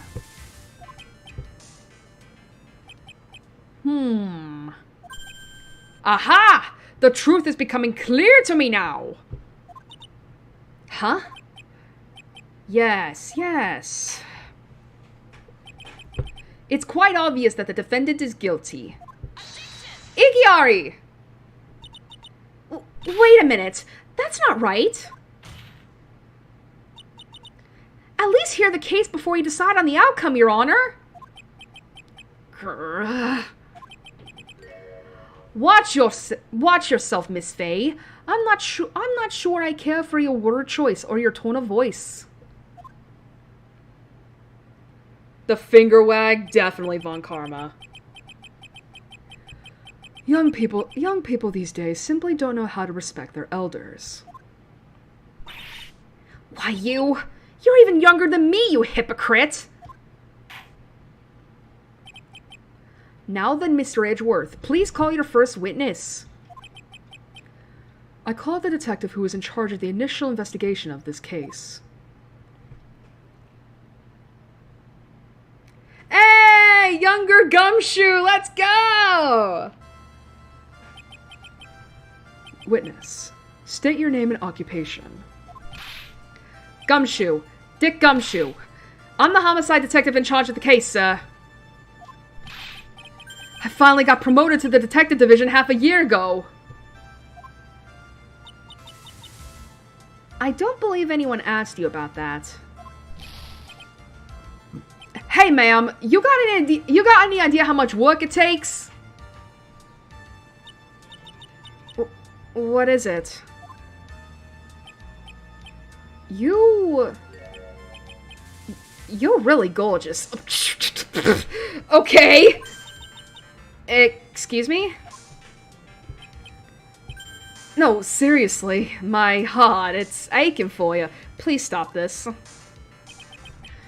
Detective, pull yourself together and try to be professional. Otherwise, I'll write you up on contempt so quick that something other than your heart will ache. Okay, I got it, Mr. Edgeworth, sir. Now, detective, tell us about the incident. Yes, sir. Right away. The victim was Sergeant Okay, this is gonna be hard. The victim was Sergeant Valerie Hawthorne, a veteran on the police force. She was stabbed in the back with a knife and died from excessive blood loss. That much is already stated in the autopsy report. The court would like to hear more details about the incident itself. Yes, sir. I gotcha. Okay, let's take a look at this aerial map I've got here because I fucking skipped over it by accident. This is a sketch of Dusky Bridge, an old suspension bridge. And the river that runs under there is Eagle River. The victim and the defendant met there on top of the bridge. Why is it not letting me skip ahead? After stabbing her in the back, the killer carried the victim back to his car.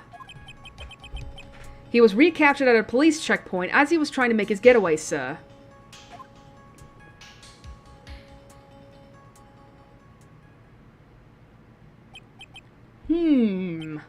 I see. Okay, Dusky Bridge map added to the court record. Bridge located 40 feet above Eagle River. Was the victim's blood found on the bridge? The victim, Sergeant Valerie Hawthorne, was wearing a thick coat, sir. Unfortunately, no traces of blood were found on the bridge. Mr. Edgeworth, I warn you that I absolutely despise conjecture. If there was no blood on the bridge, then you have no proof that they even met there. Your Honor. You underestimate me. If you would listen to the testimony we have prepared, I'm sure you'll be convinced. The two of them most certainly did meet on the bridge that day. Why, Mr. Edgeworth, I'm not sure I like you wagging your finger at me as though I were some hoser. Detective, proceed with your testimony. Yes, sir. Here we go, Mia. Hang on. Okay now. Listen carefully, kitten. One little mistake and this guy will drink you for morning tea. Trust me and get ready. God, this is gonna be a rough one. Witness testimony, summary of the incident. This is gonna be a rough one, guys.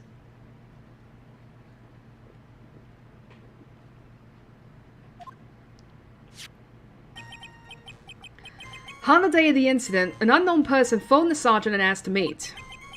Sergeant Hawthorne went to Dusky Bridge at the designated time and met with Mr. Falls. And that's where she was brutally murdered, sir. The criminal stuffed her body into his car trunk and tried to make a getaway. Mr. Falls was arrested at a police checkpoint we set up at the base of the mountain. Mountain. Oh boy. Well, you certainly have established the importance of the bridge.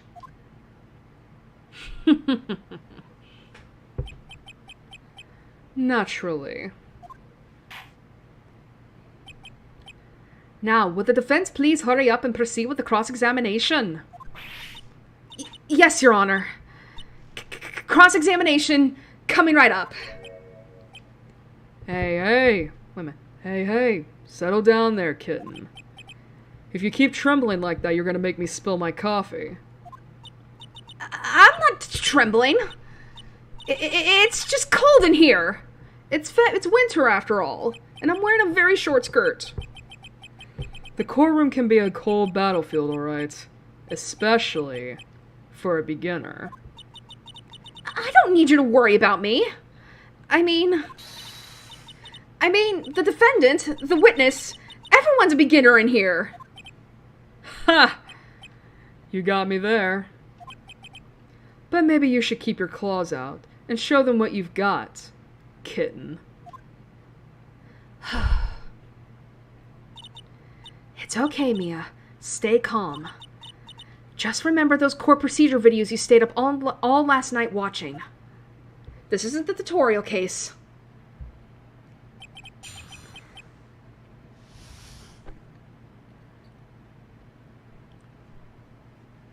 So yeah, Armando is certainly flirting with Mia. I mean, the funny thing is, I don't think it was ever established whether or not they were dating. At the very least, though, we know for a fact that Diego definitely held some feelings for her. Actually, that was a spoiler. Sorry. Summary of the incident. Sorry. Alright. On the day of the incident, an unknown person phoned the sergeant and asked to meet. Chotto! This unknown person. You have no idea who it might be, right? Sorry, but I'm afraid I do. What? The one who called Sergeant Hawthorne was the defendant, Terry Falls. What? The defendant! The defendant called her! God, I can't get this Canadian accent right. Sergeant Hawthorne was a very thorough person, sir. God, I can't get Gumshoe's accent right either! She left a note with about a phone call with Mr. Falls. A note? Yeah, a top-secret memo that she left on her desk. Great. Fantastic. Alright, victim's note added to the court record. Confidential police materials written by the victim. According to this note, it seems the one who called her to the bridge was indeed the defendant, Teddy Falls. Whose bright idea was it to keep that note from me? Ha! Looks like the judge is even more sure of his verdict now. Listen up. Never ask a question if you don't already know the answers. It's that detective's fault. He's the one that said unknown person. Hey now, don't make that face at me. I just said it that way because the prosecutor told me to. Was that a trap? With that cute face, I didn't expect him to be so sneaky. That cute face, huh? Man. Alright, let's actually look at the autopsy report real quick. Alright, stabbed with a knife in the back, died from blood loss between 4 and 5 p.m.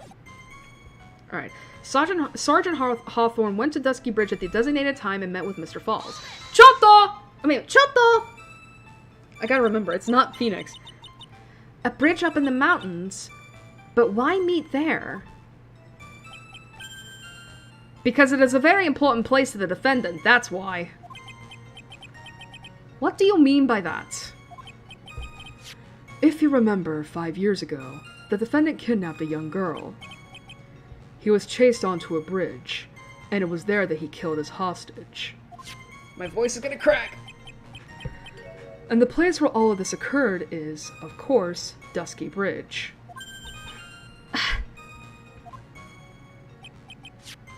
The very place where Sergeant Hawthorne arrested and handcuffed Mr. Falls. Ha! Returning to the scene of the crime. How nostalgic. And that's where she was brutally murdered. Choto!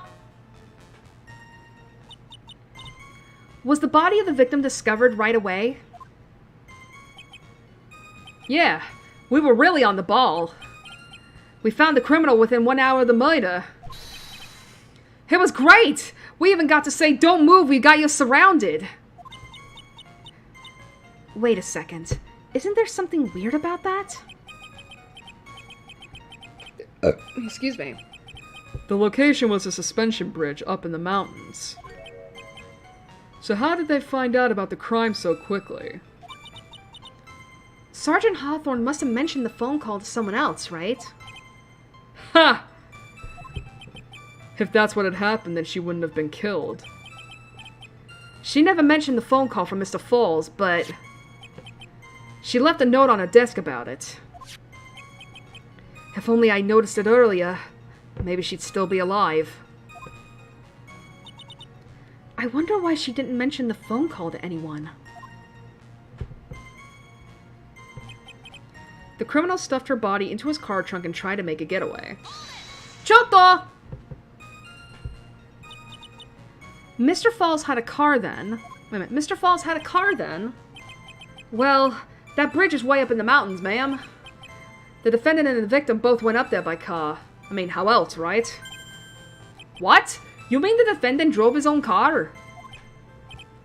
No, of course not. It was stolen. He stole it from a young couple that had been waiting at a red light. Car thieves. I'm not sure how I feel about car thieves. Is this guy sure about how he feels about anything? Probably not. This is a photo of the stolen car's trunk.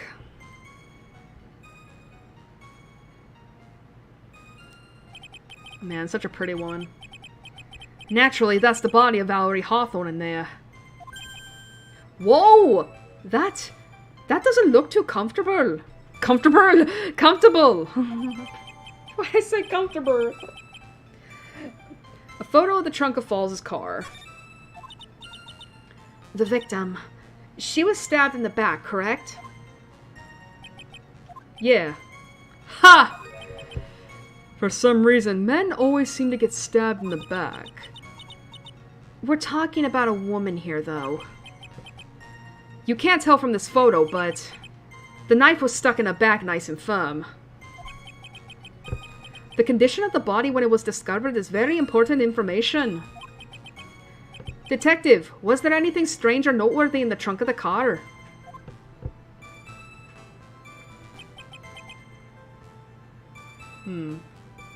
Here's a photo of the trunk, but I don't...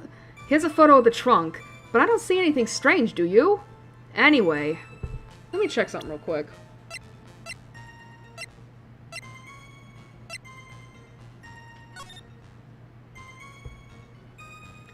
Oh, we can check this. February 14th, 1:21 p.m. Falls 4:30 at that bridge. Wear white scarf for identification. Talk to Dahlia! Tell her this time the whole truth must come out. Dahlia! Oh yeah, there's something definitely strange there. She's not wearing her scarf. But we'll check on that later. Choto!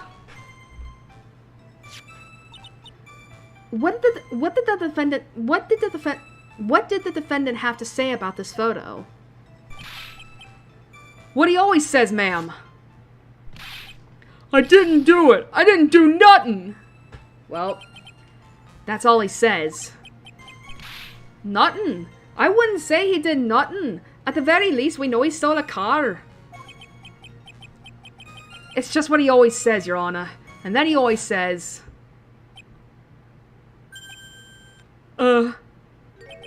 Sorry. I told a little lie. Or something like that. Well, in any case, it seems he was caught and arrested. Precisely. I think I might be able to get a younger Edgeworth voice. It's just been a while. Mr. Falls was arrested at a police checkpoint we set up at the base of the mountain. Choto! That certainly is some impressive police work. Well, no, actually, it was way too close for comfort. We set up that checkpoint just after 5 o'clock p.m. We figured that Mr. Falls might just try to run. What do you mean it was too close for comfort? The two of them arranged to meet at 4:30 p.m. And it takes approximately 30 minutes to go from the bridge to the checkpoint. That was kinda close. Any later and Mr. Falls could have slipped right by. Listen up, kitten. There's a big trap waiting for you in that testimony. A trap? Walk into it carelessly and it'll leave more than just a flesh wound. Fun, huh? No, it's not! Well, if you want to have any chance at all, you'd better get some more information. And if you're going to get caught in a trap, it's best to get caught early. You can always look for contradictions afterwards. The ever-famous contradictions. I sure hope I can find some of those. Well, we know what's strange.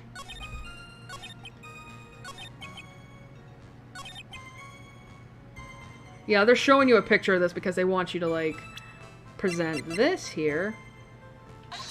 Igiari! Witness!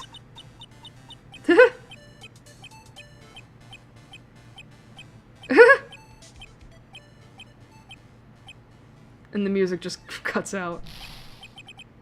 What is it? Do you have something to say, Miss Faye? I'm sorry. I totally forgot what I was going to say. Oh, god damn it, Mia. This is the first time I've ever had to actually address someone like that. Grr. You should have practiced before coming to court. Honestly, Miss Faye, I'm not sure I like this.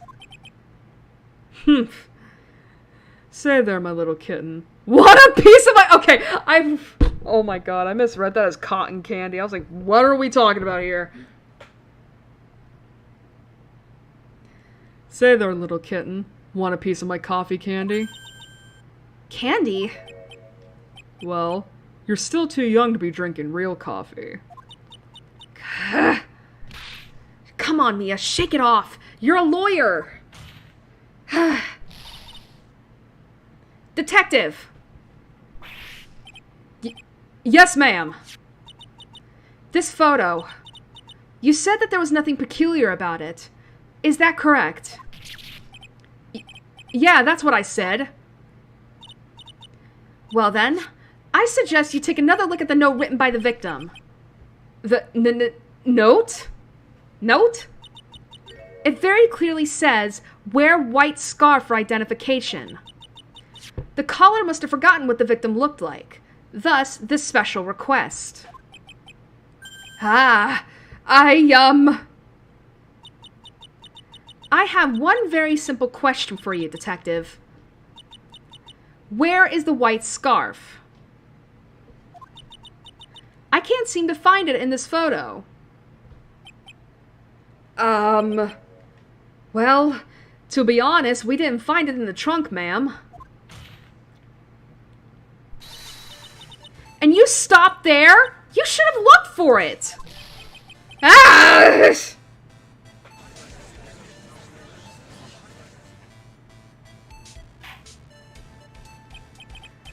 The caller told her to wear it to... The caller told her... Fuck me. The caller told her to wear it to identify herself, so I'd expect she did just that. Well, Mr. Edgeworth, what do you have to say about this?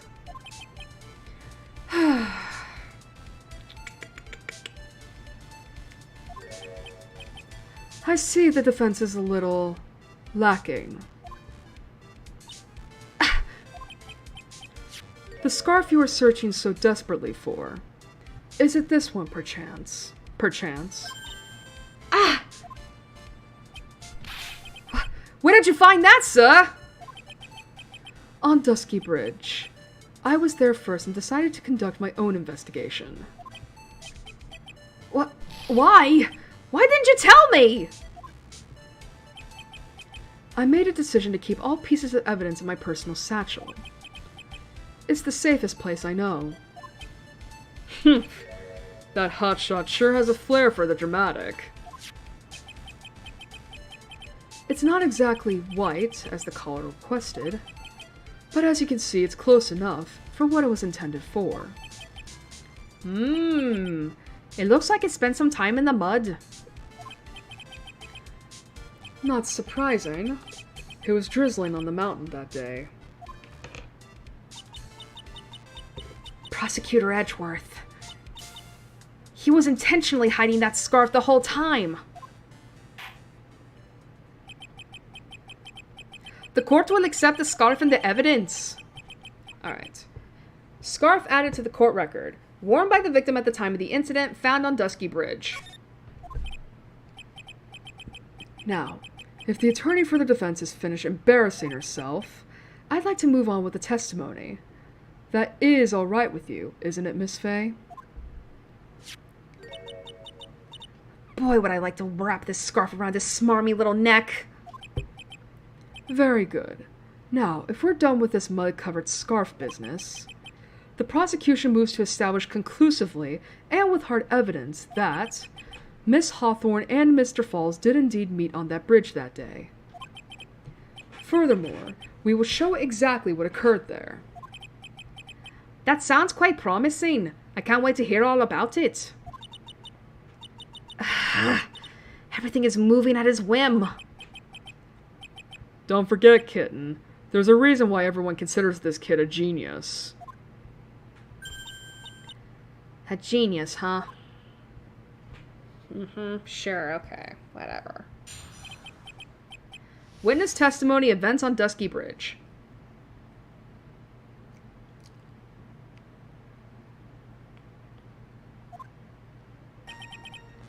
Actually, there's an eyewitness who was there when the incident took place. This photo was accidentally taken by the witness. It shows the Vic wearing the scarf, sir. It was drizzling that day. Unfortunately, it's a little hard to see what was going on. Anyway, the criminal shoved the victim down from behind and stabbed her in the back. That must have been when the scarf fell off.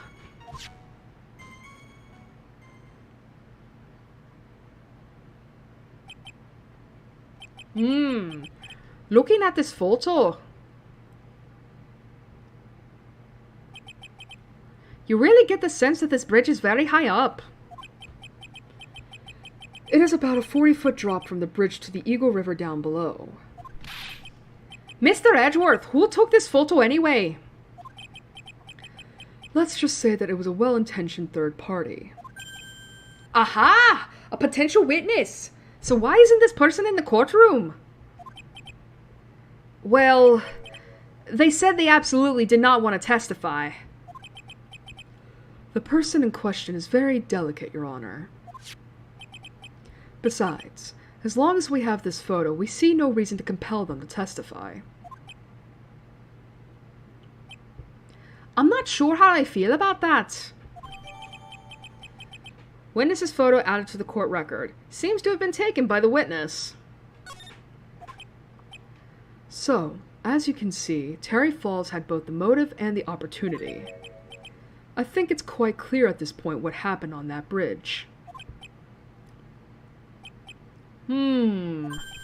Aha! The truth is becoming clear to me now. Huh? Yes, it's quite obvious. He's clearly guilty. Not again. That's not fair. I haven't even done my cross-examination yet. What do you mean, Fucking piece of shit, George. I like the other one better. Alright, cross-examination.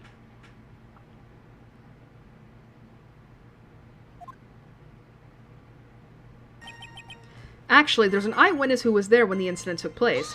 Choto! Who is this eyewitness? She's a college student. A female college student? That's right, meaning she's female and a college student, ma'am. No shit! She doesn't do well in front of other people, so I came to testify for her.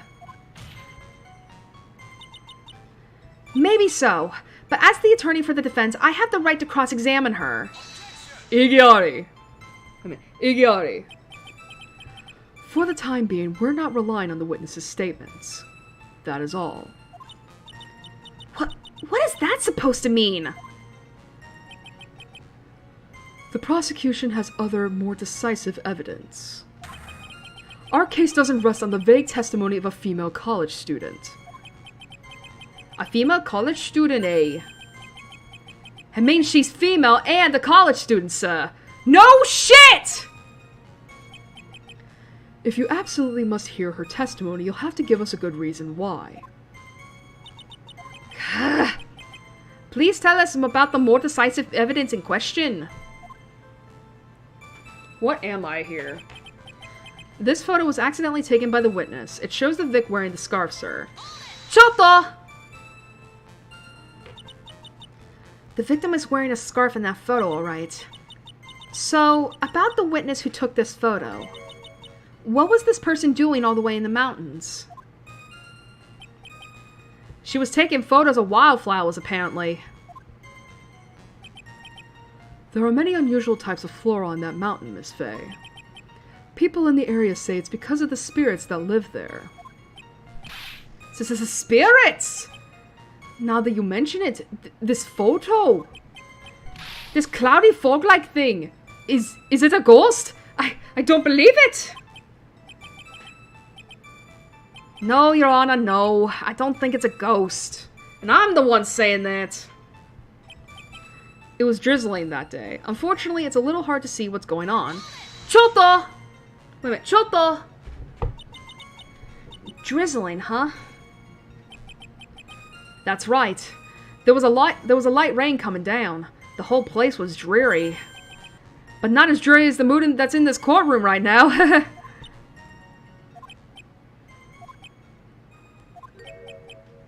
Looks like a cold front just moved in. In any case, the point is that the area was quite damp. There was even some fog. I even slipped and fell while I was on the bridge. It was really something. Anyway, the criminal shoved the victim down from behind and stabbed her in the back. Choto! is that part of the witness's testimony as well? Of course it is. He pushed the victim hard in the back and she fell down right on his stomach. I remember that happening once myself. It was really brutal. Brutal? Are you talking about seeing someone get pushed, or were you the one getting pushed? Or does it mean that you pushed someone down like that once? With his mind-boggling tales and the way he said brutal, I wonder if he's Canadian. And the voice actor just can't do a Canadian accent for whatever reason. Ha! Save your nasty look for the right person. Huh? Take a look. Poor baby. The court records... What?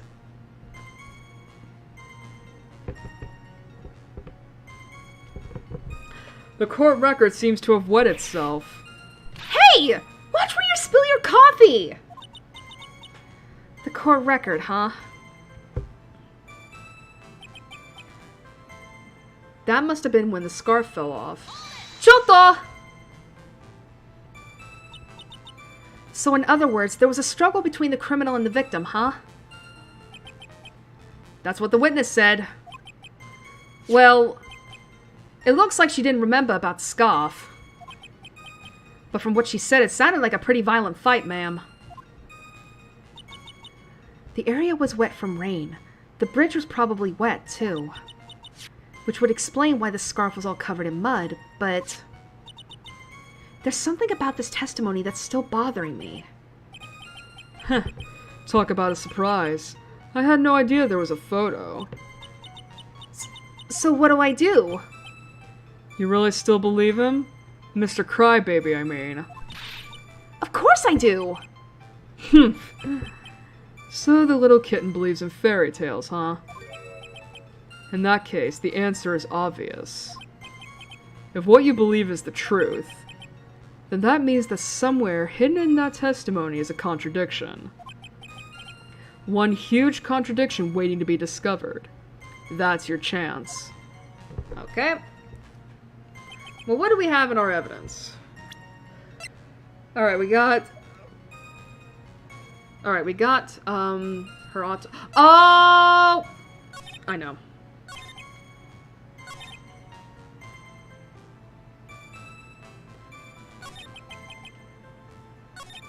I know what we have to do. Because the thing is, right, is that Gumshoe, like, the prosecution is pretty much proposing that the scarf fell off of the victim when she was pushed down to the ground.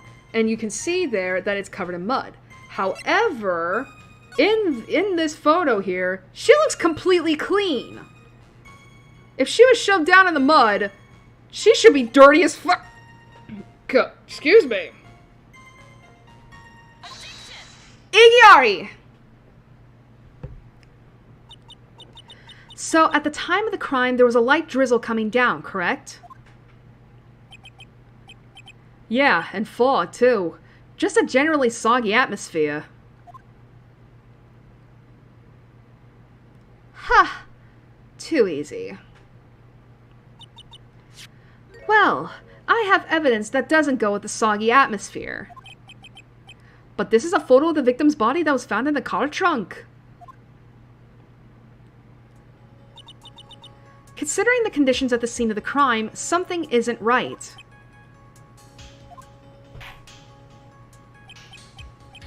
Well, by all means, please enlighten us as to what isn't right. Right. What is it about this photo of the trunk that doesn't fit with the conditions that day? Well, she's fucking clean. Kurai? Is that where I'm supposed to point? Naturally, the answer is right here. The victim's coat. Yeah, so I was right. I mean, I wasn't sure where to point because sometimes you have to be really precise. As far as I can see, there's nothing strange about it. About it? That's exactly what's strange. Recall the testimony. What were the conditions on the bridge that day? It was drizzling and foggy. Dusky Bridge was all wet. If the victim really had fallen down on her stomach on the top of the bridge, then the front of her coat should have been covered in mud. That's exactly right.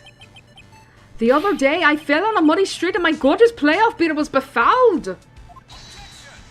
Igiari. I do admit that the crime scene was quite wet that day. However, that doesn't mean that the top of the bridge itself was muddy. If your honor had fallen in the shower instead of on a muddy street, your glorious hockey beard, pride of the legal league... Legal League! I'm gonna accidentally say League of Legends. would be wet but not muddy. Fortunately, I have yet to test that. Still, your point is well taken. Can you prove that the surface of the bridge was muddy that day? The surface of the bridge, huh? Ha! A real man wouldn't stand for a taunt like this. Neither would a real woman.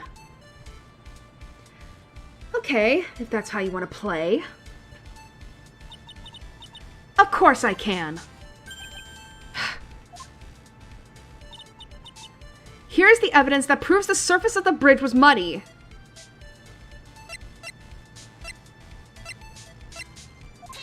Could I?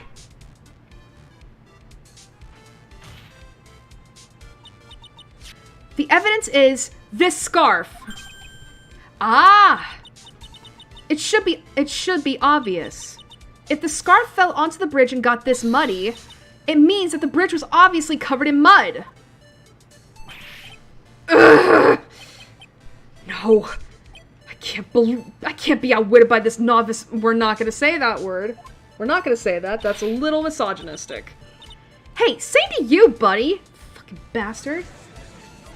We're not gonna say that word, because that's a little too misogynistic.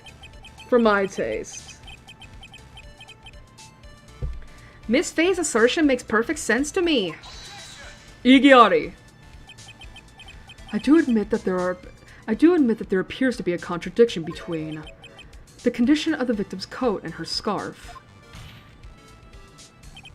However, the real question is, why is there a contradiction? Huh? For every contradiction, there exists an explanation. Let's look at what the explanation in this case may be, shall we? All right. It's not like he's really giving me a choice here. Ha! You're doing pretty well for a little kitten. Now, granted, this is also misogynistic if this isn't flirting. Mr. Armando! No matter what he says, a contradiction always comes down to a lie.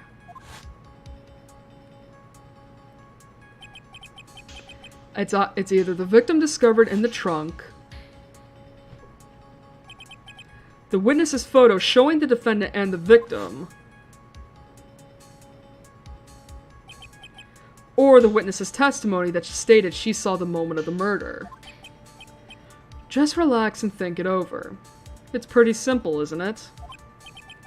The false evidence. It's one of those three.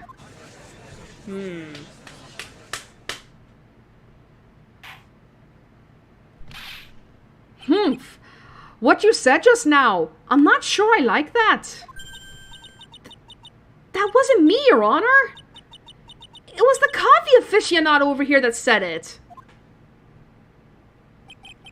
This court is not in the habit of accepting false evidence, you know. Blame it on him, Your Honor. He's the one trying to slip false evidence into court. But we won't let him. We'll expose his evidence as the flimsy scam it really is. Yes. The false evidence in this case is... Okay. Let me check my court record.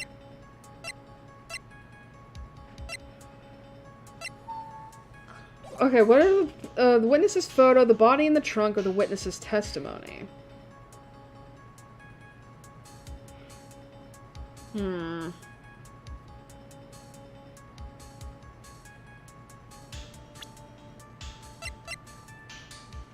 That was the wrong picture to pull up.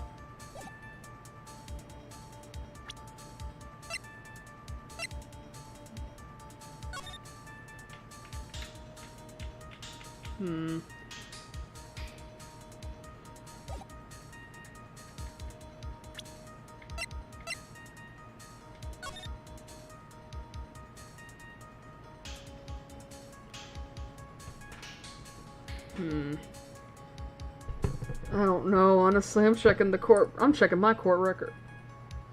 Oh, I didn't even... I'm an idiot. That was a bad idea.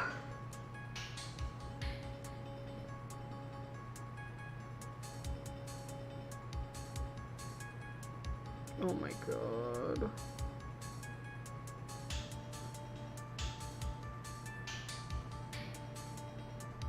I'm checking right now. Fuck off.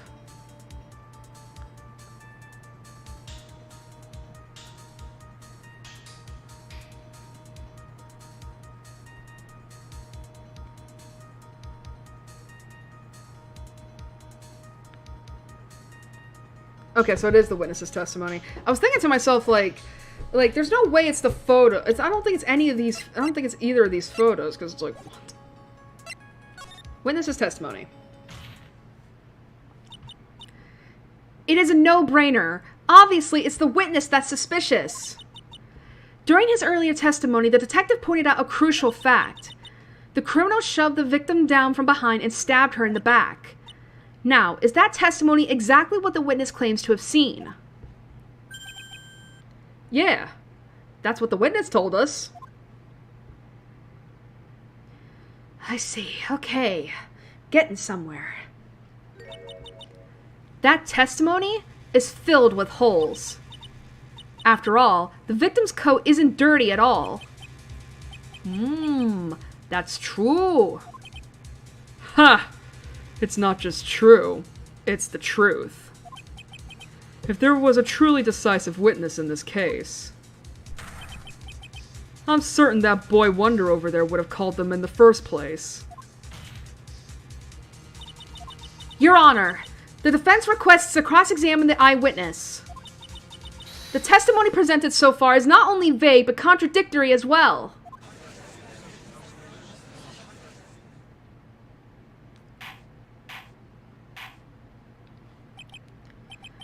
Well, Mr. Edgeworth, it appears that we'll need to hear from your mystery witness after all.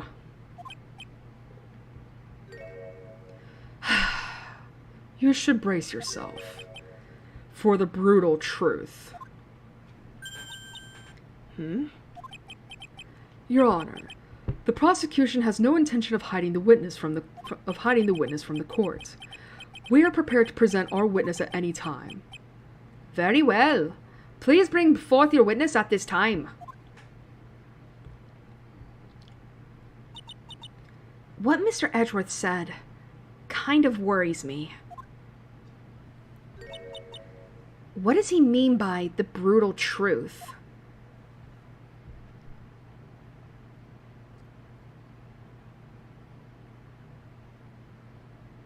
You ready for a twist, guys? Now, let's proceed with the testimony. Mr. Edgeworth, please go right ahead. Thank you, Your Honor. The prosecution summons the woman who saw the events that day with her very own eyes. This is it, Mia. The battle begins here.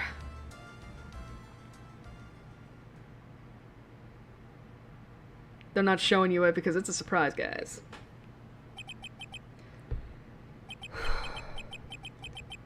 I haven't had to pull this voice out since the beginning of the game. Witness, what is your name and occupation?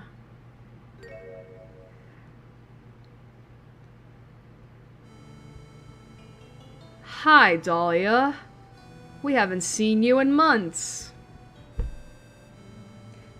Anyway,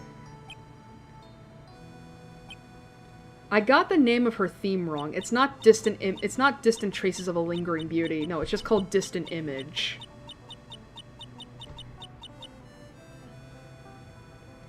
Everyone is so silent that I can hear their hearts going pitter-patter. Oh. When I look at you, how can I put it? You look as scrumptious as a double-double and a dozen donut holes. What the fuck?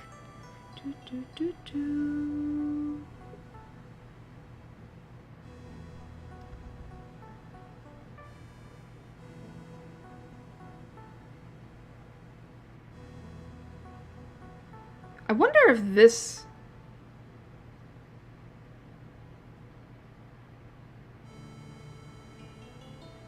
I wonder if this music is, like, remastered, too. I don't think it is. I wonder if anyone has tried to do a remastered version of the track. I feel like I want to hurry up and hand down a verdict just to have a bite. This is gross. Hey! Not so fast!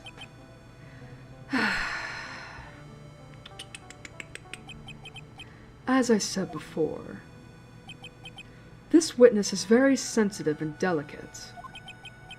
I would ask the court to please exercise care when addressing her. Yes, indeed. Thank you, Mr. Edgeworth. You are a true gentleman. Miss Fay, you could learn a lot from this man. What the fuck? If he's such a gentleman, he sure doesn't act like one to me. Alright, I have not pulled out this voice since the beginning of the game. Sir.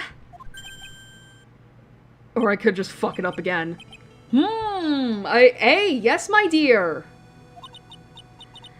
This is my first time, so I'm sure I'll make a lot of mistakes. Anyway, I just wanted to say I'm sorry for all the trouble I might cause. Not at all. It's no trouble at all.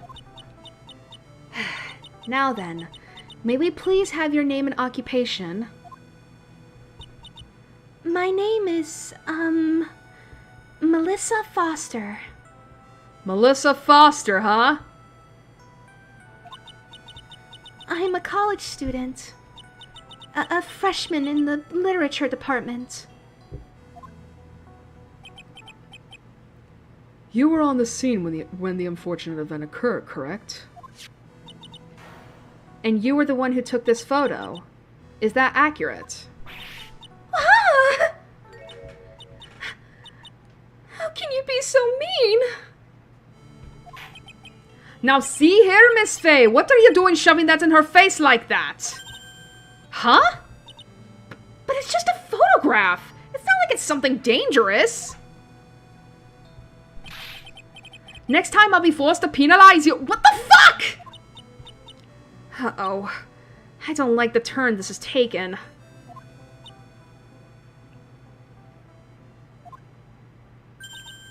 Huh? Is she staring at me? Probably because you're a woman. Honestly, I think part of the reason, like, why she just does not like Mia, even in this case, is because of the fact that, like, she can't charm her. Like, she's a woman. Like, Dahlia knows, like, here's the thing, Dahlia knows that her charms will work on any man. With maybe the exception of Edgeworth. Maybe. But regardless, like, we all saw how the Judge, Phoenix, and, Wince and Payne reacted to her in the first case. And we're seeing the same thing here with Gumshoe and the Judge as well. With Edgeworth, it's like, well... I think there's an argument that can be made for Edgeworth where it's not so much like he's, like, gaga for her, but he's still clearly under her charm, like, wanting to... But I think that's more so along the lines of, like, he wants to... Like, this is during his Von Karma era, like, his demon lawyer era. You know, where it's like, he's more focused on winning, and he'll just take it. But with Mia, but with Mia, it's like, she's a lot more resistant to it. Probably because she's a woman, honestly. Thus, it doesn't fall for it so easily, and Dahlia's like, oh, fuck, I might have a hard time trying to, convince her, so I might as well just try to turn everyone else against her, you know?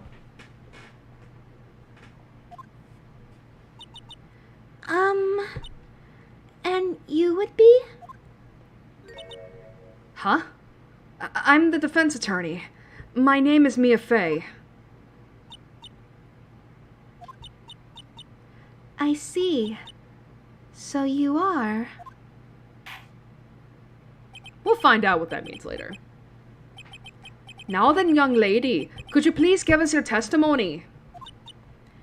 Yes, Your Honor. I'll do my best. By the way, we're already halfway through this first trial thing.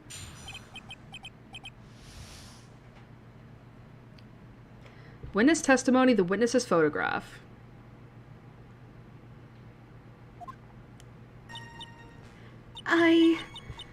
I was using my camera to take some pictures of wildflowers. Then, I noticed there was 2 people standing up on the suspension bridge. There's the voice. Suddenly, they just started fighting. That's when I hurried and took the photo that shows the crucial moment. And right after that, I called the police. Listen, it's been a while since I've had to watch the first VOD. I don't remember Dahlia's voice exactly. By the way, where were you standing when the incident occurred? I believe the map would be of help here.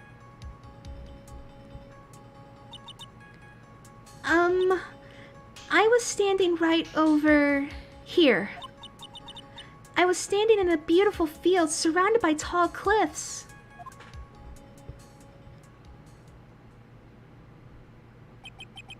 So you took the photo from that location, eh? I brought the camera I was using at the time, just like Mr. Edgeworth asked me to. Ho ho ho! What a cute camera! Just like its owner. Gross. Camera added to the court record. Melissa Foster took the witness's photo with this. A small but powerful model. Alright then, Miss Fey. Time for your cross-examination. But I warn you, make the witness cry again and you'll feel the wrath of my gavel. I cannot do a Canadian accent. I'm so sorry to all my Canadian viewers.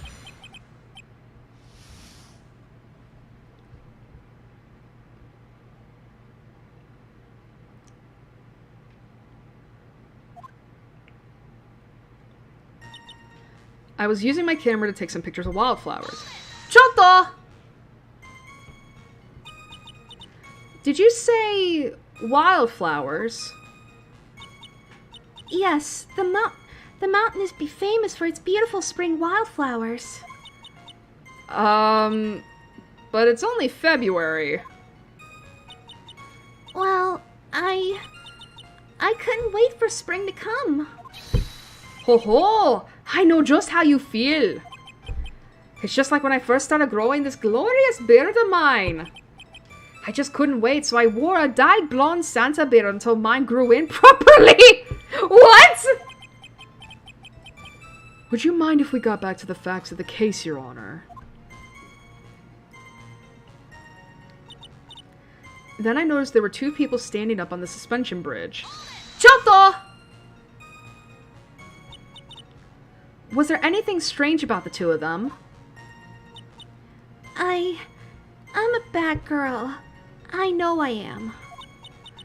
It looked like they were having a really serious conversation up there. So I decided to watch them, like some kind of peeping Tom. No, not at all. Everyone is like that. I love watching other people fight too. In fact, I can't get enough of it. Actually, that's why I took this job in the first place. Too much info, Your Honor. In any case, it's perfectly natural for you to have kept watching them. Especially just as they were. Well, anyway, I was watching them very closely. Suddenly, they just started fighting. Choto! Do you have any idea what they were fighting about? Eh? No, I have no idea. Why do you ask that? Oh, I just thought that maybe you overheard what they said.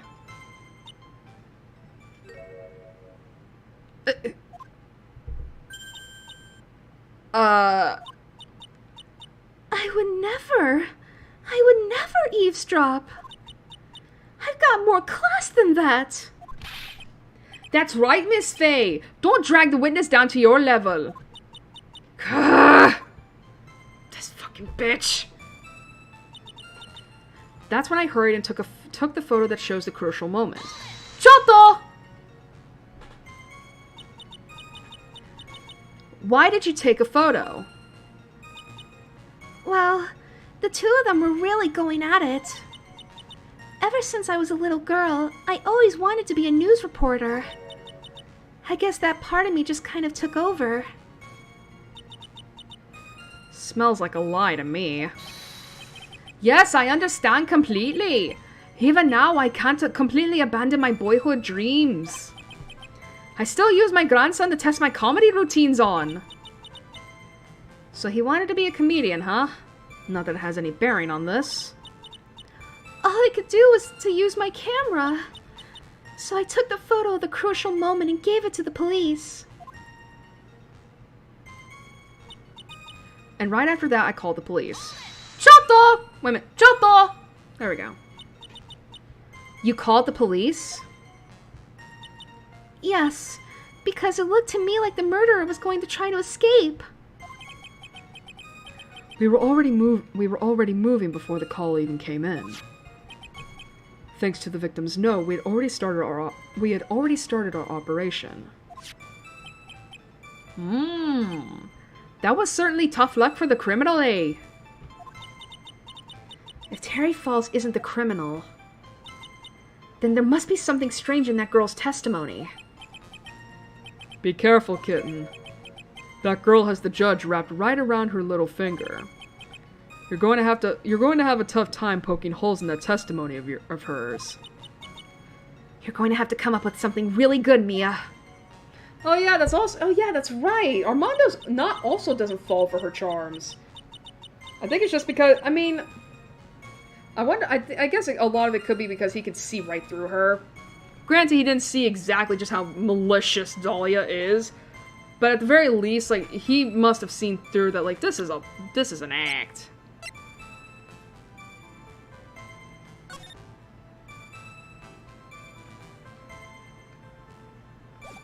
Alright,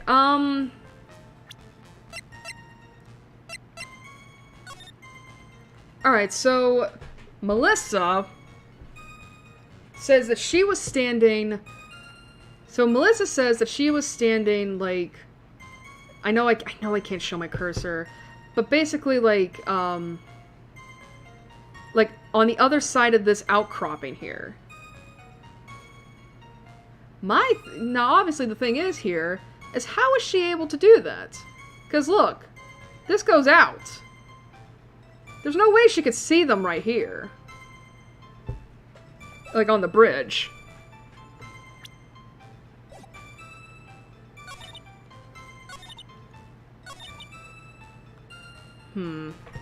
I wonder, is it the map on this statement?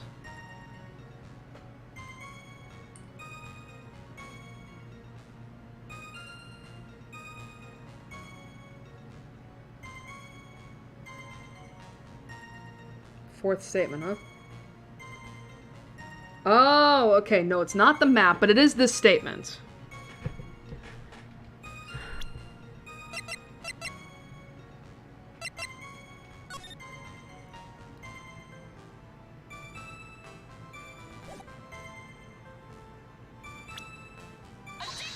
Igiari! I wonder if it's just because of the fact that it doesn't show, like, the exact moment he stabbed her. Witness. When you said you took a photo of the crucial moment, is this what you meant? All I can see in this photo are two people facing each other. You testified that you saw the two of them starting the fight. Normally, that's the kind of thing we would refer to as a crucial moment. Why haven't you presented a photo like that? Well, you see... The photo we presented was the only one there was. But if you really wanted to capture the crucial moment, then what happened next? You must have taken a photo of it. Oh! Okay. That was a random moment. My apologies, young lady. But Miss Faye's assertion is not without a certain amount of merit. He can certainly downplay a situation, can't he? I'm sorry. I'm a very bad girl. I used it all up. The film, I mean. You ran out of films! This photo was the last one. What?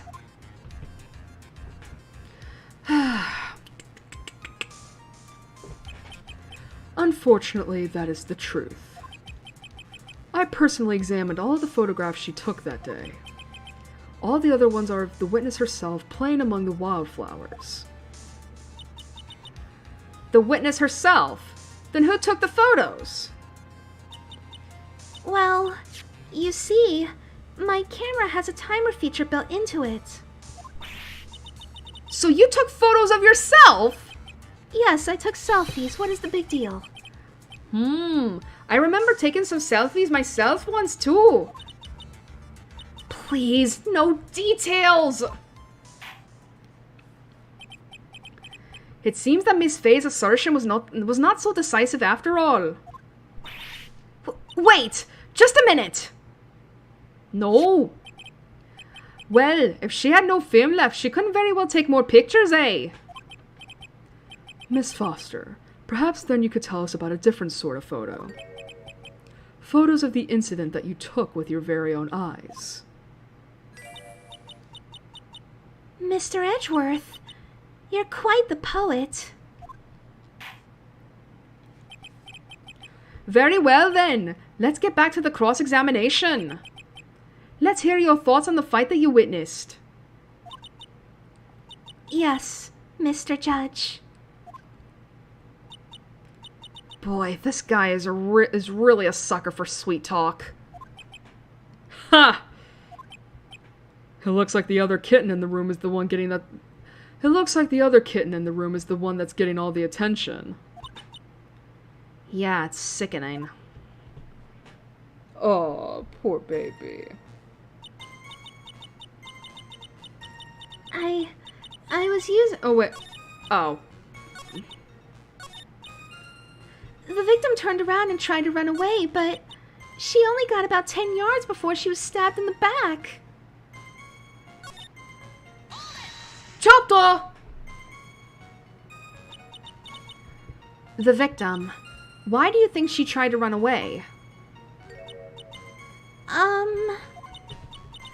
With her police training, she certainly knew better than to turn her back on a criminal. Igari! This was a large, powerful man with a knife. If it had been a... The fuck? What does that word mean? A quaggy? I'm looking that shit up. What the fuck is a quaggy?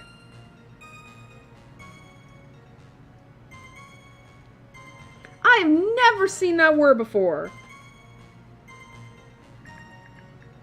I said waggy. Quaggy. What the fuck does that mean?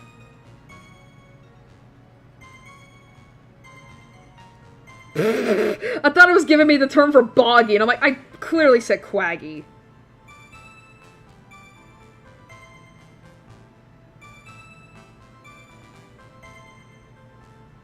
Quaggy. Resembling a marsh or quagmire. Boggy. Yielding, soft, or flabby. Okay. So he's basically saying, like, if she had been a soft, flabby woman like you, it would be different.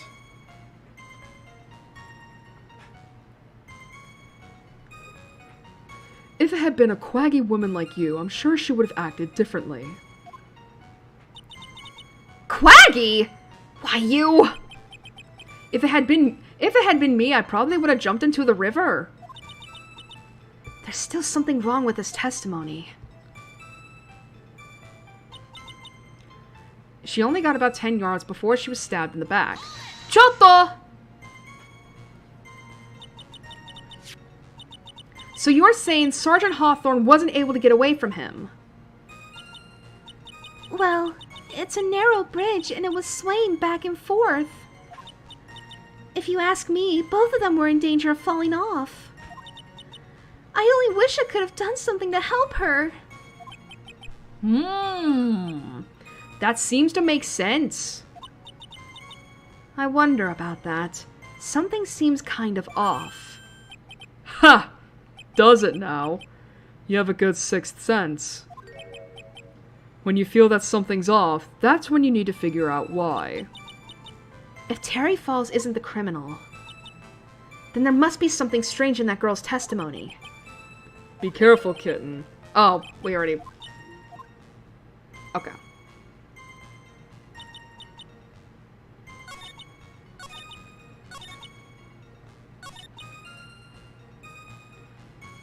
Okay. Oh, Jesus. Okay, let me see real quick.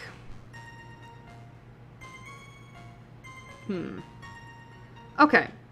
So here's the thing, right? So here's the thing, right? We're seeing this from where Melissa says she was from where Melissa says that she was standing, which, if we go back to the map, again, is on the other side of that outcropping. So that would mean that from that angle, from this angle here, she would have to be facing, she would have to be looking at the, she's basically on the left side, right? And so from the angle that she would be looking at, Terry would be closer to the car, and then the victim would be closer. However, if you look at the bridge, if you look at the bridge, Melissa says the victim turned around and tried to run away. The thing is, if she was trying to get away from him, why the fuck would she be, not running towards the car, towards the other side, because obviously from the bridge it's out. Like, I know my explanation doesn't make much sense, but I think people get what I'm trying to say. Okay, yeah, so I was right.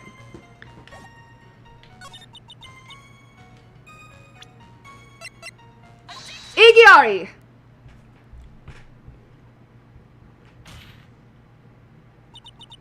Witness! Your testimony is a joke! Huh?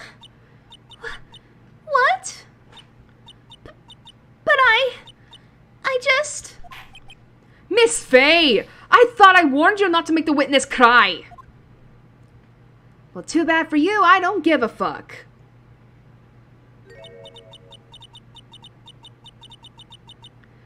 One short testimony and two bad contradictions. There's no possible excuse. You say there were two contradictions. It's simple. Just take a look at the diagram of the area. According to her testimony, the two of them were in the middle of the bridge. But if they were, and the victim had turned around and tried to run, well then, she would have hit a dead end. You said 10 yards, but she couldn't have ran even 5. Because Dusky Bridges collapsed on that side. Ah!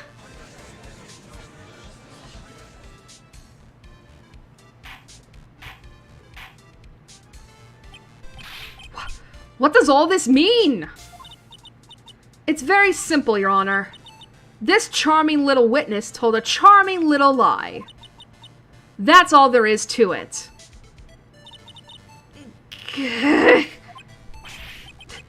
This beautiful young lady has been lying to the court.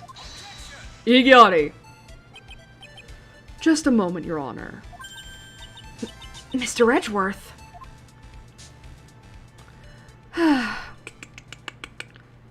How preposterous. Your Honor, allow me to personally apologize for the confusion. What do you mean? There's one major mistake in this diagram. What did you say? What are you referring to? Wow. What are you referring to? It's all because this diagram was made after the incident occurred. It's a very old bridge. We couldn't find any official blueprints of it. So you're saying... I'm saying that even though this bridge is currently in disrepair, there's no evidence that can prove that the bridge was broken during the incident. That's ridiculous! You can't actually tell the condition of the bridge from this photo. I apologize to the court for not being more clear when I presented the evidence.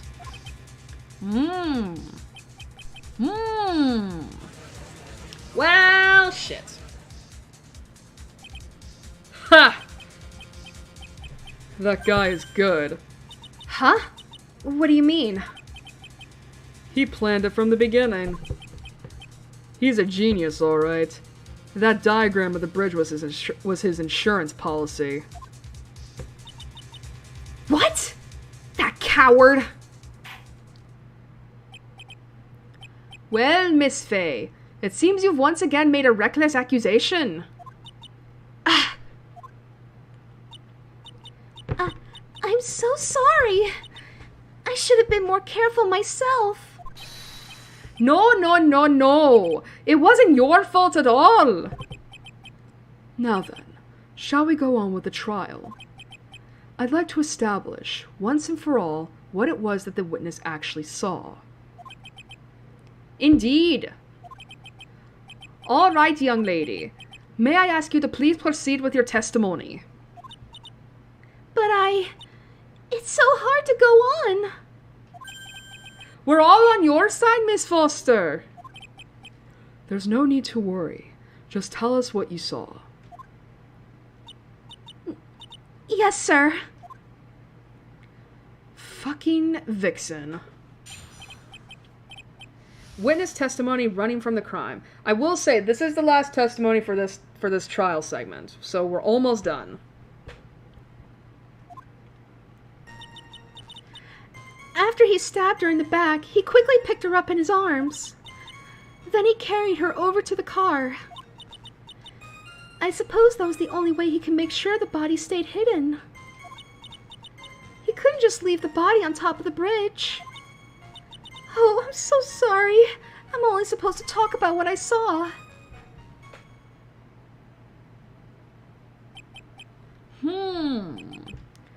Witnessing such violence must have been difficult. Yes, sir. I'm still shaken up. If he accepts this testimony as it is, we're finished. Don't say that! Oh well. Maybe I'll stop off at my favorite cafe on the way home. They make a really great mocha latte. This trial isn't over yet! Ha! That's what I like to hear. That's my kid. Oh, I almost went into the Discord kitten thing. That cringy shit. I hate it so much.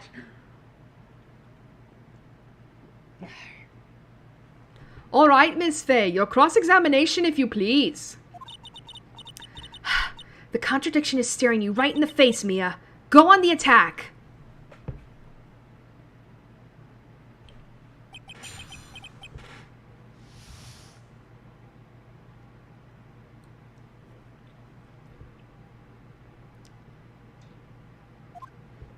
Alright. After he stabbed her in the back, he quickly picked her up in his arms. Chotto! Are you saying that the victim didn't fall down on the bridge? Actually, maybe she did fall. Of course she didn't fall down on the bridge. If she had fallen down, this photo wouldn't make any sense. Which we proved. If that was the case, her coat would have been all muddy. Igiari! If you don't mind, I was asking the witness. No need to be so rude. You little shit. Well, young lady. Of course she didn't fall down. The man in the prison uniform grabbed her before she could. I'm sorry Dahlia's voice keeps changing every so often. I can't settle. Ha! We're one step too slow. And then, what did the defendant do after that? Then he carried her over to the car. Chotto! You personally witnessed that. Yes.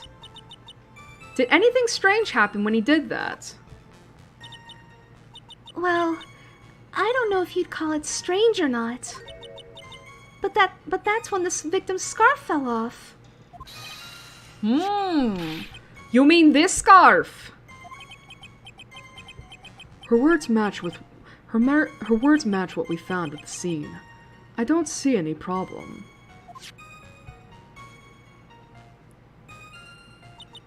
I suppose that was the only way he can make sure the body stayed hidden. Chotto! You mean the defendant carried the body all by himself? Yes. Considering the size of the defendant, I don't think it would be difficult. Yes, but let's remember they were on a narrow bridge that was ready to collapse. Is it even possible for him to have carried a dead body on a bridge like that? Igiari!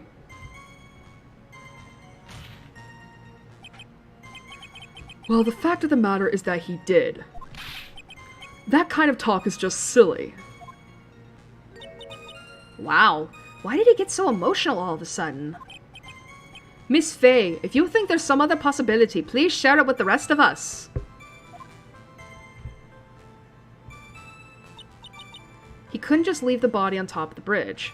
Chotto! Why do you say that? It's already a broken down bridge hidden away in the mountains. Doing anything more to hide the corpse would be going overboard, wouldn't it? Yes, but that mountain is famous among hikers. A surprising number of people go up there. But it's February, right? And it was raining that day, correct? There's also a small temple and a channeling dojo there. You know those monks. They just love cold, isolated places. That's actually going to be important later on. I think the witness is trying to say that the corpse could have been found at any time. Besides, the witness is merely reporting what she witnessed with her own eyes.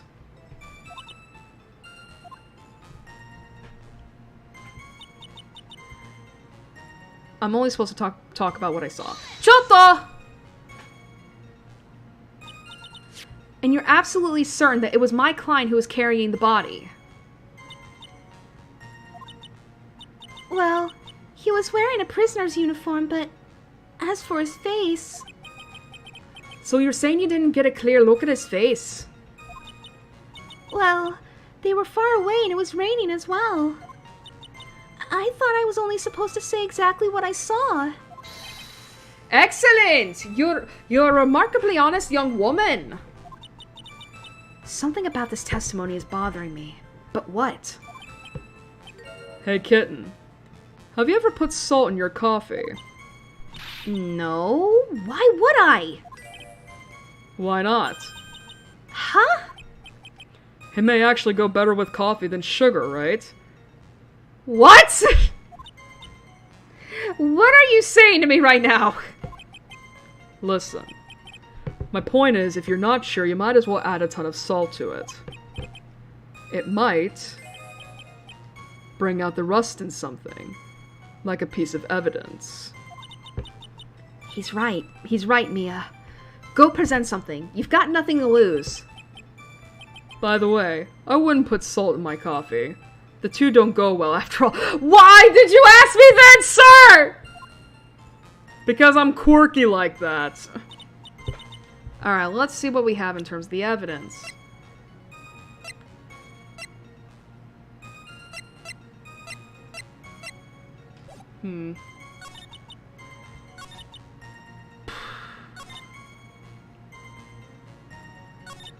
One of these days, I'm gonna have to present the map again. Let me see.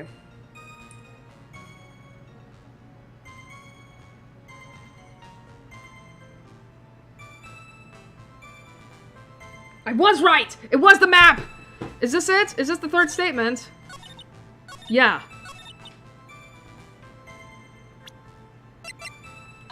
Igiari! A killer not wanting his victim to be found. I can understand that. However, the idea of moving the body for that purpose is clearly odd. There was a much easier way to make sure the body wasn't found. Well, what is it? Take another look at the map of the area and you'll see how. There's a river right below the bridge. Earlier, Mr. Edgeworth pointed out something interesting about the river. For those who are not aware, Eagle River is well known for its powerful current. Most bodies that fall in are never recovered. Ah! In the kidnapping case 5 years ago, the victim's body was carried away and never found.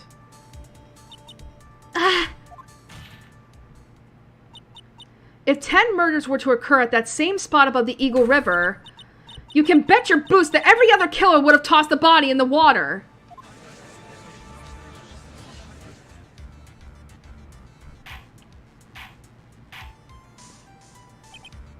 Order! Order! Order! I'm not sure if I care for the way you put that, Miss Faye. But I must admit it does seem odd not to have thrown the body into the river. Oh. Well, Mr. Edgeworth. How sad.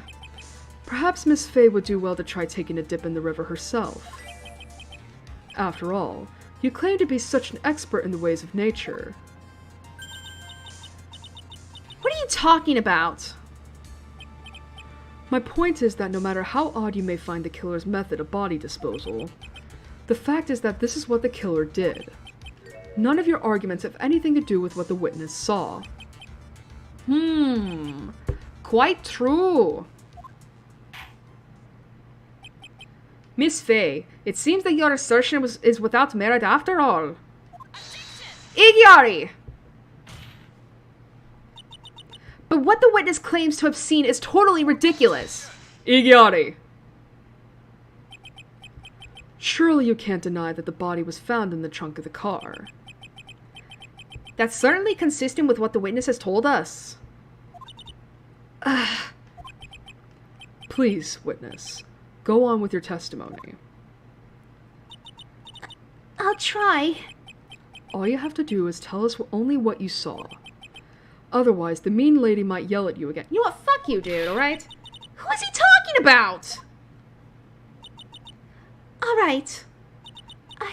I'll do my best. Oh, God.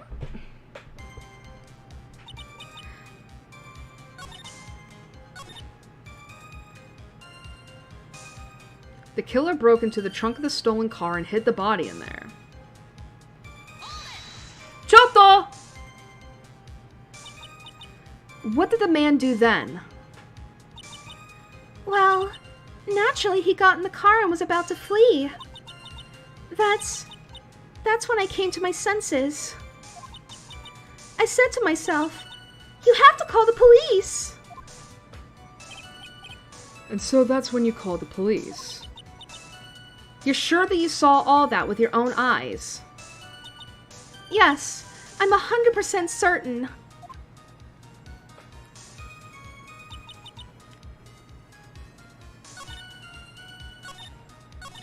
Well, obviously this has something to do with that. I wonder if it's the crime photo.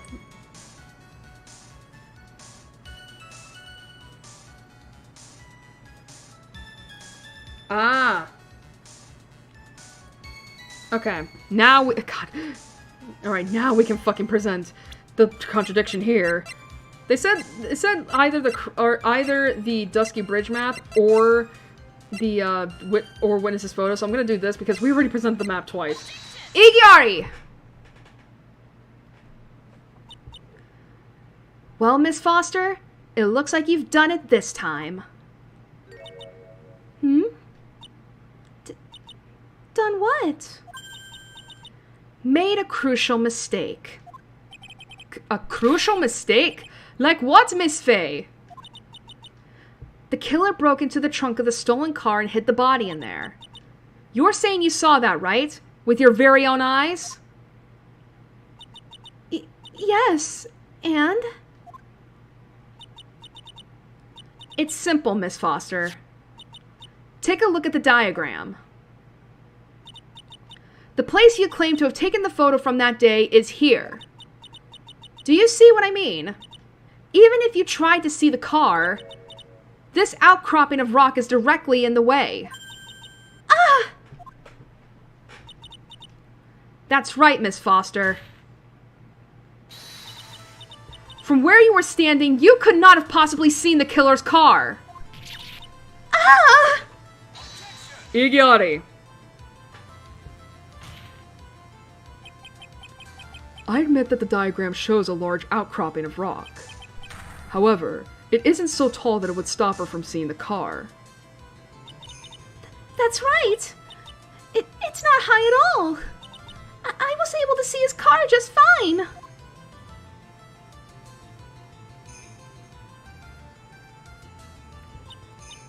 I'm so sorry, but that just doesn't wash.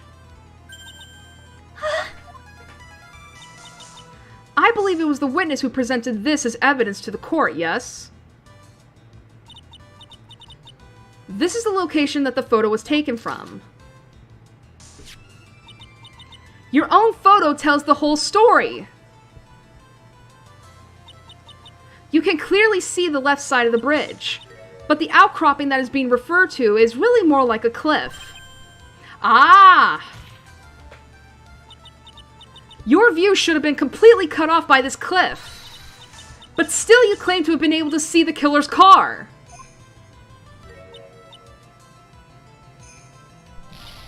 No!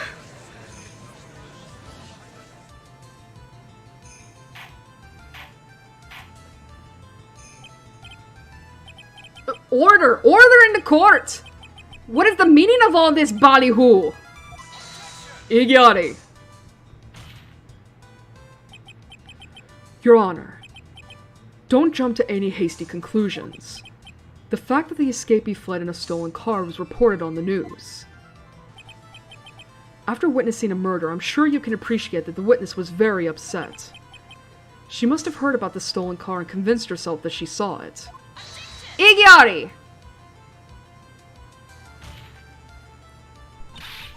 But she was repeatedly warned before starting her testimony.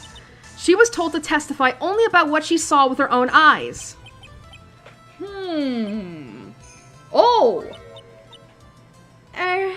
Mr. Judge, What is it? I think I must have remembered things wrong. Giotto! Hey, wait a minute. You can't just say that. Igiari.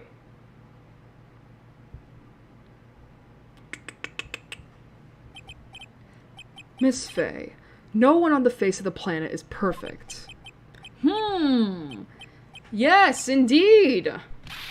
Quite true. You know what they say. To err is human, to forgive divine. I'm inclined to give the benefit of the doubt to our witness here. What? That's not fair! God damn it! I can't get shit today! Ha! Save the tears for later, kitten. Mr. Armando! Don't look back until the trial is over. Now is the time to go forward. But that wasn't fair! Okay, kitten. You need to relax. Then you need to remember. Life sucks. the other kitten's testimony. The killer... The killer broke into the trunk of the stolen car and hid the body in there. So tell me, how did she know that? How did she know that he broke into the trunk? Aha! Well, Miss Foster, until you can explain how you knew that, you're going to have a lot of suspicion. You're going to have a lot of very suspicious people on this side of the courtroom. Well, witness. Well, I'm certain that he broke into the trunk because there were marks left on the trunk lid. I'm certain they were scratch marks from when he broke into it. What? Let me see that photo.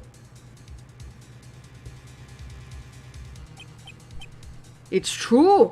Those certainly look like scratch marks around the keyhole. It's obvious that this trunk has been broken open. Well, Miss Faye, are you satisfied? No. The judge is on her side. I can't make any mistakes here. What she just said, is there a contradiction in there somewhere? Doesn't fucking work. Melissa Foster, it looks like you finally betrayed yourself. What?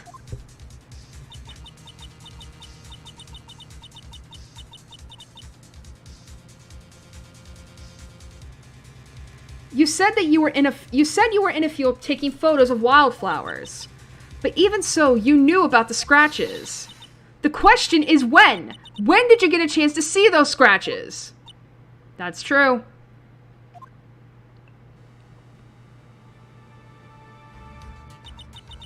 Finally. I finally got her. Ha! I'm getting pretty tired of waiting over here. Then perhaps it would be faster if Miss Faye explained herself.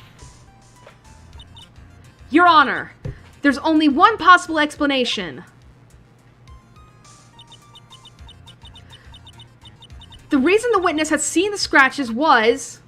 She happened to be passing by, she put the corpse in herself, she's the owner of the car. She put the corpse in herself, bitch! There's only one way that the witness had the chance to see those scratches. Yes? What is it?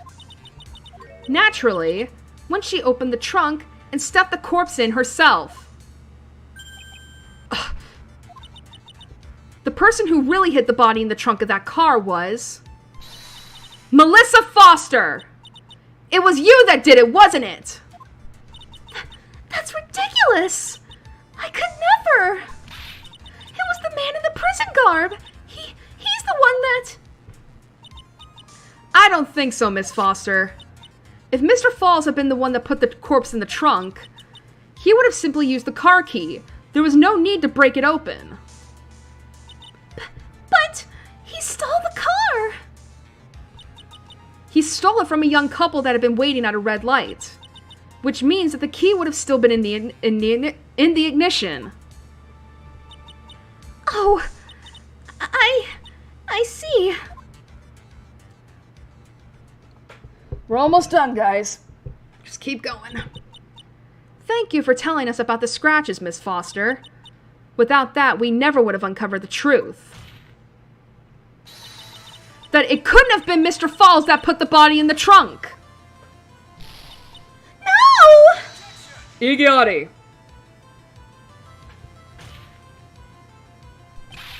Preposterous!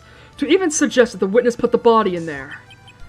If that were true, then how do you explain the photo that she took? The corpse could have only been put in the trunk when the incident occurred. And we already know that at the time she was taking photographs. His voice is way too deep for that. Now's your chance, Mia. Finish this thing. On the contrary, I'm not so certain about that anymore, Mr. Edgeworth. There's no need to think too deeply about it. What I'm saying is the shutter for this may not have been pushed by Miss Foster herself. Could I? Because the camera has a timer. Let's take another look at this camera and see what features it has, shall we? It has a timer built into it, even a mini tripod.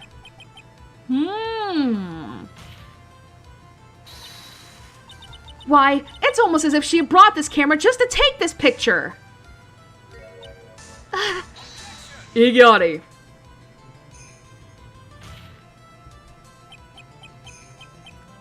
What are you trying to say then, Miss Fay? That when the crime occurred, Miss Foster wasn't in the field as she claimed? Well, if she really did use the camera's auto timer, then the answer is yes, she was somewhere else. Exactly. She was not in the field. Would the defense please explain further? Listen. This is a crucial point. Where was Miss Foster when the incident occurred? In answering that question will also make clear Miss Foster's true identity. Well then, please answer this question.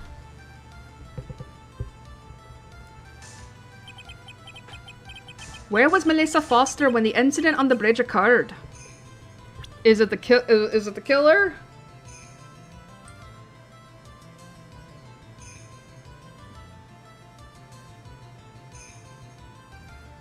Oh no, it's not. Okay. I thought it would be the killer. Could I? Naturally, the witness was right here.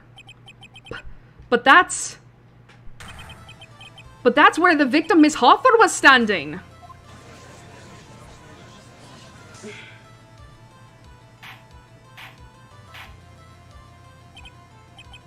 Order, order, order! Miss Fay, what on earth? Your Honor, if I may.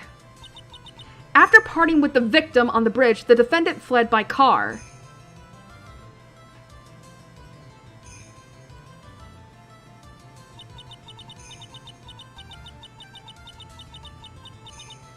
But this would mean that there was no time to put the victim in the trunk. In other words, if someone put the body in the trunk, it could only have been before the defendant met the victim. Igiotti. How asinine. Of course Mr. Falls met with the victim. The only person with the opportunity to have put the victim in the trunk is the same man that killed her, Terry Falls. Igiotti! You still don't understand, do you, Mr. Edgeworth? By the time the witness's photo was taken, the victim was already dead. The person in the photo was not Valerie Hawthorne. Igiotti. What? I've never heard anything more ridiculous in my entire life. Then who exactly is the victim in this photo? It's obvious, isn't it? It's your own witness. What? It's the only possible explanation. The woman that Mr. Falls met on the bridge that day was not Valerie Hawthorne. It was you, Melissa Foster! Me? Let's remember that it was raining and foggy on the mountain that day. Mr. Falls himself believed that the woman in front of him was Valerie Hawthorne. Igiotti.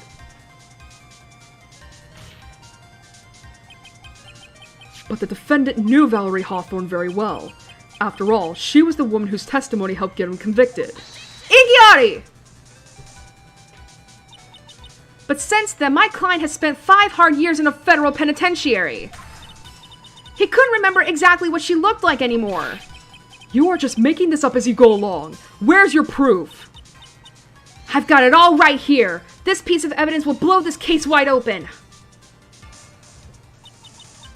At the time of the incident, Mr. Falls had forgotten what Valerie Hawthorne looked like. Could I?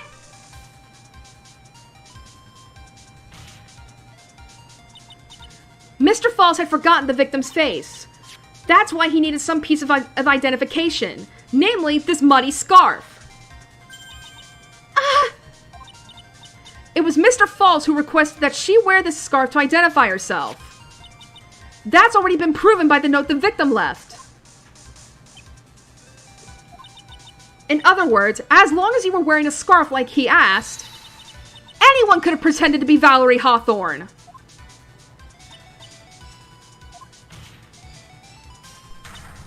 Well, what do you have to say to that, Melissa Foster?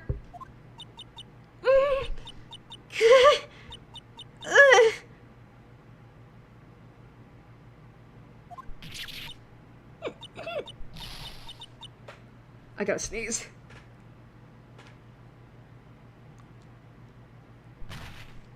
Oh shit, she's dead. Am I gonna sneeze? No? God, I hate that shit. It's like you have that itchy feeling in your nose, and it's just like it's like you know you have to sneeze, but it doesn't come. Where's Miss Foster? She's collecting herself in the lobby.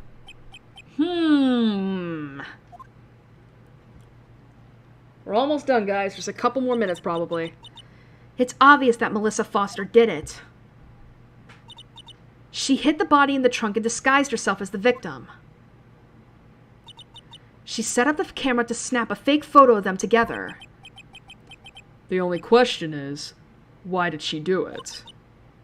Well, isn't that obvious? She's the real culprit. Ha! Well, we'll have to wait for Miss Foster to compose herself before we start again. Until then, this court is in recess.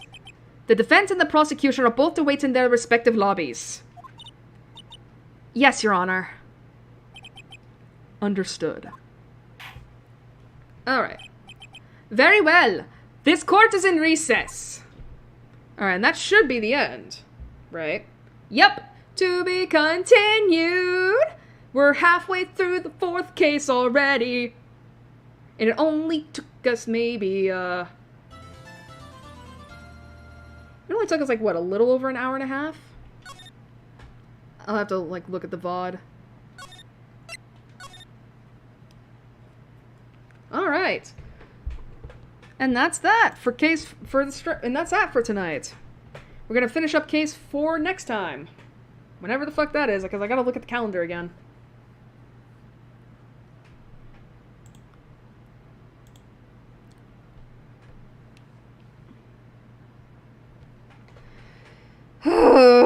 Okay. Why'd I do that? Wow, I tried out something new and it doesn't work. Who knew?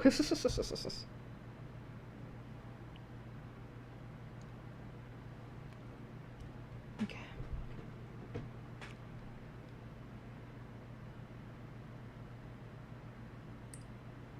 What? What do you mean it's already running?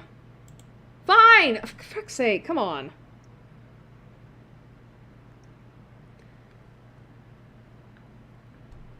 What the fuck? Why'd it take me back to this?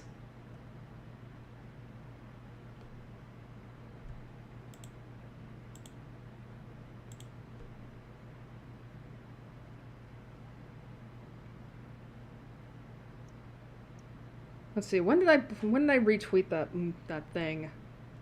Ugh. Just taking too long for me. Oh, 2 hours? Really? When did I fucking tweet? 12:14. So we just passed the 2-hour mark for this. Okay.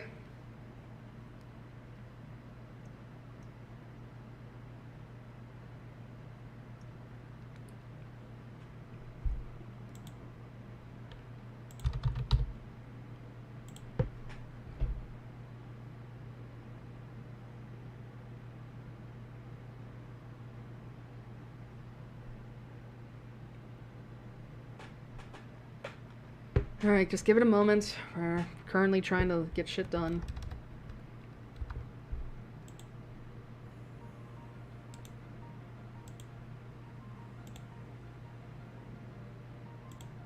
There we go.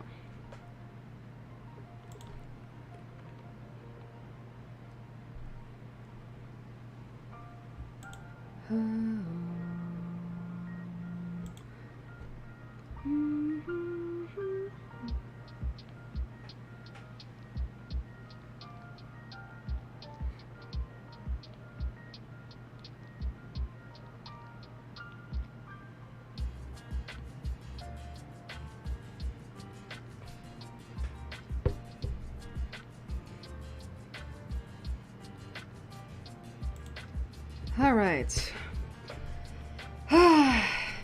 Another night, another stream. At least we finished up case 3, and we're halfway through case 4.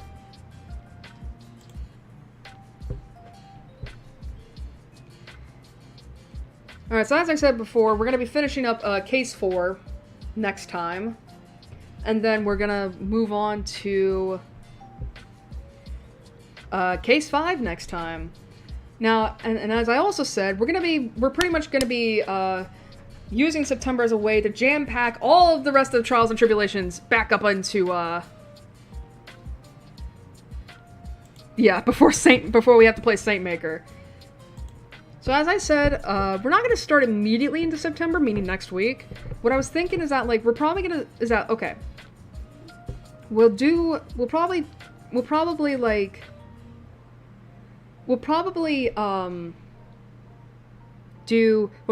start this jam-packed month on the 10th of September, always at the same time as always, which is 8 p.m. Central Standard. And then we'll just do the 10th, and then the 17th, and then the 24th, and then depending on where I'm at, I would need to look at the guide on the 24th. We're probably going to be streaming the rest of Trials and Tribulations on the final weekend of September, and then after that, we're actually, I say we're going to take a quick break. It's more like we're just going to, like, jump straight into Saint Maker, I think, the week after. Because September ends so nicely, and October begins so nicely.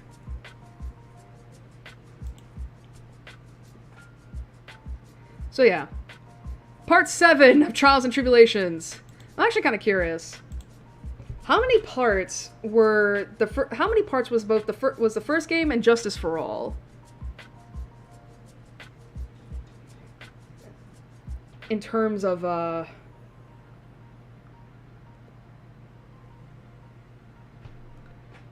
here we go.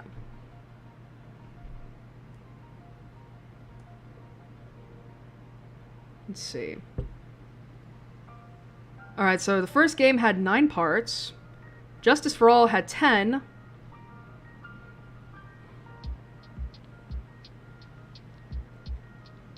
And we're gonna... And at the very... Yeah, and we're on part 6 right now of Trials and Tribulations. Okay. Something tells me, like, something tells me this might be the longest in terms of the, original trilogy, which makes sense.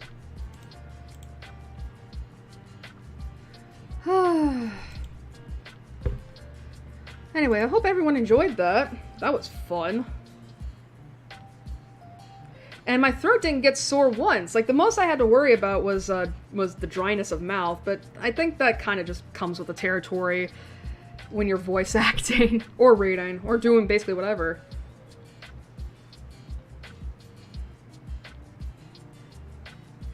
But, yeah. I don't think there's much else to say, because it's already getting pretty late. And I don't want to be up here all night, so... So, as I said, Part 7 will be streamed on the 10th of September as part of our... what's a good word I can use here?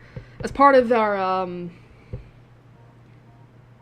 race to the finish for Phoenix Wright Trials and Tribulations.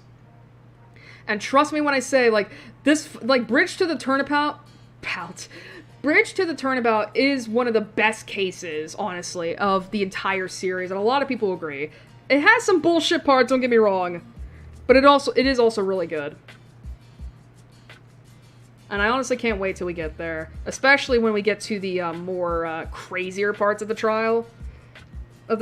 So, yay! But we'll get there when we get there. So, thank you all for joining me. I hope you had fun. And I hope to see you all again. And I hope to see you all again next time. So, have a good night. A good couple weeks. Stay safe. And I'll see you all later.